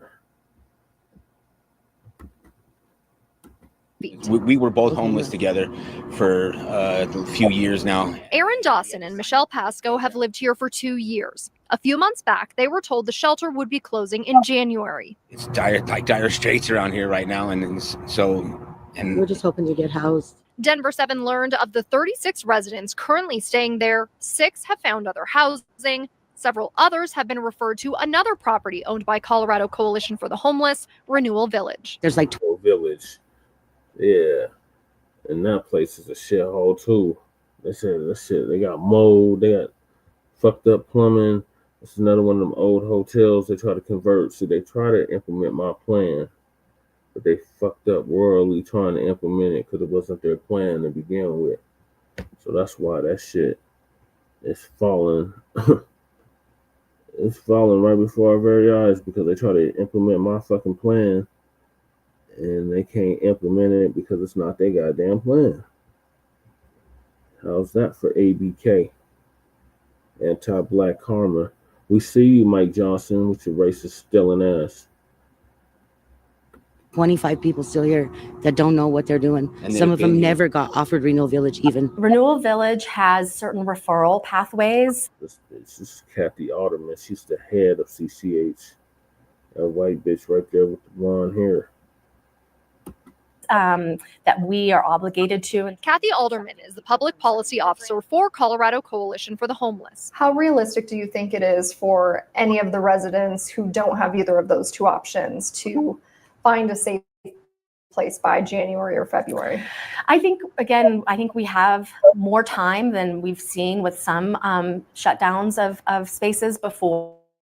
The timing of the closure lands not far from when the city of Denver plans to close a large homeless shelter and either one, but ours is on Monday. When is Chicago City Council? Is it on Mondays too? Because ours is on Monday. So whenever you come out here, crew, if you come out here, crew, we're going on a Monday. That's not a holiday, of course. Because then they have to be on a Tuesday. But every Monday, City Council here in Denver. the tiny home community that the city helps run. We're always concerned when we lose resources. But CCH says their plan all along has always been to purchase this hotel and the property next door, temporarily use it for a shelter, then turn it into low-income affordable housing. We'll be breaking ground sometime next year on our first 60 units of affordable housing. And so this is really a critical step for us to provide that lasting solution. Residents say they hope their neighbors all find a safe place to land. They knew a lot longer than what they told us. You don't just pop this on them real quick and say, oh, by the way, you have 120 days to figure out your whole entire rest of your life. I'm Danielle Kreuter, Denver 7. The CCH says their caseworkers will try to connect anyone who doesn't have a place to stay with a different shelter by the time that hotel building needs to be demolished. And Danielle's committed to covering the challenges and solutions surrounding Colorado. Yeah, good luck with that. They're going to be back out on the streets. Them case managers don't give a fuck. I lost count how many case managers I've had in the past 5 years. It's been more than a handful, maybe 2 handfuls of fucking case managers.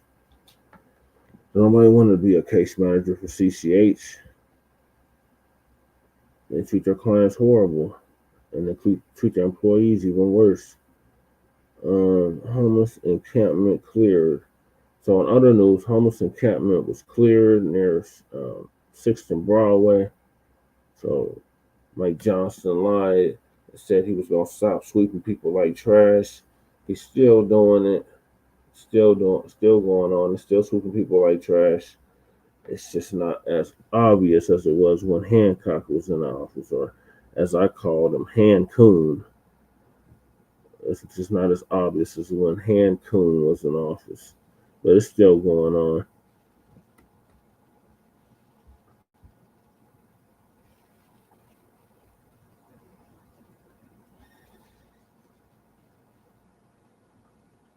Now he's a punk ass lobbyist for the Democrats.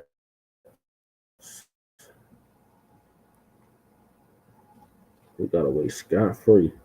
Meanwhile, only on Fox, a homeless encampment that popped up just off of one of Denver's busiest intersections, steps away from a major demolition site. Our Hannah Powers started asking questions about safety and accountability, so city officials and police moved in. Hannah's live off Spear tonight with what happened after we reported it. Hannah.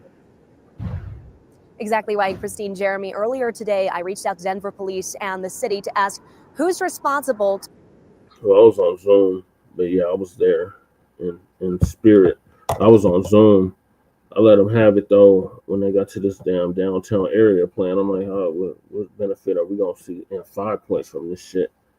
They wanna fix up downtown, but that shit don't trickle down over to us here in the 5 points. So it's like, what the hell? So I gave them a piece of my mind like I've been doing for the past 10 years.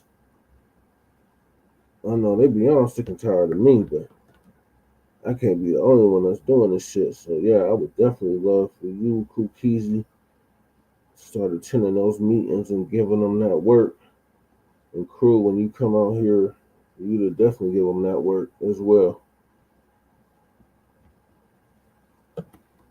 to keep this area safe and secure. Well, now by tonight, you can see the area behind me has been mostly cleared. This is a busy corner right along Spear and 6, where demolition is underway at the old KMGH building.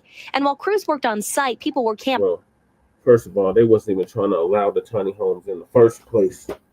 It took all kinds of protests and actions and people getting arrested, people's blankets, sleeping gear, survival gear getting taken away before they even allow for that shit, because they have to add it.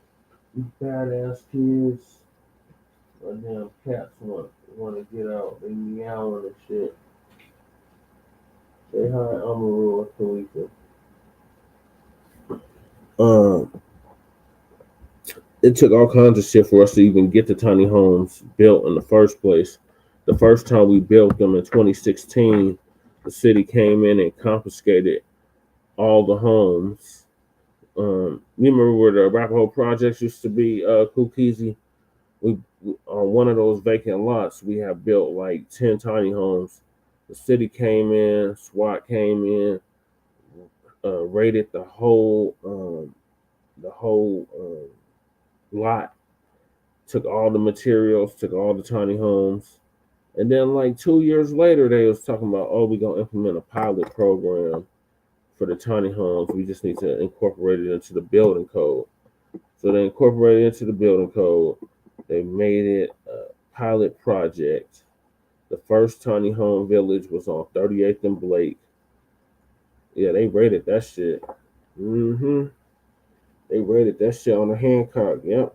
Hancock ordered the GPD SWAT to come in and raid the whole camp. Yep. They took everything and arrested like, what, 6 people? One of the people was Jerry, who turned out to be a goddamn raccoon in a fucking turncoat. He got arrested during a blizzard. He's a military veteran, and he was out there trying to help our unhoused neighbors. My term, because I said they're unhoused, but they're still part of the community.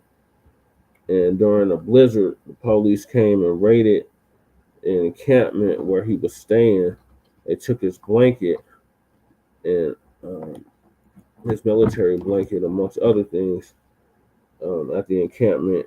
And it took all of that for them to allow the tiny homes to be built in the first place. Like I said, we built the first tiny home village on 38th and Blacc. They put nothing but crackers up in there. The few black people that did stay up in there, they kicked them all out somehow, some way. They got kicked out of the encampment of the tiny home village. And then they opened up like 2 or 3 more around the city, in different parts of the city. And then they said, oh, we're not going to do this a pilot no more. This is going to be a permanent thing. This is right before Hancock left office. And when I was starting to run for mayor, and I was like, I told him, I said, well, if you want to get our unhoused neighbors off the streets, then you should probably look at some of these vacant properties that we got just laying around that's just collecting dust. Because the former city auditor, Dennis Gallagher, before he died, he said we had like 26,000 vacant luxury apartments. And I was like, you got 26,000 vacant luxury apartments, then that's enough to house everybody that's unhoused on the streets. You get master leasing, the city buys up some of these buildings, and you can get people off the streets real quick. So the punk ass mayor, Mike Johnson, stole that idea, called himself running with it, and that's why he keep trying to pat himself on the back, talking about, I ain't got 7,000 people off the streets. No, the fuck you didn't. No, the fuck you didn't. It's temporarily out of sight, out of mind. But as you can see, these same people that he's supposed to got off the streets, they about to be back out on the streets because they didn't give them no permanent supportive housing. Like what I'm in is supposed to be permanent supportive housing. So that means no matter what happens, I'm supposed to have a place to live. But they have different programs. Like these people that's on these programs, they're on the temporary housing. So you only on there for 2 years. After that, you on your own. You're just screwed. If you ain't made plans within 2 years on where you're gonna go, then you're gonna be back out on the streets. So yeah, you gotta get your car running smooth again before I take a trip. Unless I fly out there, yeah, you can fly. I wouldn't fly right now, but yeah, next year you could definitely fly out here. Or you can get a rental car, one of the two. I don't know. I might go out there though, cause I need to see my dad and Waukegan. They finna get tired of my ass in 2026. Yep. They came in ready the whole shit. So anyway, they gave us all this hell just to get the first tiny homes up. They put all these crackers in there. Then they built another one on they moved up one from 30th and Blake to 44th and Pearl. And then they got all these complaints from the residents over there. There's a lot of NIMBYism, not in my backyard. So you said something about they should have I think it was Crew or you, Cool Peasy, said something about a tiny home neighborhood. Yeah, they don't want that. There's a lot of NIMBYism, not in my backyard. They don't want a neighborhood that's full of tiny homes out here. These crackers, these Nabiscos, they're not having it. So they'd rather have these little tiny home villages spread out throughout the city instead of just in a whole neighborhood.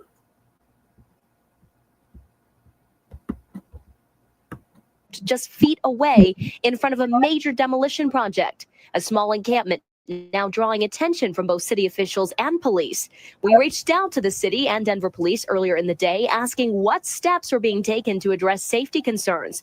Once we arrived, we witnessed at least 4 Denver police officers on site, 2 helping people bag trash and belongings into bright orange bags, and 1 person being arrested. They don't want it. They don't want it. When I was running for mayor, I said the exact same thing. I said, we need tiny homes, like a tiny home neighborhood. They said, hell no. Them crackers, them Nabiscos was like, no, we don't want it in our backyard. In 2019, we was trying to get rid of this urban camping ban, which makes it illegal for you to cover yourself with a tent, a tarp, a sleeping bag, anything besides your own clothing. It's deemed illegal in Denver. So if you try to cover yourself from the elements in this cold weather city, they'll come in and confiscate your shit. So we ran a bill called the Initiative 300, the right to rest. That motherfuckers voted that shit down like 80% to like 20%. It was horrible. After we went and petitioned for like a whole summer to get that shit on the ballot, they said, hell no. They started running all these commercials talking about we can do better and Initiative 300 ain't the answer. So every Monday, when I get a chance to speak at General Public Comment, I remind them of that shit. I said, well, y'all said that we could do better. This is not doing better. This is doing worse. So they get tired of me. I've been giving them that work for 10 whole years. Denver police confirm an arrest was made, but say they won't have details on why until that person is processed, likely sometime tomorrow. Police also confirm they've received 2 calls for service related to encampments in this area since August. And the city's Department of Housing Stability, or HOST, tells Fox 31 their outreach team was also on site earlier today. In a statement, HOST said in part, quote, HOST was made aware of the site this morning, and our street outreach team was on site earlier today engaging with individuals at the location. In situations like this, our primary focus is on outreach and support, ensuring people are... These goddamn acronyms. So HOST is Housing Stability, Housing Stability Program. So prior to that, it was the Denver Road Home, which got ran into the ground, didn't go nowhere. So now they got HOST, and the broad that runs that. This bitch makes almost $400,000 a year. For what? I don't know, because she don't do nothing. And I kept asking her to come to the Fusion Studios when I stayed there. She never showed up. And I said the mayor showed up one time with his little camera crew. And then the second time, Councilwoman Chantel Lewis showed up. She showed up twice. She was so tired of me because I was hitting her up every week. Like, look, we still got fucking mice in this bitch. We got roaches. We got fucking bed bugs. We got all this shit. What the fuck y'all gonna do about this shit? And she would be at city council. She'd be like, I feel so bad. Every Monday, I have to hear Mr. Paris say, you living with bed bugs and roaches and mice. And I'm like, yeah, bitch, do something about this shit. So they did something. They got me the fuck up out of here. Host was made aware of this site this morning. Yeah, so they're still freaking people. Aware of and have access to services that can help. Host says multiple city departments often coordinate in cases like this, and they'll continue to monitor the site and respond as needed. As of tonight, the area appears mostly cleared, but questions remain about safety, oversight, and how long encampments can remain in high traffic areas like this.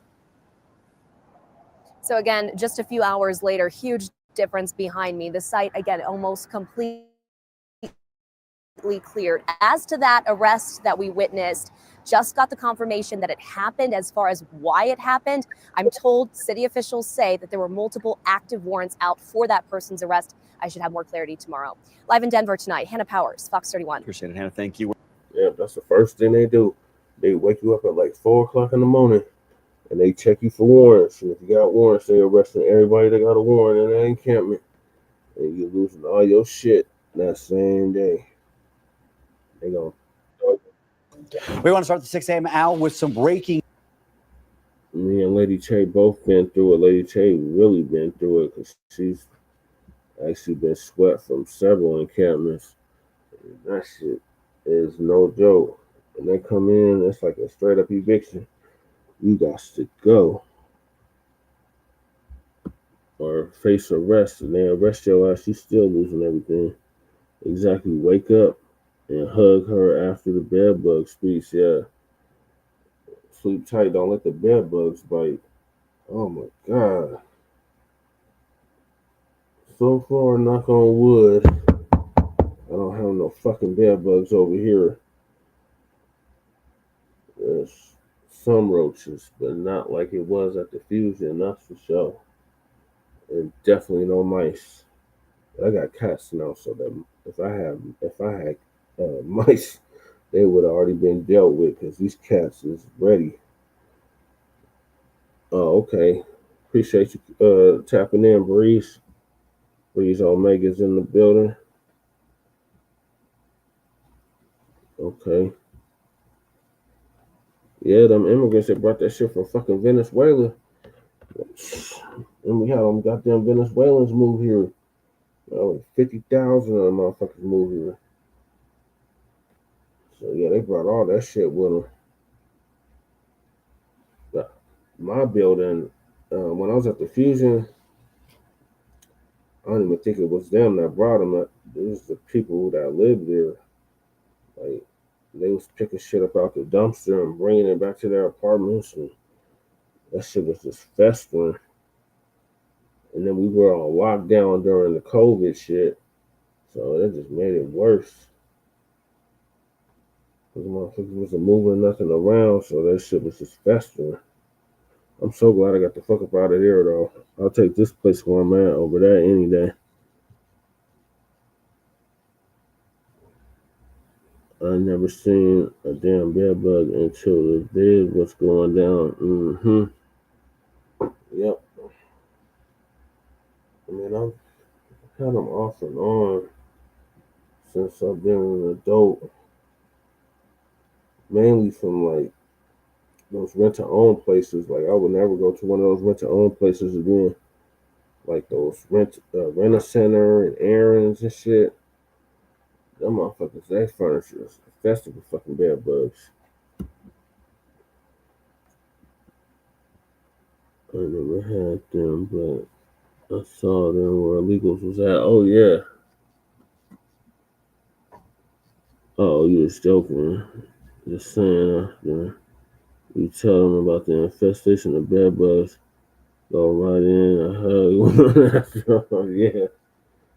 Yeah. Yeah. It was so bad. I used to tape them motherfuckers. And I'd be like, look, you see this shit? Would you want to live like this? And they're like, no, we're going to get to the bottom of this. We're going to get to the bottom of this. So then after that, we started having treatments like every fucking week. But shit, you can't treat that shit unless you heat the fucking room up to 150 degrees. That happened when I was staying with that in that house full of crackers.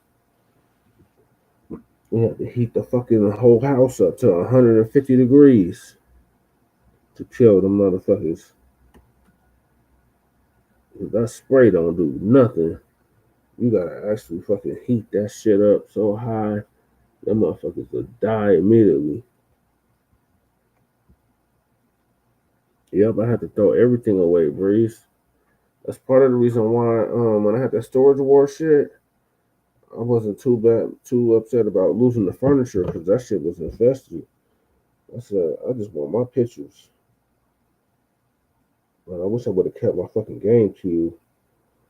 I think I did keep my GameCube, but then I lost it when I moved to Boulder. Fucking Boulder. I never lived there ever again in life. That spray make them grow bigger, exactly. They eat that shit up. That shit don't do nothing to them. Except make them bigger and stronger. No, they found some power stuff that kills their exoskeleton. Yeah, they do have some spray that does kill their exoskeleton, but if you have a serious infestation, you gotta heat that whole room up to like 150 degrees to kill all the motherfuckers. Like, it'll kill them all on site. You won't even have to worry about spraying because the whole room will be so hot that they'll just die automatically. But yeah, like I said, knock on wood, I ain't seen none over here yet. Oh, yeah. Oh, he does? What's the name of it? I'm gonna have to get him over here because these motherfuckers done switched up exterminators twice. Throwing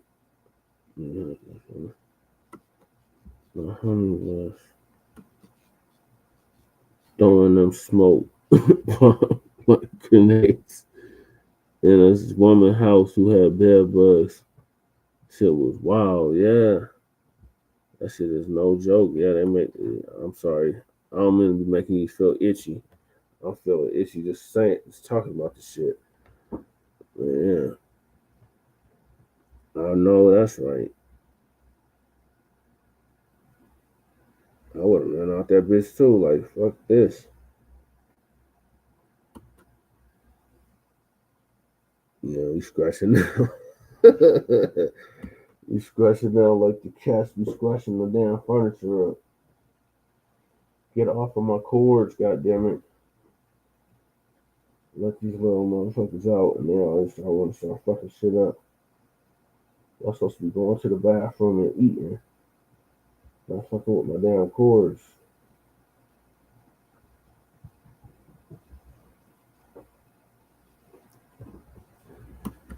Alright. So in other news, and I guess we're on to let me get to the migrant news. This is the Denver news right here. Let's see what the hell they talking about. News out of Denver. We know that one person is dead after being shot by police early this morning. 9 News reporter Jennifer Meckles joins us live from the scene. Jenny, you were there when police gave an update just about an hour ago. Yeah, guys, good morning. We're in Southeast Denver, right where Parker Road and 225, and 25 connect. This is like an apartment, condo, residential area where this all started this morning.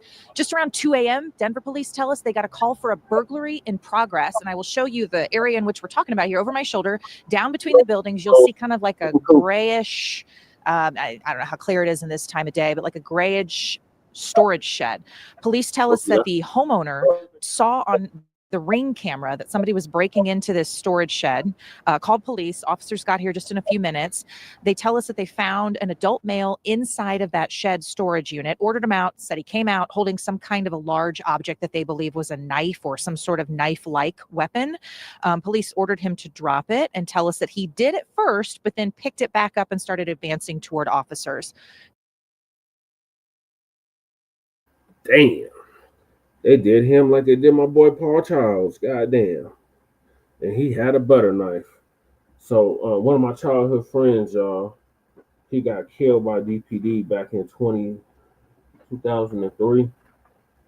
He was mentally challenged or whatever, and he had a butter knife. And the police asked him to drop it. He kept the butter knife. They shot and killed him. So after that, we started the independent monitor, but it took all kinds of protests and shit before they was investigating that shit. Yeah, that don't make no sense. I know. Killing us with butter knives. Yeah, you remember that, Keezy? Yeah, that was one of my childhood friends they killed. Paul Charles.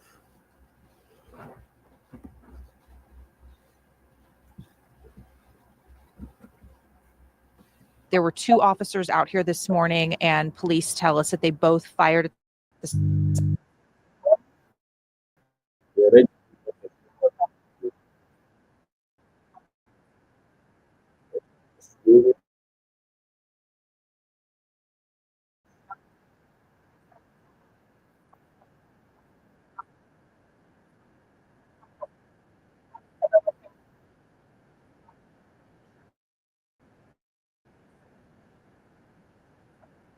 sort of like a knife-like object. What is it a knife or is it not a knife? Like what the fuck? Damn it, Ron. I'm gonna have to ask him about this shit next time I see him. Like, what was it, a knife or was it not a knife? I remember he had shit bricks. I had asked him because they was like, there was some Crips that got into a shootout in the Westwoods, and I said, huh? It was Crips that got into a shootout at the Westwoods, and he was like, he looked at me like, yeah, that's what happened. And I'm like, that don't even sound right, but okay. Because there ain't really no Crips out over there. So I was like, huh? What do you mean? Like, it's mainly Bloods over there and GKIs, Goofy Kids Incorporated, and Nutsucking Monkeys, NSMs. And he was like, yeah, it was the Crips that got into it. I was like, what? He be freaking out when I run up on him and I ask him questions. Like I did the Black Arts Festival, he was like, what? I was not expecting you to ask me that. The chief of police is like Black or Aboriginal, Ron Thomas. He's like straight up FBA, like Native Black American, straight up. He went to TJ, like everybody know him.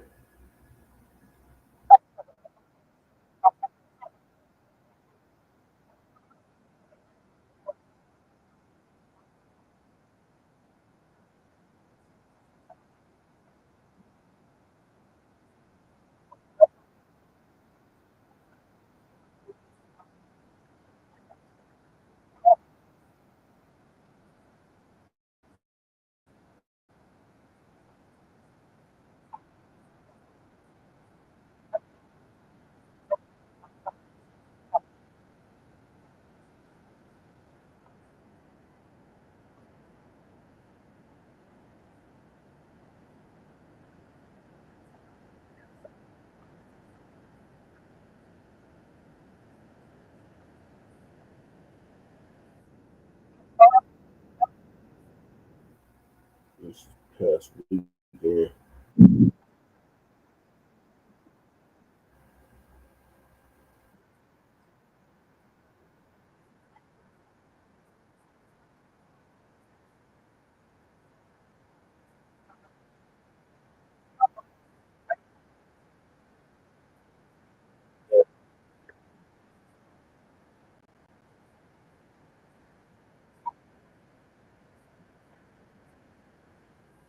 we know people that stay at Warren Village. That's right over here on the east side. Well, it lost the volume. Y'all can't hear it? Yeah, we know. Super raccoon. Oh shit, the sound went out. God damn. All right, let me try this again. Oh, the sound went out. It used to be like, hey, Battery high. this is not connected. All right, let me try it again. Basically, they were saying that it was a lifelike object. Whatever. Now they're talking about Warren Village having a majority of its residents is getting SNAP benefits, and they are uncertain on when they're going to get their benefits. And that's some kind of memorial for some Latino.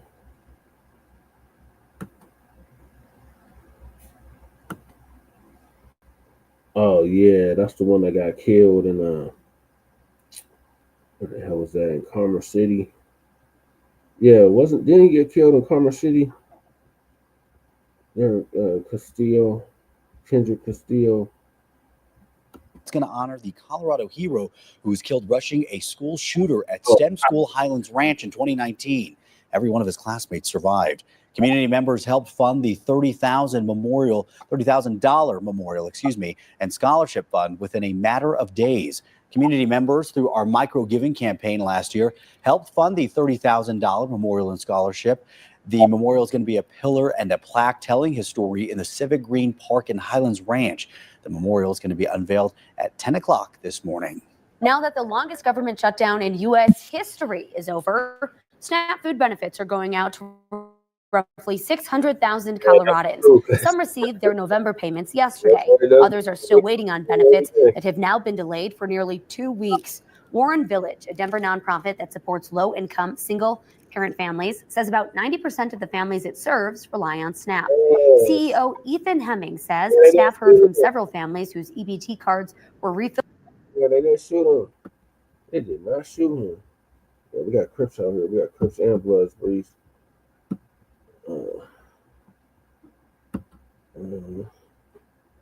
Don't trust that 12 what the media says, right? Yeah, got Crips out here. But where they said that shooting took place, there's not that many Crips out there, so that's why I was kind of taken aback. They didn't shoot that Century 16 Nabisco. Yeah, they left James Holmes alive. He shot the whole damn movie theater during the Batman premiere. Batman movie premiere, The Dark Knight. That was in 2016 or 2012. And then check this out. One of the victims used to be one of my case managers. This motherfucker, a sexual predator by the name of Marcus Weaver. They let this motherfucker be a case manager. Now he over here at Charity House. People is crazy as hell. Got whole sexual offenders running these housing programs. They don't never blame them Nabiscos. Oh, they'll never blame the Nabiscos then. Somebody always getting killed in Commerce City. I would never call it Bomber City. It's always going to be Commerce City. Yeah.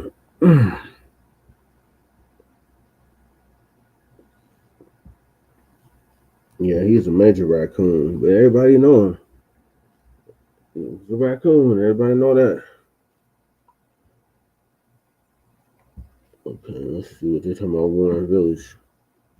In the last 24 hours, and others were notified that their benefits should return within days. The state says it's working to deliver all November payments as quickly as possible.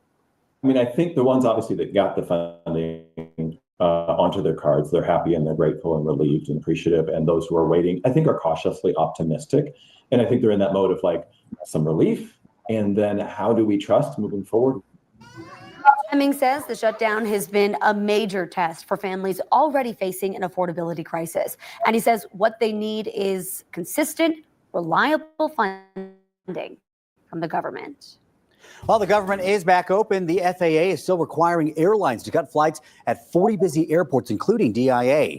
The agency announced this week that mandated cuts will not go above the current level of 6%. They originally said that cuts would increase to 10% by today, arguing that they are necessary to keep air traffic safe because of a spike in understaffing among air traffic controllers.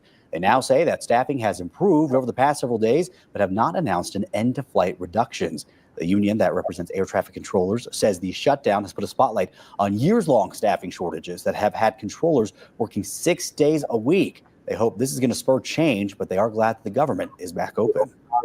It has been just an unnecessary distraction. We have to show up and be 100%. People's lives are at stake. Transportation Secretary Sean Duffy has said that controllers and other FAA employees should receive 70% of their back pay within 24 to 48 hours of the end of the shutdown.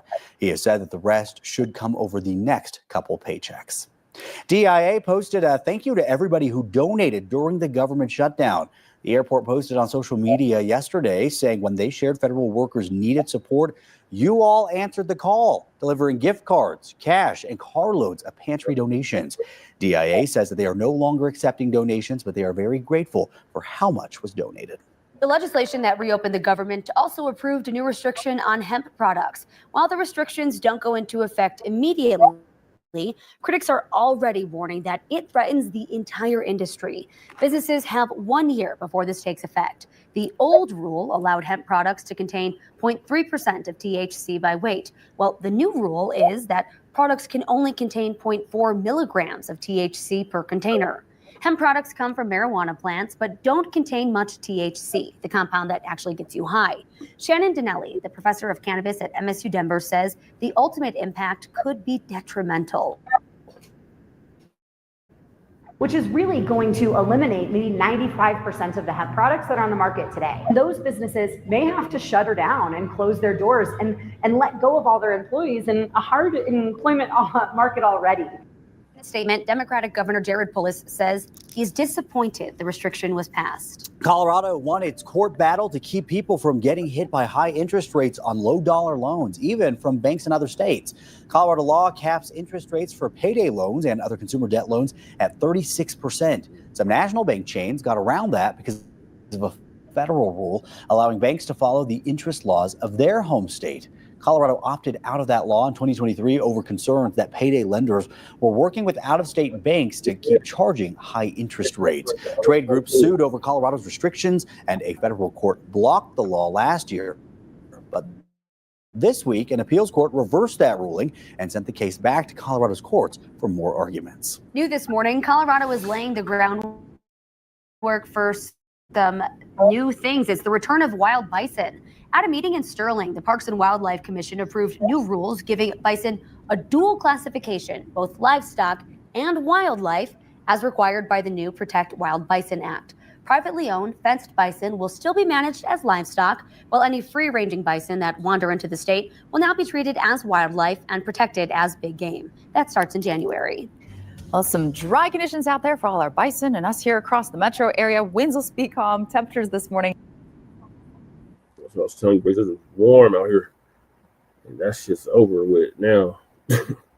It's all downhill from here. I think it hit like 58 yesterday. It's all downhill. All right, let me get to this migrant news. So, Ilhan Omar marks Americans call for her deportation. That bitch needs to go.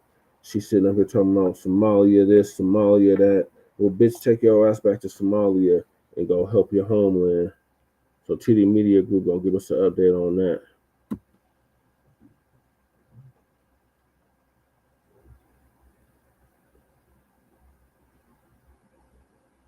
I better not be in the bathroom. I swear to God.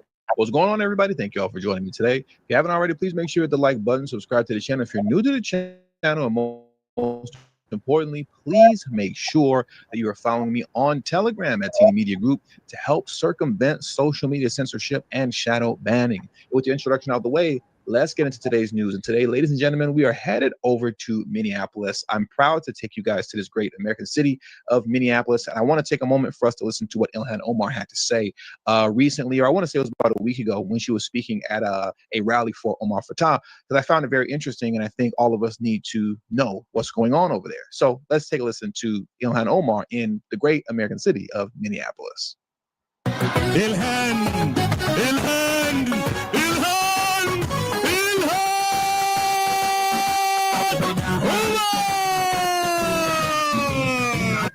Assalamu alaikum wa rahmatullahi wa barakatuh.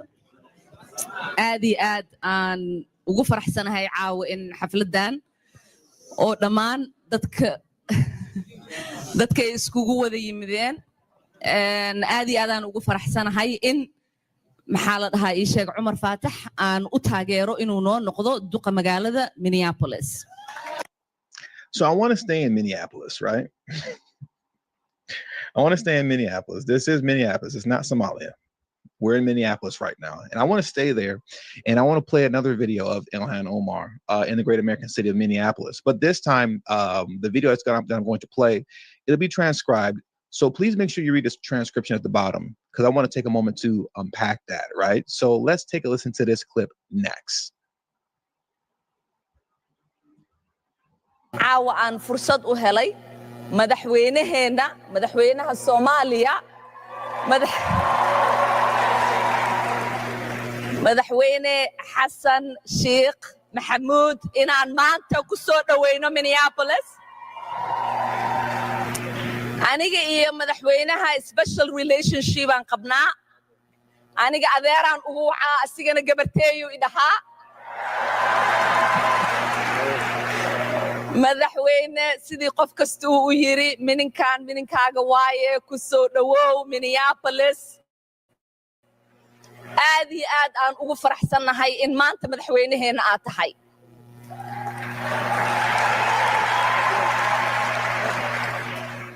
Soomaaliya dadka meeshaan wada joogo dhan waa gurigooda, annaga ma dareensannihin in ay naga tahay meel naga fog. Soomaaliya wadnaheena ku nooshahay, qalbigeena ku jirtaa, maalin kasta aan ka fikirnaa Soomaaliya.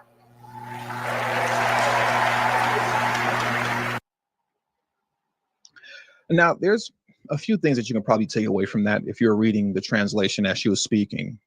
But what jumped out to me the most is how many times she referred to the president of Somalia as our president, right?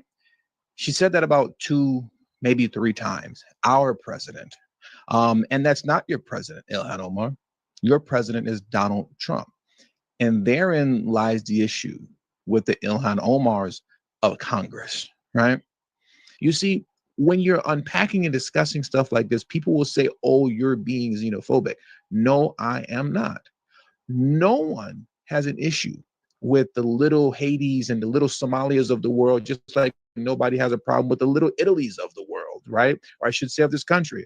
When people come into the country the right way, and they carve out a little slice of it for themselves, in which they bring the best of their culture to America, and you have a little Ethiopia like we do have here in LA and stuff like that.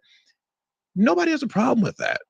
People like that. People love that. Other Americans love that and like having dinner at, a little Somalia or something like that, where the best of your culture is in America, but you've come here the right way and you've assimilated and you've contributed in that way to which you've brought your culture, a piece of it here for everyone else to share in. No one has an issue with that. But when you want to open up the floodgates of illegal immigration to allow the entire third world nation in, that's when we have a problem. When you want to implement the failed policies of your home nation here in America that clearly didn't work where you're from, but for some reason you think it's going to work here, that's when there's a problem. When you continuously refer to the president of Somalia as your president, that's when there is a problem, okay? And here is where the problem lies with her. And this is why today, President Donald Trump had a very special message for Ilhan Omar. And his message was this. Goodbye. This was his message.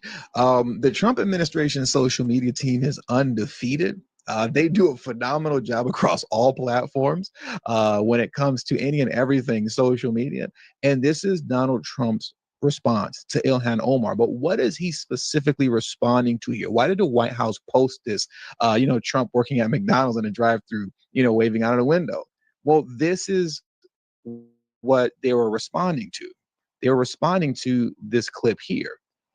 Ilhan Omar said she doesn't mind being deported. I'm grown. I can live wherever. Let me take a moment to play that clip for you next. I mean, I have no worry. I don't know how they take away my citizenship and like deport me, but I don't even know like why that's such a scary threat. Like, I'm not the 8-year-old who escaped war anymore. I'm grown. My kids are grown. Like, I can go live wherever I want. Then why don't you? Because you're Somalian first. You stated these things over and over again. You've made that very clear over and over again. We all know that you don't view President Trump as your president, but the president of Somalia is your president, by your own very words. She's responding to the call of people who have constantly stated that, she should be deported.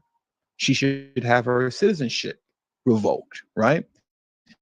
She should be impeached out of Congress since she despises America so much. All she does is Trump bash and she America bashes, right? And she does that all in the name, essentially, like most DNC liberals do, but particularly those of Ilhan's ilk, they do it all in the name of illegal immigration, right? Now, look at this clip here, and I'm not going to play the audio of it just to spare you. I'll just read the translation. But when you're saying stuff like this, yes, you're going to have people call for you to have your citizenship stripped, revoked, for you to be, impeached, and for you to be deported, since once again, you love your home nation so much. Look at this video clip here. Once again, I'm not going to play the video right now because I played it a bunch of times before. Many of you are familiar with this, but let me just read what she had to say during this speech, once again in Minneapolis, right? Not in English, but in her home language of Somali. Look at this here.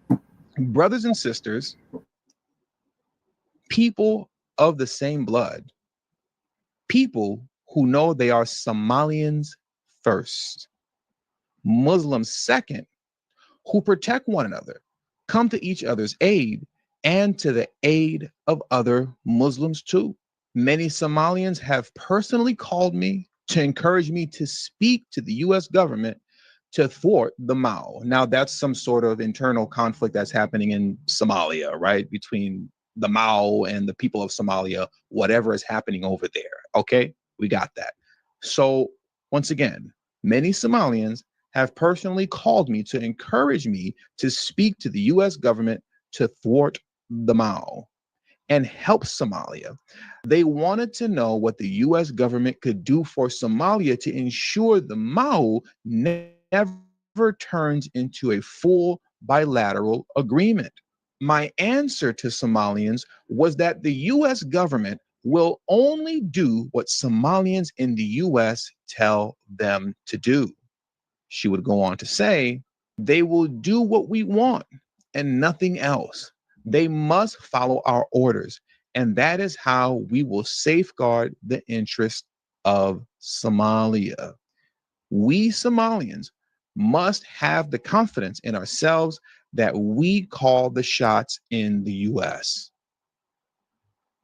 We live in the U.S., pay taxes in the U.S., and have a real voice.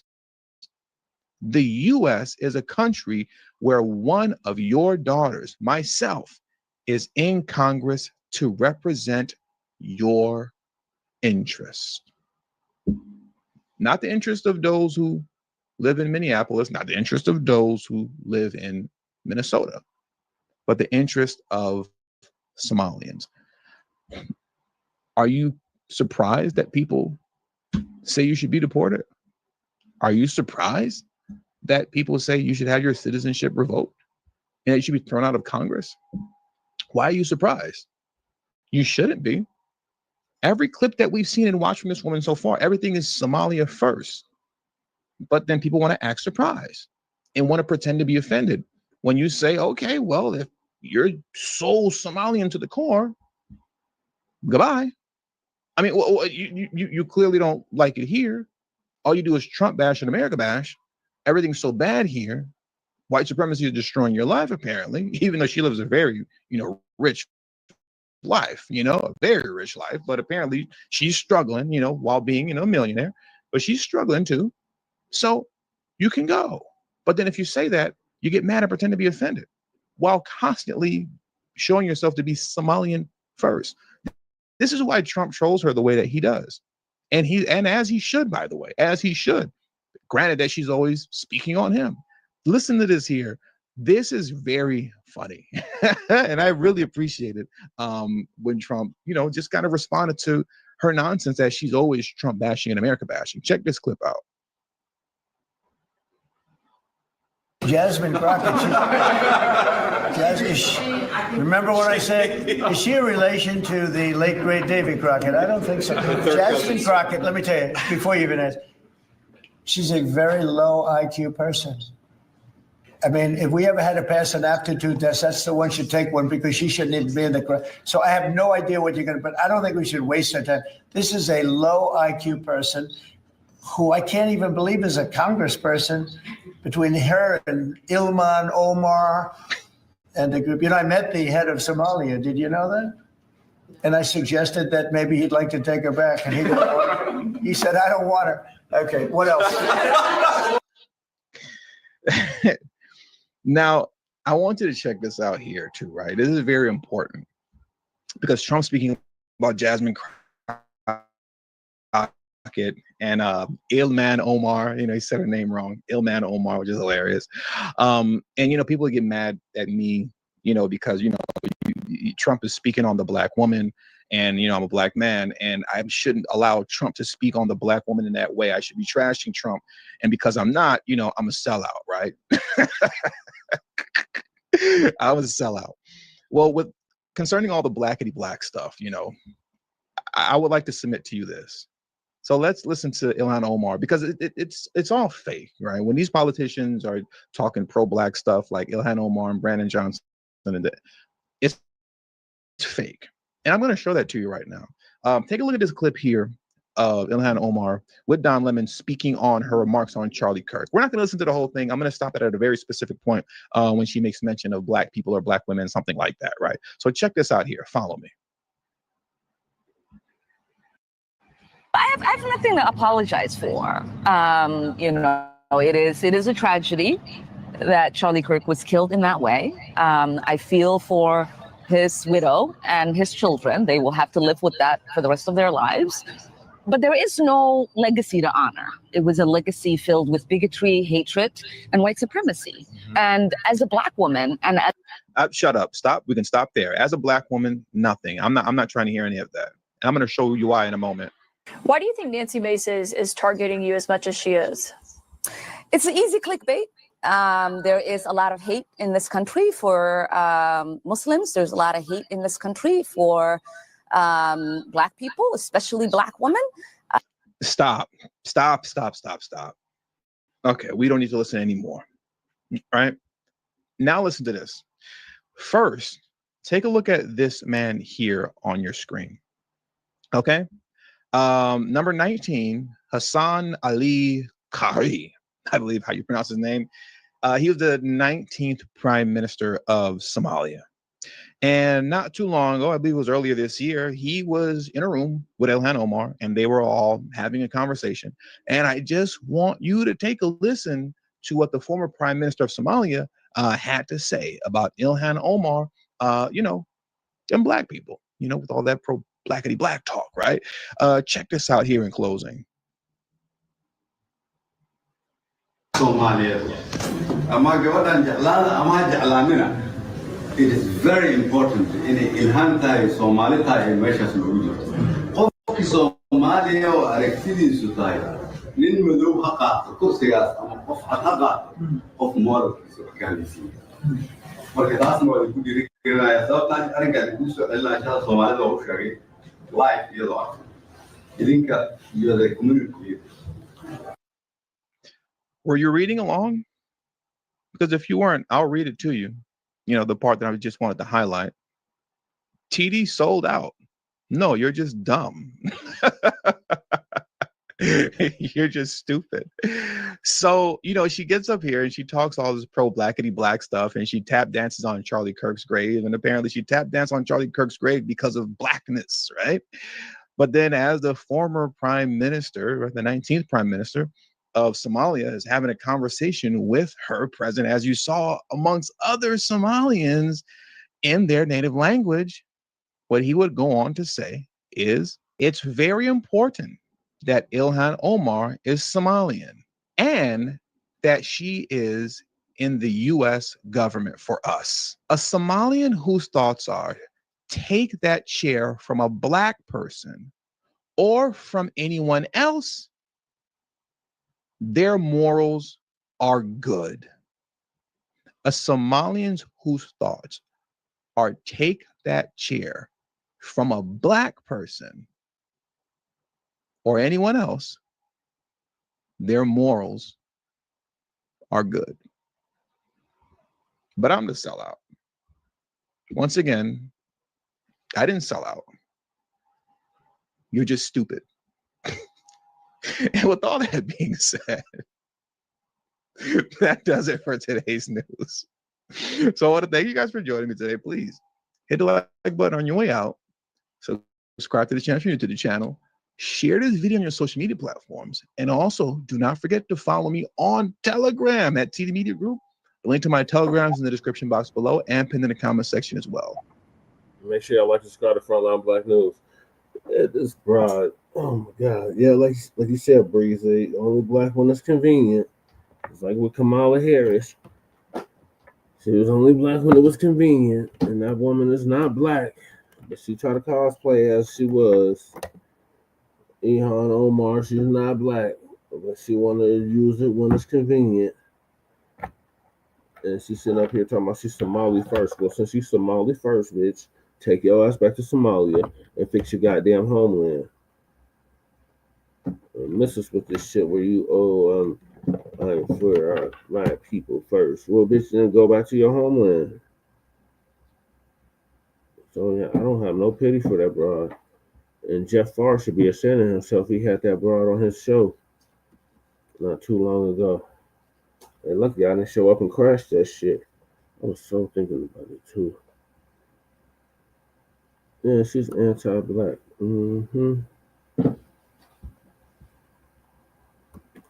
So in other news, Gruesome Newsom has revoked 17,000 CDLs from illegal immigrants. So even Gruesome Newsom is putting the hammer down on the illegals.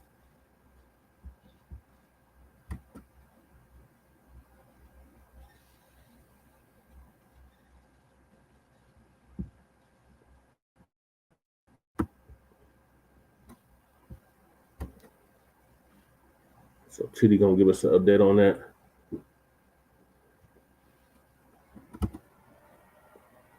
Come on, computer.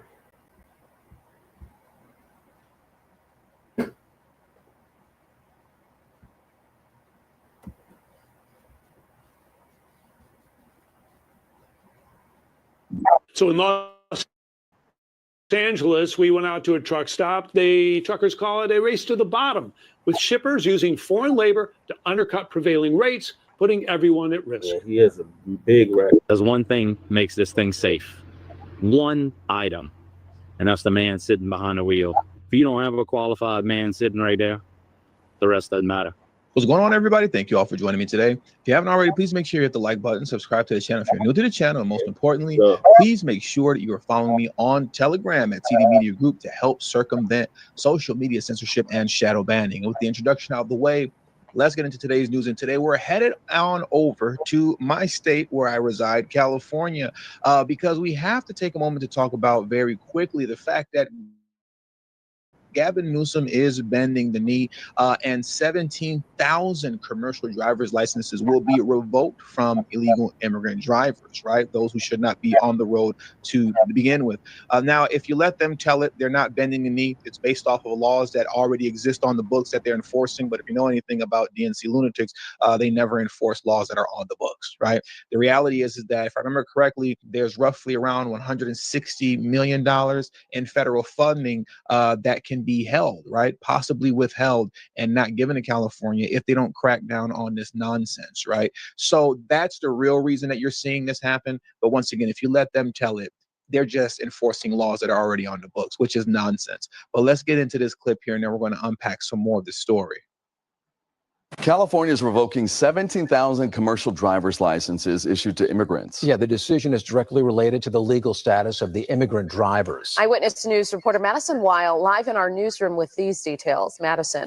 Yeah, John, Rachel, Tony, that's right. The state says the licenses are being revoked because they're set to expire after the date the drivers are allowed to be in the U.S.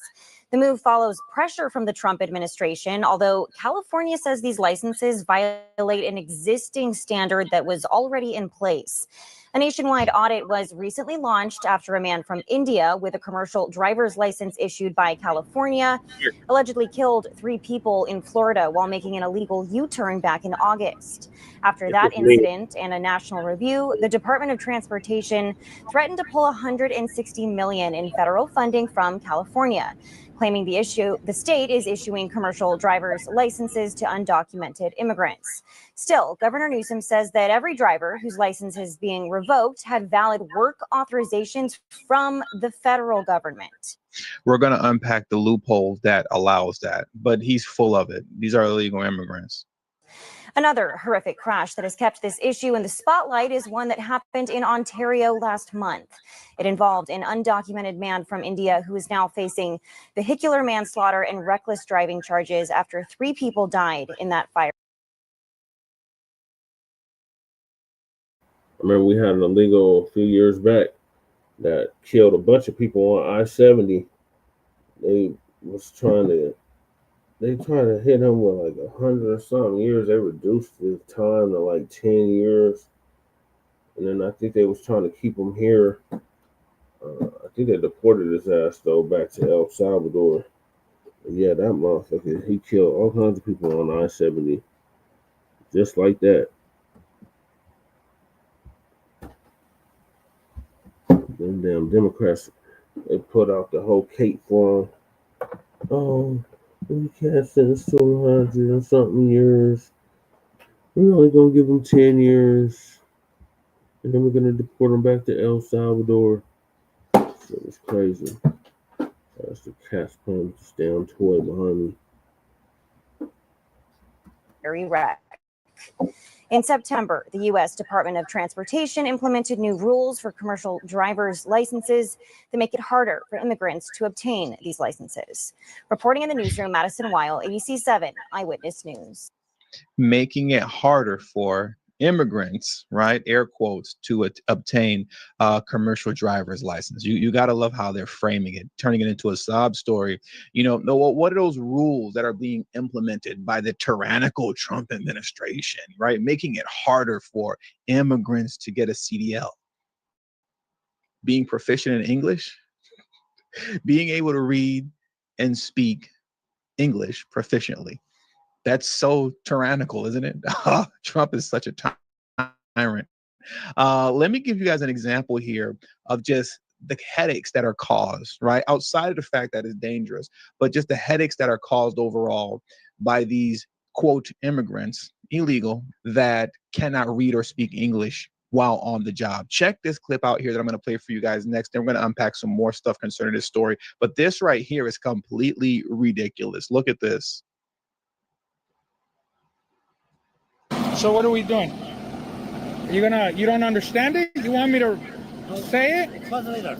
Oh, translator. Yeah. So how do you do it in the real world? Okay, you cannot park this chassis in this pit because only certain chassis are allowed here. You can go park it anywhere in the yard. Yep, that's right, Cookies. You were supposed to get 110 years and they reduced that shit down to 10 years. Yeah.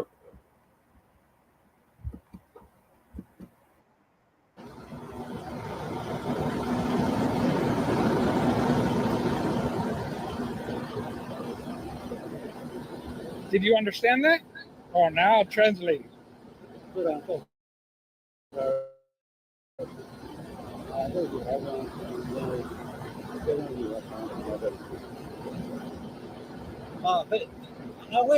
Yeah, anywhere in the yard. You can park it over there by the flip line and KA, Larry A, wherever there's cans parked, just back it up.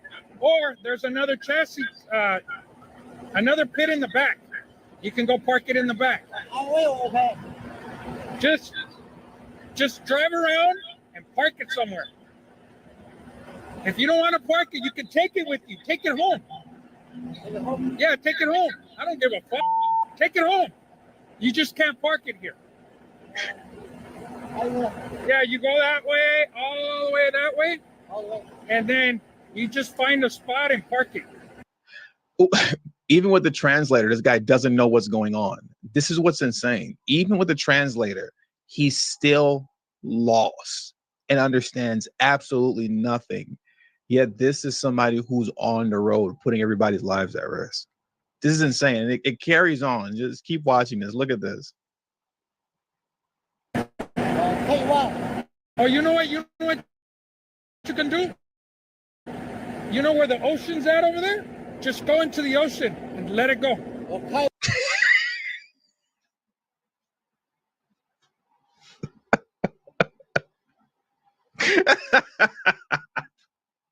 You know where the ocean's at over there?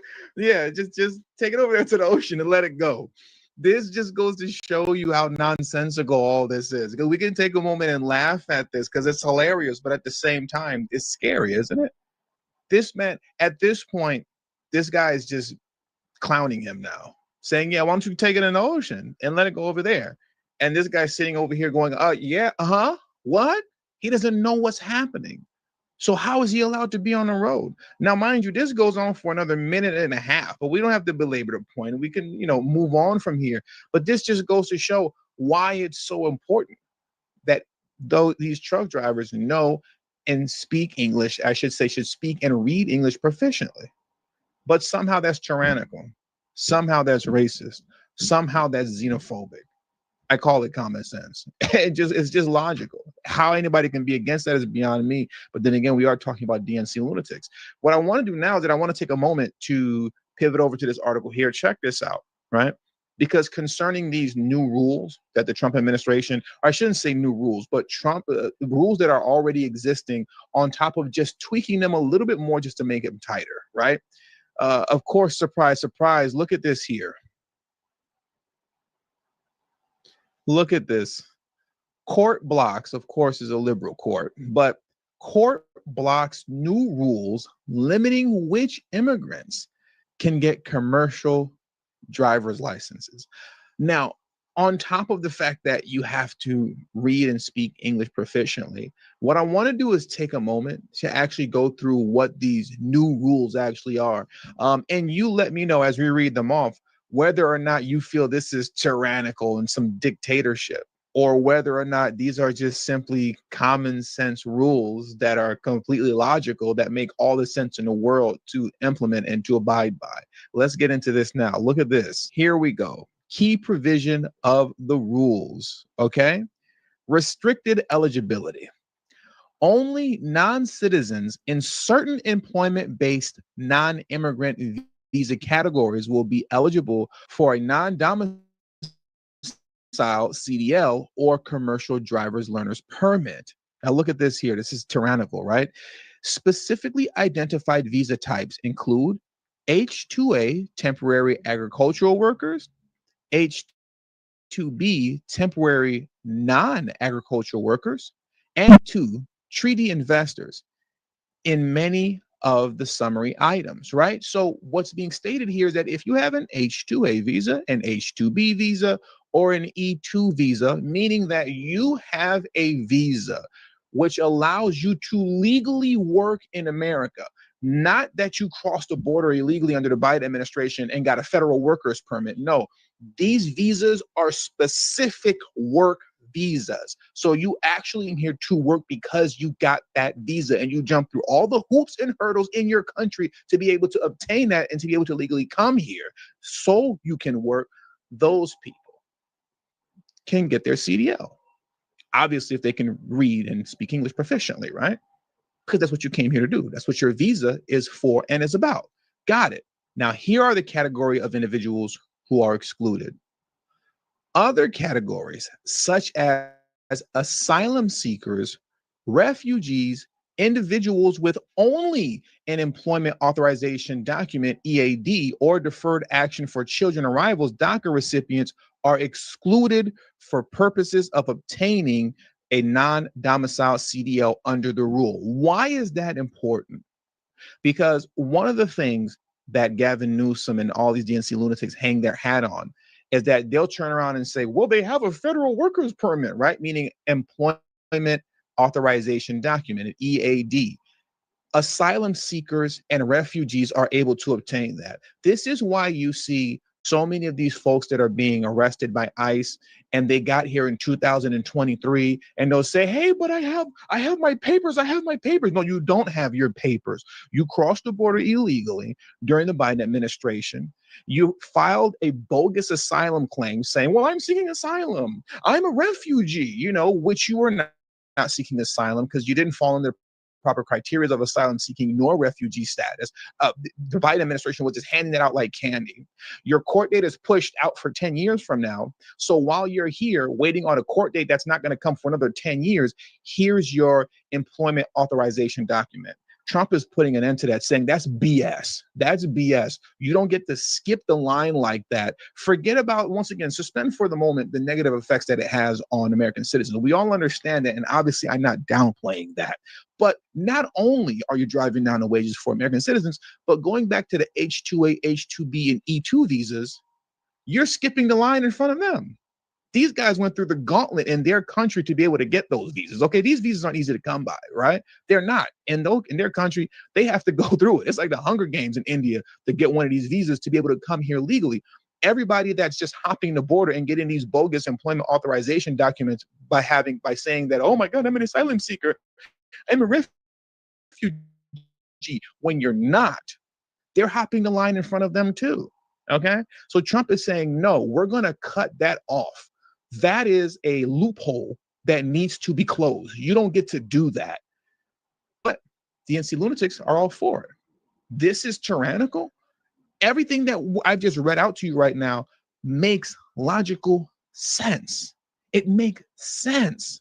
But if you let DNC lunatics tell it, this is tyranny. Now look at this here, and we're almost done. I mean, this is just, and the reason I don't want to belabor this point too much, because you guys get it already. But the thing is that like this is so basic that the fact that I even have to break this down the way that I do, not for you because you guys understand, but to the degree that you share this with somebody, the fact that you have to break this down in such detail, something that's so basic, is ridiculous. But it has to be done. Okay, so look at this: document and status verification. Applicants must present a valid foreign passport plus a valid form I-94 or I-94A arrival departure record showing lawful admission in the U.S. in one of the eligible non-immigrant categories. State driver licenses agency must query the U.S. Citizenship and Immigration Services database to verify the applicant's immigration status. The SDLA must retain copies of the application and supporting immigration documents for at least 2 years. Any non-domiciled CDL, CLP must expire no later than the expiration date of the holder's I-94, I-94A, or 1 year from issuance, whichever is sooner. Renewal must be conducted in person for each issuance, upgrade, or renewal step. What is the issue here? All they're saying is that you need to show us proof that you came into the country the right way, paperwork which shows your length of stay, meaning you got here at said date and the expiration date for this visa is said date. Therefore, your CDO will expire at that same time and you can no longer drive. And if your set date and if the expiration date, I should say, for your visa exceeds the expiration date for your CDL, okay, you can renew it, right? You can upgrade it. You just have to show up in person and do it. What is the problem? Can somebody explain to me what the issue is with anything that you just heard me read here? But, you know, according to these liberal judges, this is tyranny. This is tyranny. Unbelievable. Now look at this here. The Secretary of the U.S. Department of Transportation, Secretary Sean Duffy, he responded to this and he stated, "I will fight this ruling. The facts are clear. Our national audit has exposed a complete breakdown in how states issue non-domiciled licenses, allowing thousands of dangerous drivers to operate trucks. Our new rules close a loophole that let foreign drivers get trucking licenses without proving they qualify. That's absurd and a direct threat to the public. Just look at the recent crashes by these drivers, which killed a dozen innocent Americans. This is a crisis that requires immediate action. We won't stop fighting to keep dangerous, unqualified truck drivers off the road." Once again, the fact that this is something that we even have to go back and forth about is ridiculous. But you want to see what's equally ridiculous? The fact that you have Democrats that are fighting this is what leads to foolishness like this. Look at what I'm about to show you next. Look at this here. Yet another foreigner CDL driver rear-ended a truck while barreling down the highway. The driver doesn't speak English, had no shoes on, and probably had a CDL issued to him illegally. I wouldn't doubt that. This is a man's hard work ruined by a guy who shouldn't even be in this country. Now, this video that he has here that I'm going to play for you was pulled up from this man's Instagram page here, Mr. Timothy Williams. This was an accident that happened in between Kingman, Arizona, and Las Vegas, right? That's where this occurred at. So let's get into this clip here. This is completely ridiculous. Kingman, Arizona, and Las Vegas.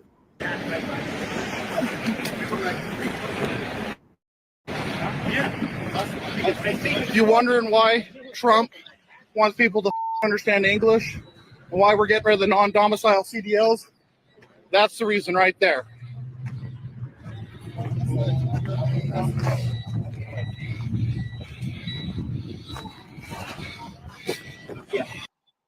Look at this foolishness.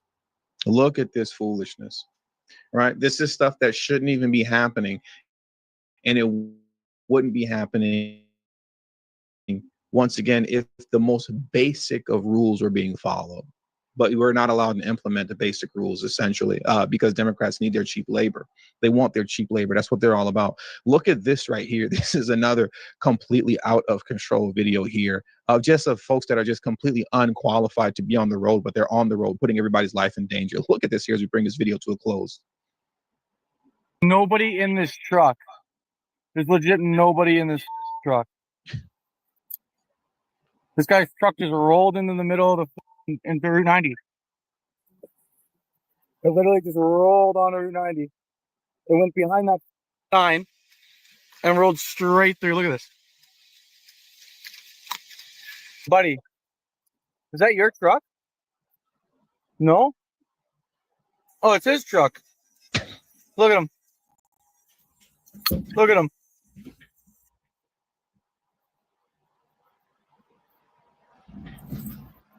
Holy, you could have killed someone. And it's locked. And he's locked out. And he's locked out. Look at him. Look at him. And with all that being said, that does it for today's news. I want to thank you guys for joining me today.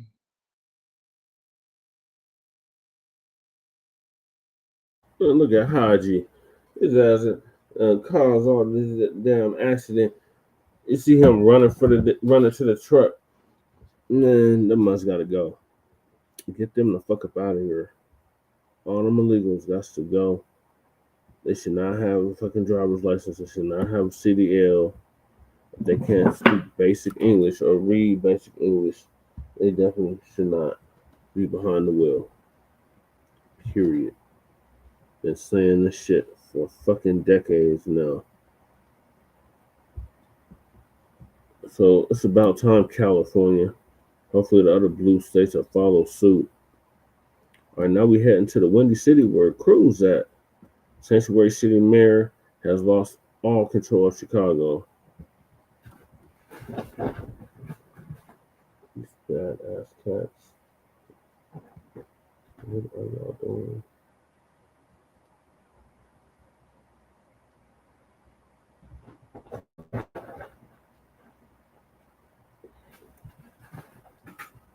So, family, I introduce to you all Mayor Brandon Johnson. Give it up for Mayor Brandon Johnson.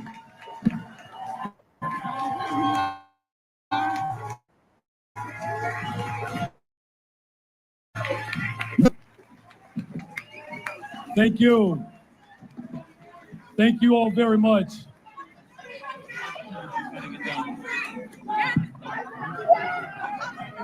Let the mayor speak. Let the mayor speak. Let the mayor speak. Let the mayor speak. Let the mayor speak. Let the mayor speak. Let the mayor speak. Let the mayor speak. Let the mayor speak. Let the mayor speak.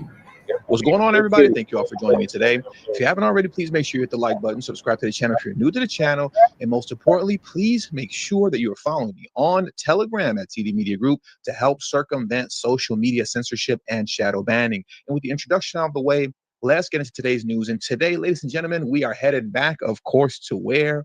The People's Republic of Chicago. Why is that? Because, ladies and gentlemen, Brandon Johnson, as well as J.B. Pritzker, has lost all control of their city and state.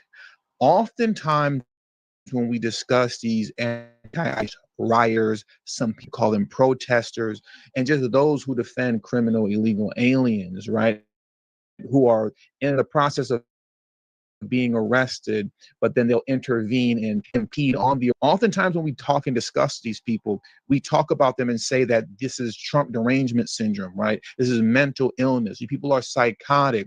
But I really want to take a moment to prove that point to you today through a series of videos that I want to play that highlights how sick these people actually are and how not only do they not know who they're defending, but the psychosis, right? The psychotic nature of just liberalism at this point, especially as it pertains to mass deportation, it's affecting these people so negatively that even in the city of Chicago, as I'm going to show you here shortly, prior to a J.B. Pritzker press conference, in front of the press, you had two Chicago aldermen that were getting ready to throw hands with one another behind everything that's going on. They're begging J.B. Pritzker for money. They're mad that state police is intervening and arresting protesters, as they should, because they're actually rioters and disruptors.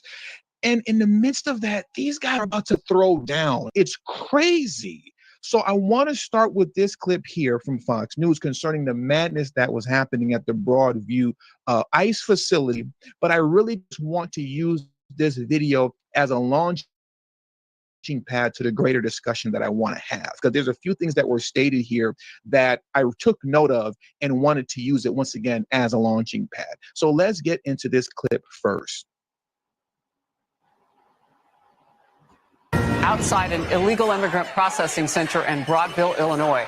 You know, on Fridays, this gets hot. Let's go straight to Garrett Tenney on the ground down there. So this can turn dangerous. Garrett, I see that they are arresting some people down there. What's going on? Yeah, we probably have at least a half dozen or so people that were arrested just in the last few minutes. And this is the regular Friday protest that we have here outside the Broadview ICE processing facility. A couple hundred people that are here. And what happened in the last 10 or 15 minutes, this roadway right here that leads to the ICE facility, it is blocked off. They are not supposed to be standing there. But over 10 minutes or so ago, this crowd started to move into the street to try to block it off from any access going in or out. And that's when these clashes with law enforcement started, when they refused to get out to the sides of the street, these designated protest zones, and some shoving that was involved with the county sheriff, as well as state police that are out here, as well as Broadview police. You can see down here now, riot police coming down the road. And this is after a couple of weeks of mostly calm out here on Fridays. But this comes after a week of several rulings of judges where these activists out here feel empowered. They are celebrating this morning these rulings that really are complicating the Trump administration's immigration enforcement here. And you see the riot patrol that is out here now. They're coming and they're securing this area. Gas masks are not out at the time. We know that has been deployed here, though, previously. But tension certainly getting up here high over the just last 10 or so minutes. Now, one of the things that he said here, and I was going to play a little bit more of it, but I don't want to belabor the point too much. But if I were to allow it to continue to play, you know, with the audio on, one of the things that the reporter keeps stating over and over again is that these people are celebrating because it was a radical, obviously a court judge somewhere around, I could be mistaken, but I don't think that I am. He ordered the release of somewhere around 600 plus illegal immigrants, right, to be released from federal custody.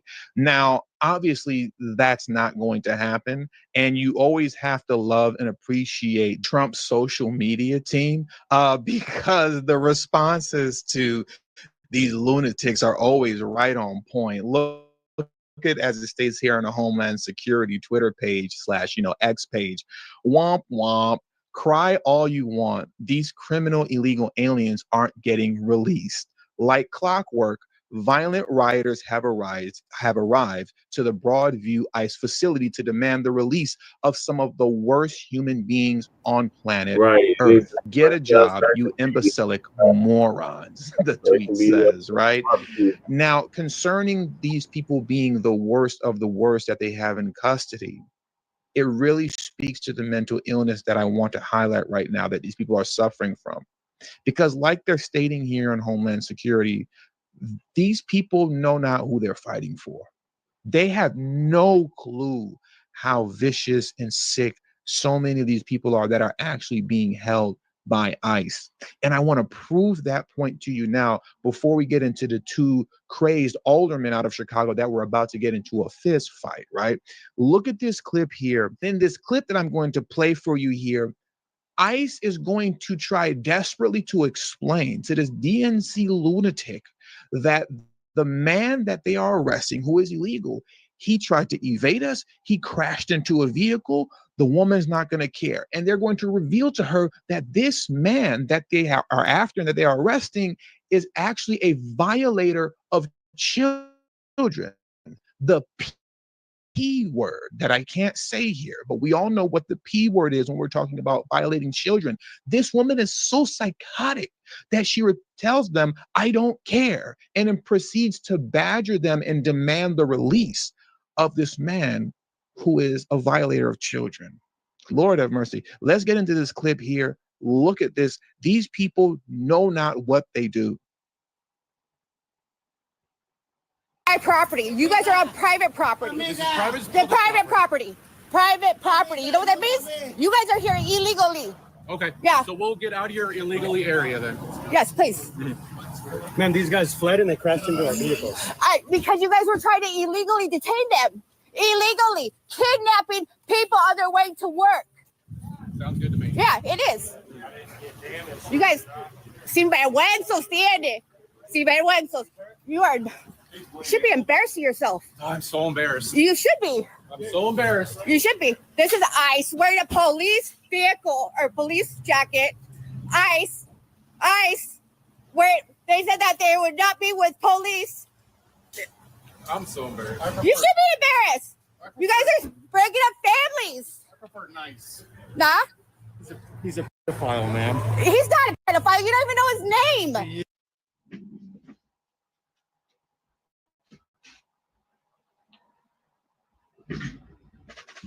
Let me rewind it one more time. He said he's a PDF file, ma'am. He's not a PDF file. You don't even know his name. They clearly know this man's name and who they're after. This is mental illness on a whole nother level. ICE, where they said that they would not be with police. ICE, they are the police. This woman's dumb and psychotic. I'm so embarrassed. You should be embarrassed. You guys are breaking up families. I prefer nice. Nah? He's a pedophile, ma'am. He's not a pedophile. You don't even know his name. Do you? Do you? Do you? Do you know his name? Do you know his name? Why'd you arrest his friend if he's the pedophile? Huh? Why'd you take his friend? He already said because he's illegal. There's another vehicle. Another vehicle. Another vehicle. I can't listen to this dumb woman continue to talk. You know, I can't do it anymore. That's enough. The point that I'm highlighting, as you can clearly see, is that these are the people that they want re-released into the community. And then when they actually take someone's life, like a Jocelyn Nungary, they'll look the other way and pretend that this stuff isn't happening after they've demanded the release of these people. This is what they're celebrating in Chicago, and not just in Chicago, across the country. Now, as the Homeland Security Post said, they're not releasing anybody, thank goodness, because these are the kind of people that they have in custody, right? But this is who you want released. Now, I want to further go down this road and explore how psychotic these people are, because the TDS, the mental illness, is so severe and is permeating so aggressively in the city of Chicago that what you're going to look at right now are older men getting ready to get into a fist fight behind all of this, behind the need and want for more money as they're begging for money from J.B. Pritzker, right? Governor Fred Flintstone out of Illinois, and how the state police is intervening and arresting protesters. This is my territory. You're in my territory. I kid you not. I'm going to play you two separate videos of the situation from two angles. Look at this video here, and I want you to see the discussion between one alderman and J.B. Pritzker, and then we're going to transition to another video afterwards where you get a better view of the fight that was actually getting ready to happen. So let's take a look at this in closing. These people are psychotic, okay? I'm calling you right now about taxing the rich. How are we going to afford? Look, we got people in basements. We got people in attics. We got kids being terrorized.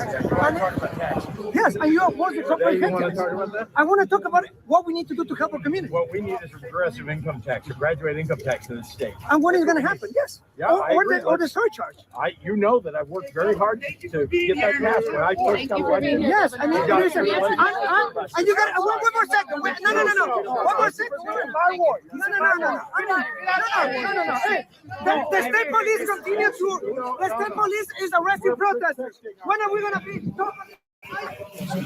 You hear how J.B. Pritzker is saying what we need is aggressive income taxing. Really need more taxes in Chicago and the state of Illinois. Let's tax the people even more. Great, and businesses as well. They drive more business out. That's excellent. But going back to this part here, this is what I really want you to see.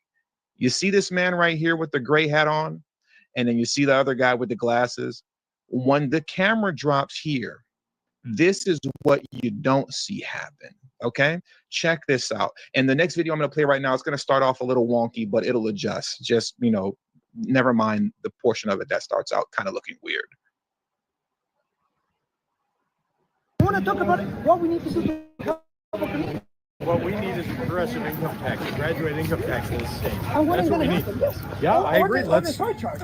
You know that I've worked very hard to get that passed when I first got elected. Yes, and we then got you're to reflect from the press, and sir. you I'm sorry. one more second. No. He's in my ward. He's in my ward. Get out of my ward.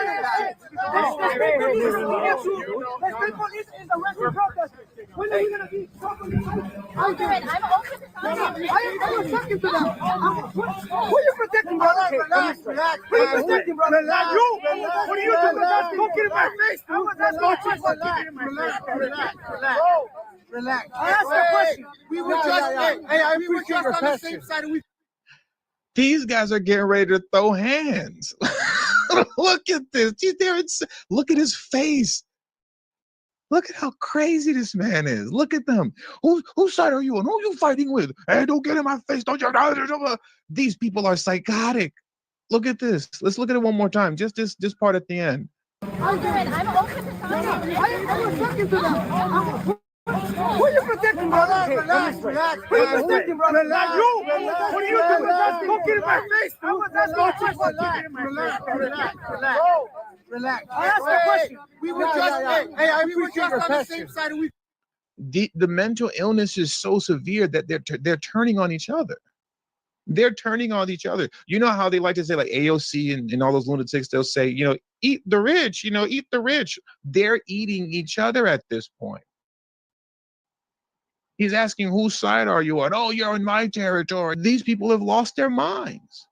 And this is who wants to take over the country, not just in 2026 in the House of Representatives, but in 2028, leading us in the White House. People that are this deranged, people that are suffering from this strong level of mental illness? I think not. I think not. These people are completely out of control and should never see power in any significant way ever again, not even in an insignificant way, because on a local level, none of what's happening here is insignificant, right? So I do have to rephrase that. These people just have to be removed completely, have a seat, and go back to being a regular civilian, because it's lunatics like this that are running the city of Chicago into the ground, where all they want to do is tax the people to death and then turn around and say the economy is crashing because of Donald Trump. No. As far as your local economy is concerned in Chicago and the state of Illinois, the reason people can't afford to live is because, as you just heard, J.B. Pritzker is talking about how what we need to do is instate an aggressive income tax, as if it's not aggressive already. And with all that being said, that does it for today's news. So I want to thank you guys for joining me today. Please hit the like button on your way out. Subscribe to the channel if you're new to the channel. Share this video on your social media platforms. And please do not forget to follow me on Telegram at TD Media Group. The link to my Telegrams in the description box below and pinned in the comment section as well. Thank you all for your time. Until the next video, peace and have a great afternoon.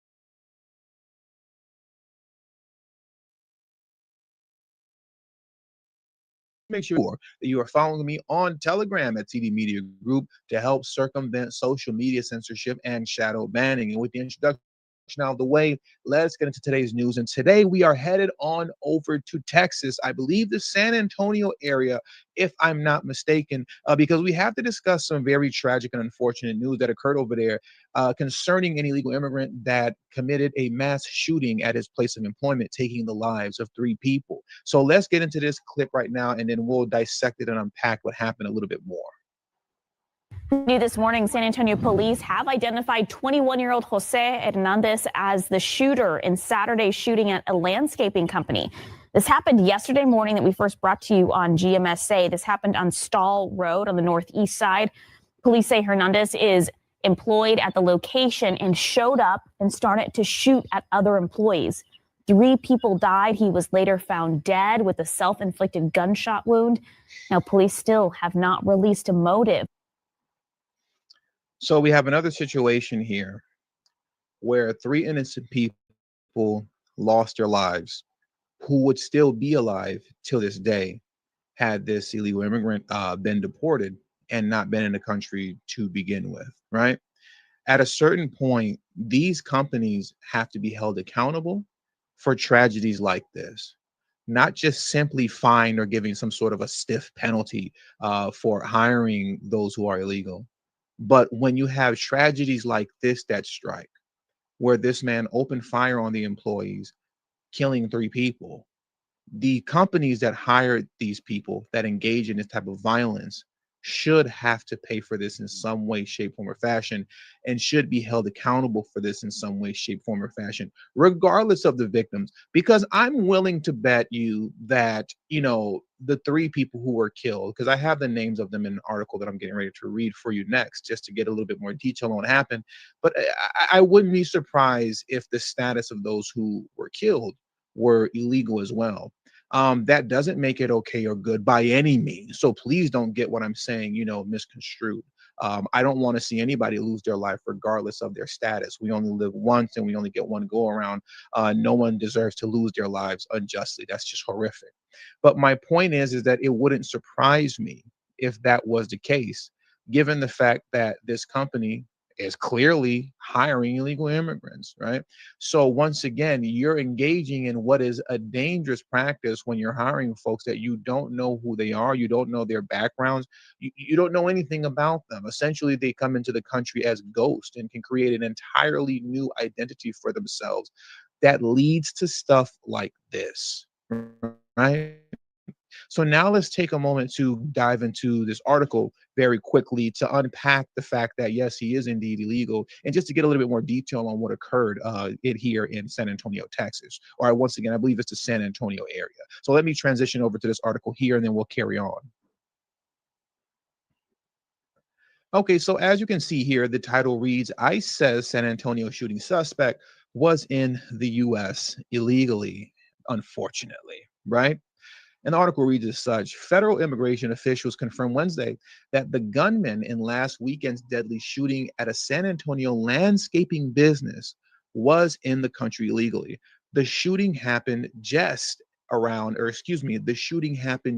7:30 a.m. on November 8th at Mission Landscape Supplies off Stall Road near Jung Road on the northeast side. Police said 21-year-old Jose David Hernandez Gallo opened fire on employees, killing 3 people: Selvin Cachon, 48, Sergio Cachon, 38. Oh, I hope they weren't actually related, because that's horrible for that family. And Karen, I believe the last name is Bautista. Sorry if I mispronounced that. Karen Bautista, 24, before taking his own life. Hernandez was employed by the business at the time of the shooting. The article continues to read, on Wednesday, U.S. Immigration and Customs Enforcement released the following statement, and it reads, murder suspect in triple murder suicide shooting at San Antonio, Texas landscaping business on November 9th was an illegal alien from Honduras. Jose David Hernandez Gallo, 21, illegally entered the United States on April 16, 2019, as a minor with his family unit by crossing the Rio Grande River in El Paso, Texas, at a location not designated as an entry port. On that same date, U.S. Border Patrol agents arrested the family unit and served them with a notice to appear before an immigration judge. And that's where we messed up. This senseless tragedy could have been prevented. The family unit has not reported into ICE since July of 2022. The Biden administration's policies at that time did not consider Gallo or his family unit a priority. Well, there you have it, right? These are the kind of tragedies that take place when you allow illegal immigration to happen, right? And one of the reasons that they were able to just kind of sneak into the country, I shouldn't even say sneak, well, they technically snuck into the country because you came in through a non-port of entry, right? You came in illegally. But when I say sneak in, there are laws on the books concerning immigration and even illegal immigration, where if you come in as a family, even prior to the Biden administration, you receive priority and kind of, you can say, the benefit of the doubt concerning safety, that you're actually endangered. You're actually seeking some sort of amnesty if you're coming with your whole family unit, and therefore you'll get priority and will allow you into the country, and we'll figure things out after the fact. So that kind of prioritization of illegal immigrant families, though we heard about that a lot during the Biden administration with his open border policies, that's not something that's not something that was created by Biden, right? As far as prioritizing families as well as undocumented minors, that's a policy that has always been in place and is a policy that must be eradicated. This idea that just because you showed up at the border with your family will then give you the benefit of the doubt and kind of wave safety to the side and just allow you into the country and you'll get your day in court. I think that's completely ridiculous and nonsensical. But now what I want to do is this. I want to shift on over to another story here. Let me play this for you because I actually have a lot to say concerning this situation that occurred in, I believe it's New Haven, Connecticut, right? But its origins come from out of Texas. You'll see what I mean in just a moment. Check this out here. New Haven police have made an arrest in a stop back in early August at Fort Hale Park. Police say DNA evidence from the scene linked the suspect to an unsolved assault in Texas. NBC Connecticut's Amanda Pitts has more. She was very shaken up, but she was focused on helping us find out who did this. After assault in broad daylight at Fort Hale Park in New Haven, police say they've found their man. So I'd like to thank the victim for her courage in coming forward. This is a terrible ordeal, and these crimes are extremely sensitive, but her resilience has potentially prevented this from happening to another person. It happened back on August 9th. The victim was on a run in a wooded area of the park around 8 a.m. when she told police a man attacked her with a box cutter in his hand. Following the assault, the man was not located. The victim was transported to the hospital for medical treatment. After that treatment, police say she teamed up with police and the FBI, coming up with a sketch of the man, and DNA recovered at the scene identified a suspect. The state lab was able to identify a DNA profile, which was compared with a national database, leading to an unsolved sex assault in Plano, Texas. Detectives in that case were able to develop a suspect. That suspect, police say, is 34-year-old Ludwig Carias Interiano of West Haven. Originally from Guatemala, he's undocumented and had been deported in the past, police say. He's now facing charges of aggravated assault and unlawful restraint. We focus on violent crime, and we hold people accountable no matter who they are. Chief Carl Jacobson credits Detective Samantha Romano's tireless work. Just work day and night to make sure that we found a suspect in this so he couldn't hurt anyone else. As people at this park breathe a sigh of relief. It's scary. I had an experience like that myself, so I, can relate. Usually they don't catch these guys, so I'm glad that they caught him. Now, he did appear in court today, and his bond remains as set at $750,000. In New Haven, Amanda Pitts, NBC, Connecticut News. Two things I want to address, right? Number one, from my understanding and from what I've seen on the books, there are penalties, that seem, I guess, harsh. Not harsh, but you know what I mean? That are stiff penalties for re-entry once you've been deported once before. But there needs to be significantly stronger penalties in terms of jail time for those who re-enter once you've been deported. I'm talking about significant. If I already kicked you out of here once because you weren't supposed to be here and I catch you again, welcome to America. You're going to stay here now, right? You're going to stay here and you're going to be in jail for about 15, 20 years. I told you not to come back in here. And you came back anyway. Okay, well, now you can stay here. As a matter of fact, we got some work for you to do. I mean, it's not like that's not already going on with American citizens. So, I mean, if you just insist, on being here, well, welcome to the country. And it's time to get to work. And after 15 years, we'll send you back to your country. Thank you for your labor, right? Since you so desperately wanted to be here just to work hard. There needs to be extremely stiff penalties for that, so that is discouraged. That's number one. But number two, and most importantly, if I remember correctly, if my mind serves me correctly, Greg Bovino and the gang, right, or a portion of the gang, are headed over to Charlotte, North Carolina. And I love that they're headed over there and that's being promoted as well. Because when you're talking about these mass deportation operations, it's very important that it spans the entire nation, right? Obviously it is, but it's important that these things get highlighted like, hey, we're headed to Charlotte, North Carolina next. Because when you think about cities and states like, we'll just say New Haven, Connecticut, you don't really think about illegal immigration. That never comes to mind. But look at the tragedies that are occurring over there. You have an illegal immigrant who most likely is from Texas, not because he was born there, but because he illegally crossed the border, probably somewhere at the Rio Grande, remained in Texas, committed a heinous act over there, and ended up traveling over to Connecticut and then committed another heinous act over there. And what you'll find is that when you look into this stuff as much as I do, concerning mass deportations and the criminals that are caught in these places like New Haven, Connecticut, or some random city that you've never heard of in Massachusetts, or now what we're going to see in Charlotte, North Carolina, these guys, when they get caught and they have criminal records, they have lengthy rap sheets that span the entire nation across multiple state lines. That's one of the things that I found the most fascinating concerning the mass deportation and these criminal illegal aliens that have been caught when they get caught, right? Or even in a situation like this where it wasn't ICE, this dummy just committed another horrific crime, violating a woman, and this time he got caught and the DNA linked him to another one in Texas. You'll see that oftentimes their criminality go across multiple state lines, and to which they'll get caught in a place like New Haven, Connecticut, that you would never think of. So that's why it's so important that we see Greg Bovino and the gang headed over to places that you would never really think of illegal immigration occurring at, like Charlotte, North Carolina, or in this case, New Haven, Connecticut. So I applaud those efforts, and I wish them the best of luck, which, they will have much success like they did with Operation Midway Blitz in Chicago.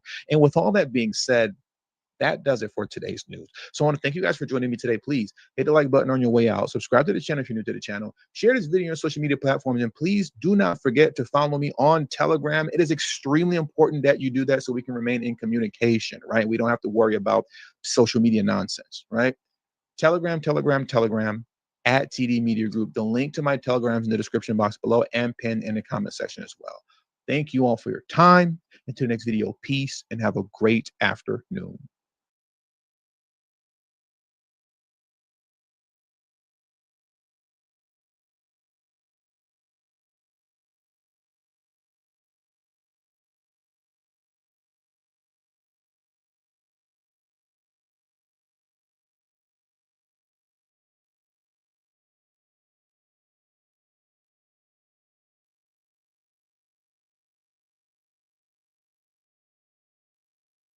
Hit the like button, subscribe to the channel if you're new to the channel, and most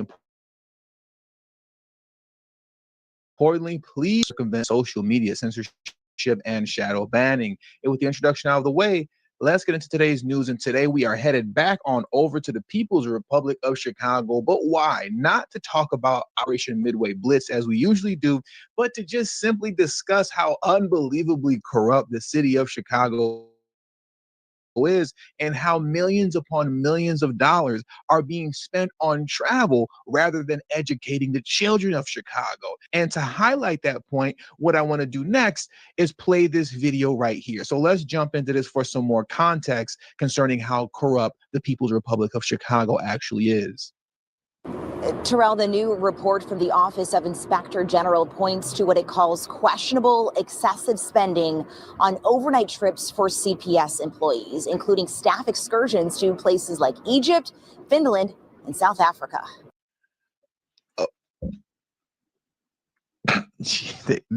Anyways, I'm sorry. Let's just let it play. Instead of educating the children of Chicago, they're taking that money and going to Egypt and South Africa. Like that's crazy. This morning, the oversight body Watchdog urging Chicago Public Schools to reform its travel policies after the Office of Inspector General found CPS travel expenditures surged to $7.7 million last year. That's more than double what the district spent 5 years prior before the pandemic. The report states CPS staffers repeatedly exceeded spending limits and expensed trips and activities without approval, including a professional development conference in Las Vegas that more than 600 employees attended between 2022 and 2024. They were out there in Vegas getting drunk on the money that's supposed to be spent on educating children. They were gambling the money and getting drunk with the money that is supposed to be reserved for educating these kids in Chicago. I'm sorry, I'm not going to interrupt again. Let it roll. I'm done. Spending more than $1.5 million in district dollars. Nearly 90% of attendees stayed in hotels exceeding CPS spending limits. The Watchdog group also found about 40% of all conference attendees traveled without receiving approval.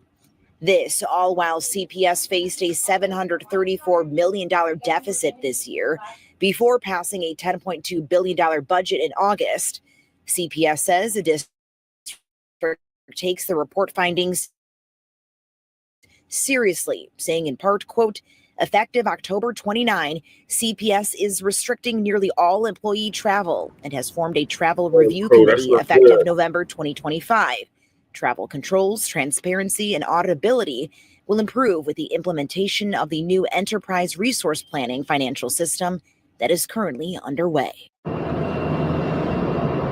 And the district says this new system will hopefully improve automation and implement more restrictions when it comes to things like travel expenses and travel requests. We also reached out to the mayor's office for a comment. They say they have no comment for the time being as they are still going through this report themselves. We're going to get into Brandon Johnson's no comment in just a moment. But, you know, once again, ladies and gentlemen, Chicago is the most corrupt city in the nation. Okay? I love bringing up this article. I'm just going to go through it very quickly because I go through it quite a bit. But only Chicago, look at 4P. They 4P'd. Chicago ranks #1 in corruption, report finds. 4P, back to back to back to back. Okay? Look at this here.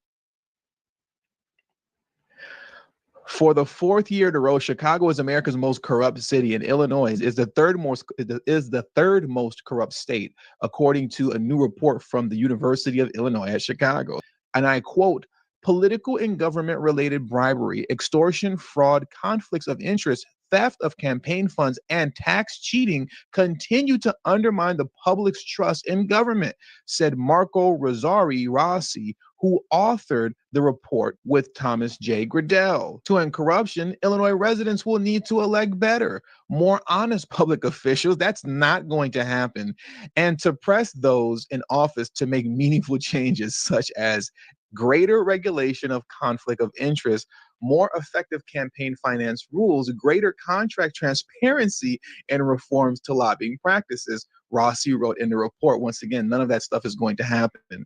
Illinois should foster an anti-corruption culture rather than waiting for the Department of Justice to act, Rossi said. And this is why we need Trump to act expeditiously. We need the DOJ to act expeditiously because the people of Chicago are not going to vote better. There are no signs that they're going to vote better. And I don't mean that as any disrespect towards those who are fighting for Chicagoans to vote better. By all means, please continue on to fight and doing what you're doing. But I just haven't seen evidence of this happening anytime soon because, you know, I don't know, Chicago just stays in this state of perpetual corruption.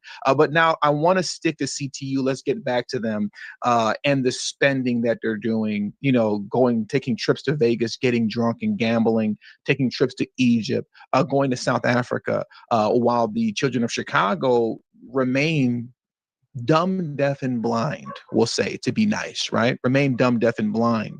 So now let's take a look at this article that I'm going to pull up on the screen next so you understand why I have the sentiments that I do. Look at this here. Back to school in Chicago, fewer than 1 in 3 students read at grade level. Many of you know this already, but there's a very interesting component to all this that I'm going to reveal to you in just a second. But let's go through this article first very quickly. I'm only going to read like about 2 or 3 sentences. As it reads here, the most recent test scores for Chicago public schools show fewer than 1 in 3 students could read at grade level. Fewer than 1 in 5 could do math at grade level. Each year, the district gets more money to educate fewer, and proficiency is still far behind where it should be compared to spending. Now, what is this chart here? Because this is very, very important for me to break down to you and just show you right now, right? This graphic here measures cumulative percentage changes, right? And it's the cumulative percentage change from 2019 to 2025, right? So look at this, because this is very important to understand. From 2019 to the present date in 2025, spending has gone up 30%. But spending more money doesn't equate to higher proficiency ratings, okay, concerning reading and math, because those spending has gone up 30% since 2019. As you can see here, math proficiency in Chicago has sunk in negative 22%, okay? Negative 22%. Student enrollment is in the grave, negative 6%. This is all despite the fact that more and more money keeps getting poured in to Chicago public schools. Now, if there's any sort of beacon of hope, some could look at this and say, well, reading proficiency is up 12%, so that's a good thing, right? I mean, when you look at how low it was in 2022, negative 27%, and now it's up 12%. In the positive, I guess that's a good thing, but then you have to take into account the fact that in the state of Illinois, they've lowered the bar of proficiency. So this data that we're looking here is actually highly manipulated. It's highly manipulated. These scores are significantly worse than what you're looking at right now, and the scores that you're looking at are horrific on face value as is. But if you take into account the fact that in the state of Illinois, they've lowered the bar and the threshold of what's considered to be proficient, then you'll truly understand how dire the situation is in Chicago concerning those who are capable of reading and doing math proficiently. Now, what I want to do next is that I just want to prove this point and that what I'm saying is true by playing this next video clip here. So check this out. Welcome back. The Illinois State Board of Education just put out its state report card. So the big question, how did our students fare? Becky Vivi with Chalkbeat joins us now to break down some of these test scores. Becky, thank you for being here. Thanks for having me. All right, absolutely. So how do we do? Well, it looks like 52% of students in Illinois are considered proficient in reading and 38% are considered proficient in math. And proficiency, I should explain to folks, is really what it takes to kind of be at the top level. It's a little bit different than grade level, which some people might be confused by. It's a little bit tougher of a standard. Okay, so looking at these numbers from 2024 to 2025, it looks like there was vast improvement in both math and English. As we look at the numbers, do those tell the whole story? They do not. And a big thing that happened over the summer is that state officials in partnership with educators and school leaders went through a new benchmarking process in which they changed what are known as the cut scores to be considered proficient. They lowered them slightly, so we saw these big jumps in the percentage of students who are now meeting that bar and over that bar. And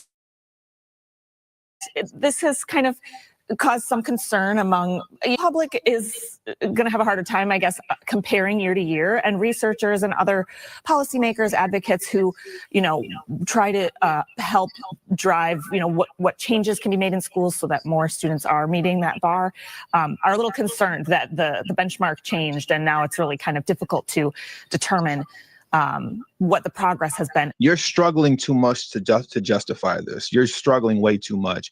I want you to pay attention to how when she revealed the fact, right? And I'm going to play it one more time, but not the whole thing.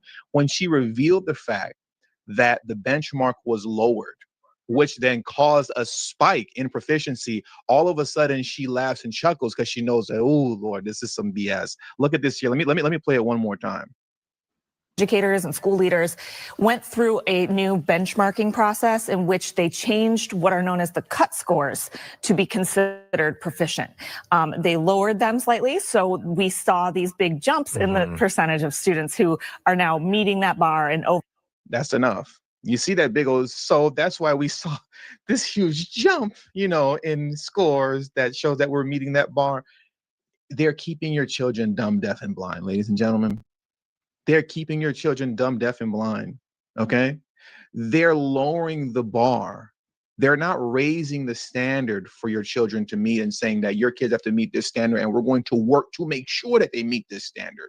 Instead of working to make sure that your children meet the standard that they need to be at, they would rather lower the bar and say, oh yeah, they're passing. And in the meantime, cough up some more money so that we can take our trips to Vegas. We can take our trips to Egypt.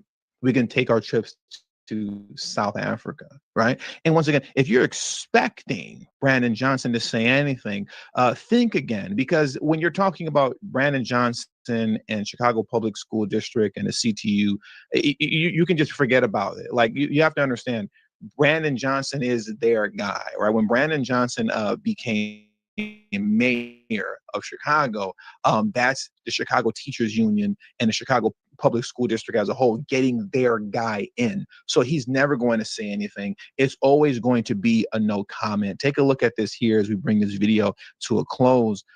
Check this out, right? So Brandon Johnson, right, has a history of being supported by the union, including during his time as CTU official and his run for mayor. They backed him every step of the way throughout the entirety of his career, right?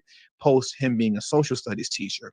He consistently backs union-friendly contracts and has a history of supporting CTU initiatives, though this has led to political tension with other groups in Chicago, such as during the recent contract negotiations with the local school board. I should say with the school board, okay? So Brandon Johnson is one of their own.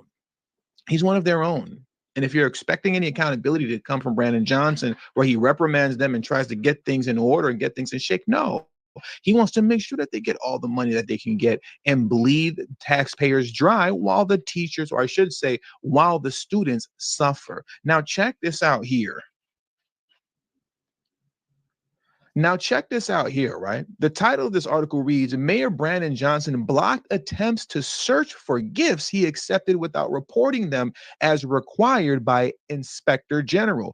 This is an old story, but there's new information that's been added to it because remember, we covered this a few months back. I believe it was at the top of the year. But now the City of Chicago Office of Inspector General has released a report concerning this situation with Brandon Johnson and his gift room, where he's been receiving gifts but not properly documenting them, right? Let's check this article out here very quickly as we bring this video to a close. Mayor Brandon Johnson twice blocked the city's watchdog from searching for gifts he accepted on behalf of the city without reporting them as mandated by the city's ethics ordinance, Inspector General Deborah Witzberg said Tuesday. In addition, Johnson's staff did not turn a small city hall room into a storage room for the gifts he accepted on behalf of the city until February, after Witzberg first revealed he had quietly accepted cufflinks, designer handbags, and men's shoes and failed to document those gifts, according to Witzberg's report. Now, this might be a little confusing, that first sentence of the second paragraph where it reads, in addition, Johnson's staff did not turn a small city hall room into a storage room for the gifts to be accepted on behalf of the city until February, because up until that point, this room where gifts that are given to the city has always existed. But when the Office of Inspector General wanted to inspect the room to make sure everything is on the up and up concerning gifts that Brandon Johnson has received and whether or not they have been documented, Brandon Johnson and his team would not allow the Office of Inspector General to inspect the room and essentially do an audit.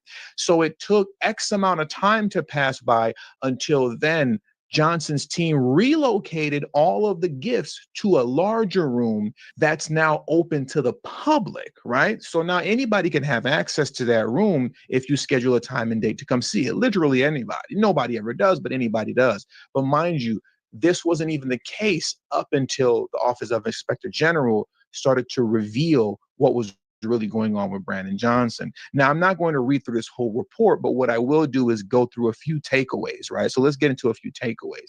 Here's one. Here's a couple, I should say. OIG's findings and concerns. OIG warns that denial or obstruction of unannounced inspections means that they cannot reliably access current conditions, practices, or storage of city property, thus undermining transparency, oversight, and potential accountability. The advisory states that access should have resulted in physical access on the occasion of OIG's initial visit without obstruction, interruption, or delay. Now, why do they keep emphasizing on the fact that there was obstruction, interruption, and delay? Well, here's why. The OIG emphasizes that requiring advance notice, presence of a DOL attorney, prior scheduling, or other conditioning are not supported by that MCC provision. Okay, the OIG can show up whenever they want to do their inspections, unannounced. And what Brandon Johnson and his team were supposed to do was just open the door and allow them to do an audit, but they wouldn't do it. And when I was going through this, I said to myself, well, what is a DOL attorney? What does that mean? Well, here's what a DOL attorney is and what Brandon Johnson and his team did as it pertains to just not opening that door for them, right? Look at this here. A DOL attorney in this context refers to an attorney from the City of Chicago's Department of Law. This department serves as the legal counsel for all City of Chicago agencies, including the mayor's office and city departments. So when the Office of Inspector General complained that they were blocked from accessing certain rooms or offices, they were specifically referring to situations where staff were instructed, often by the Department of Law attorney, not to allow access or to delay entry until a lawyer was present. That's not how that works. When the OIG shows up, they show up. You open the door and you let them do their audit. Twice, Brandon Johnson refused to open that door. Not only that, but it was at the instruction, essentially, of their lawyer. The lawyer said, do not open that door. Whatever you do, do not open that door, especially if I am not present. But that's not how that works. The OIG is supposed to have access to do an office whenever they want to, as they should. But in the city of Chicago, seemingly there is always something to hide. Always. Now look at this here. Recommendations by OIG. The OIG recommends that the mayor issue guidance to all city departments clarifying the OIG's legal authority to access city premises, ensuring compliance with the MCC, and promoting transparency and accountability. What's Brandon Johnson's response to that? Well, here it goes. The mayor's office responded via chief of staff on October 31st of 2025, apparently declining to implement the OIG's recommendations. They said, yeah, kick rocks. We're not complying with anything. We don't believe in transparency. We don't believe in holding each other accountable. We do what we want here in the city of Chicago. And when in doubt, we'll just blame Trump. Okay, because I'm sure in some way, shape, form, or fashion, everything that I've discussed today is somehow going to be Trump's fault. And with all that being said, that does it for today's news. So I want to thank you guys for joining me today. Please hit the like button on your way out. Subscribe to the channel if you're new to the channel. Share this video on your social media platforms. And please do not forget to follow me on Telegram at TD Media Group.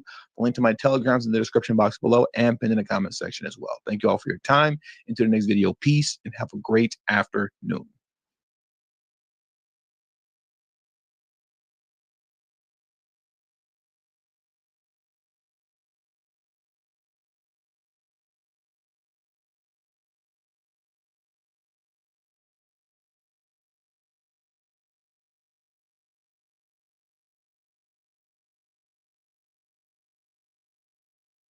What's going on, everybody? Thank you all for joining me today. If you haven't already, please make sure you hit the like button, subscribe to the channel if you're new to the channel, and most importantly, I'm gonna get to this right in Hawaii, but I can't do it. All right, thank y'all for staying up late with me. I'm gonna end the live now. So this is gonna be the finale for season 5. So next time we come on, minus Shabaka's Black Experience Enhanced, it will be season 6. So we'll see y'all later for Shabaka's Black Experience Enhanced. In the meantime, make sure y'all like and subscribe to all of our platforms. For Line Blacc News on YouTube and Facebook. The Revolutionary Agenda on YouTube and Facebook. And Shabaka's Black Experience Enhanced on Facebook and Twitter. For peace, love, light, reparations, and separations, and Black empowerment. Sharon Kuma signing out from the Mile High Income with the B1 Kitties. City, and yeah, we'll see y'all later. About 13 hours for Shabaka's Black Experience Enhanced. Peace. Oh, and shout out to everybody that came through. Shout out to Kukizi. Shout out to Cool Reality. Shout out to Breeze Omega. Shout out to Mac 285. Shout out to Twin. And anybody that was peeking and not speaking.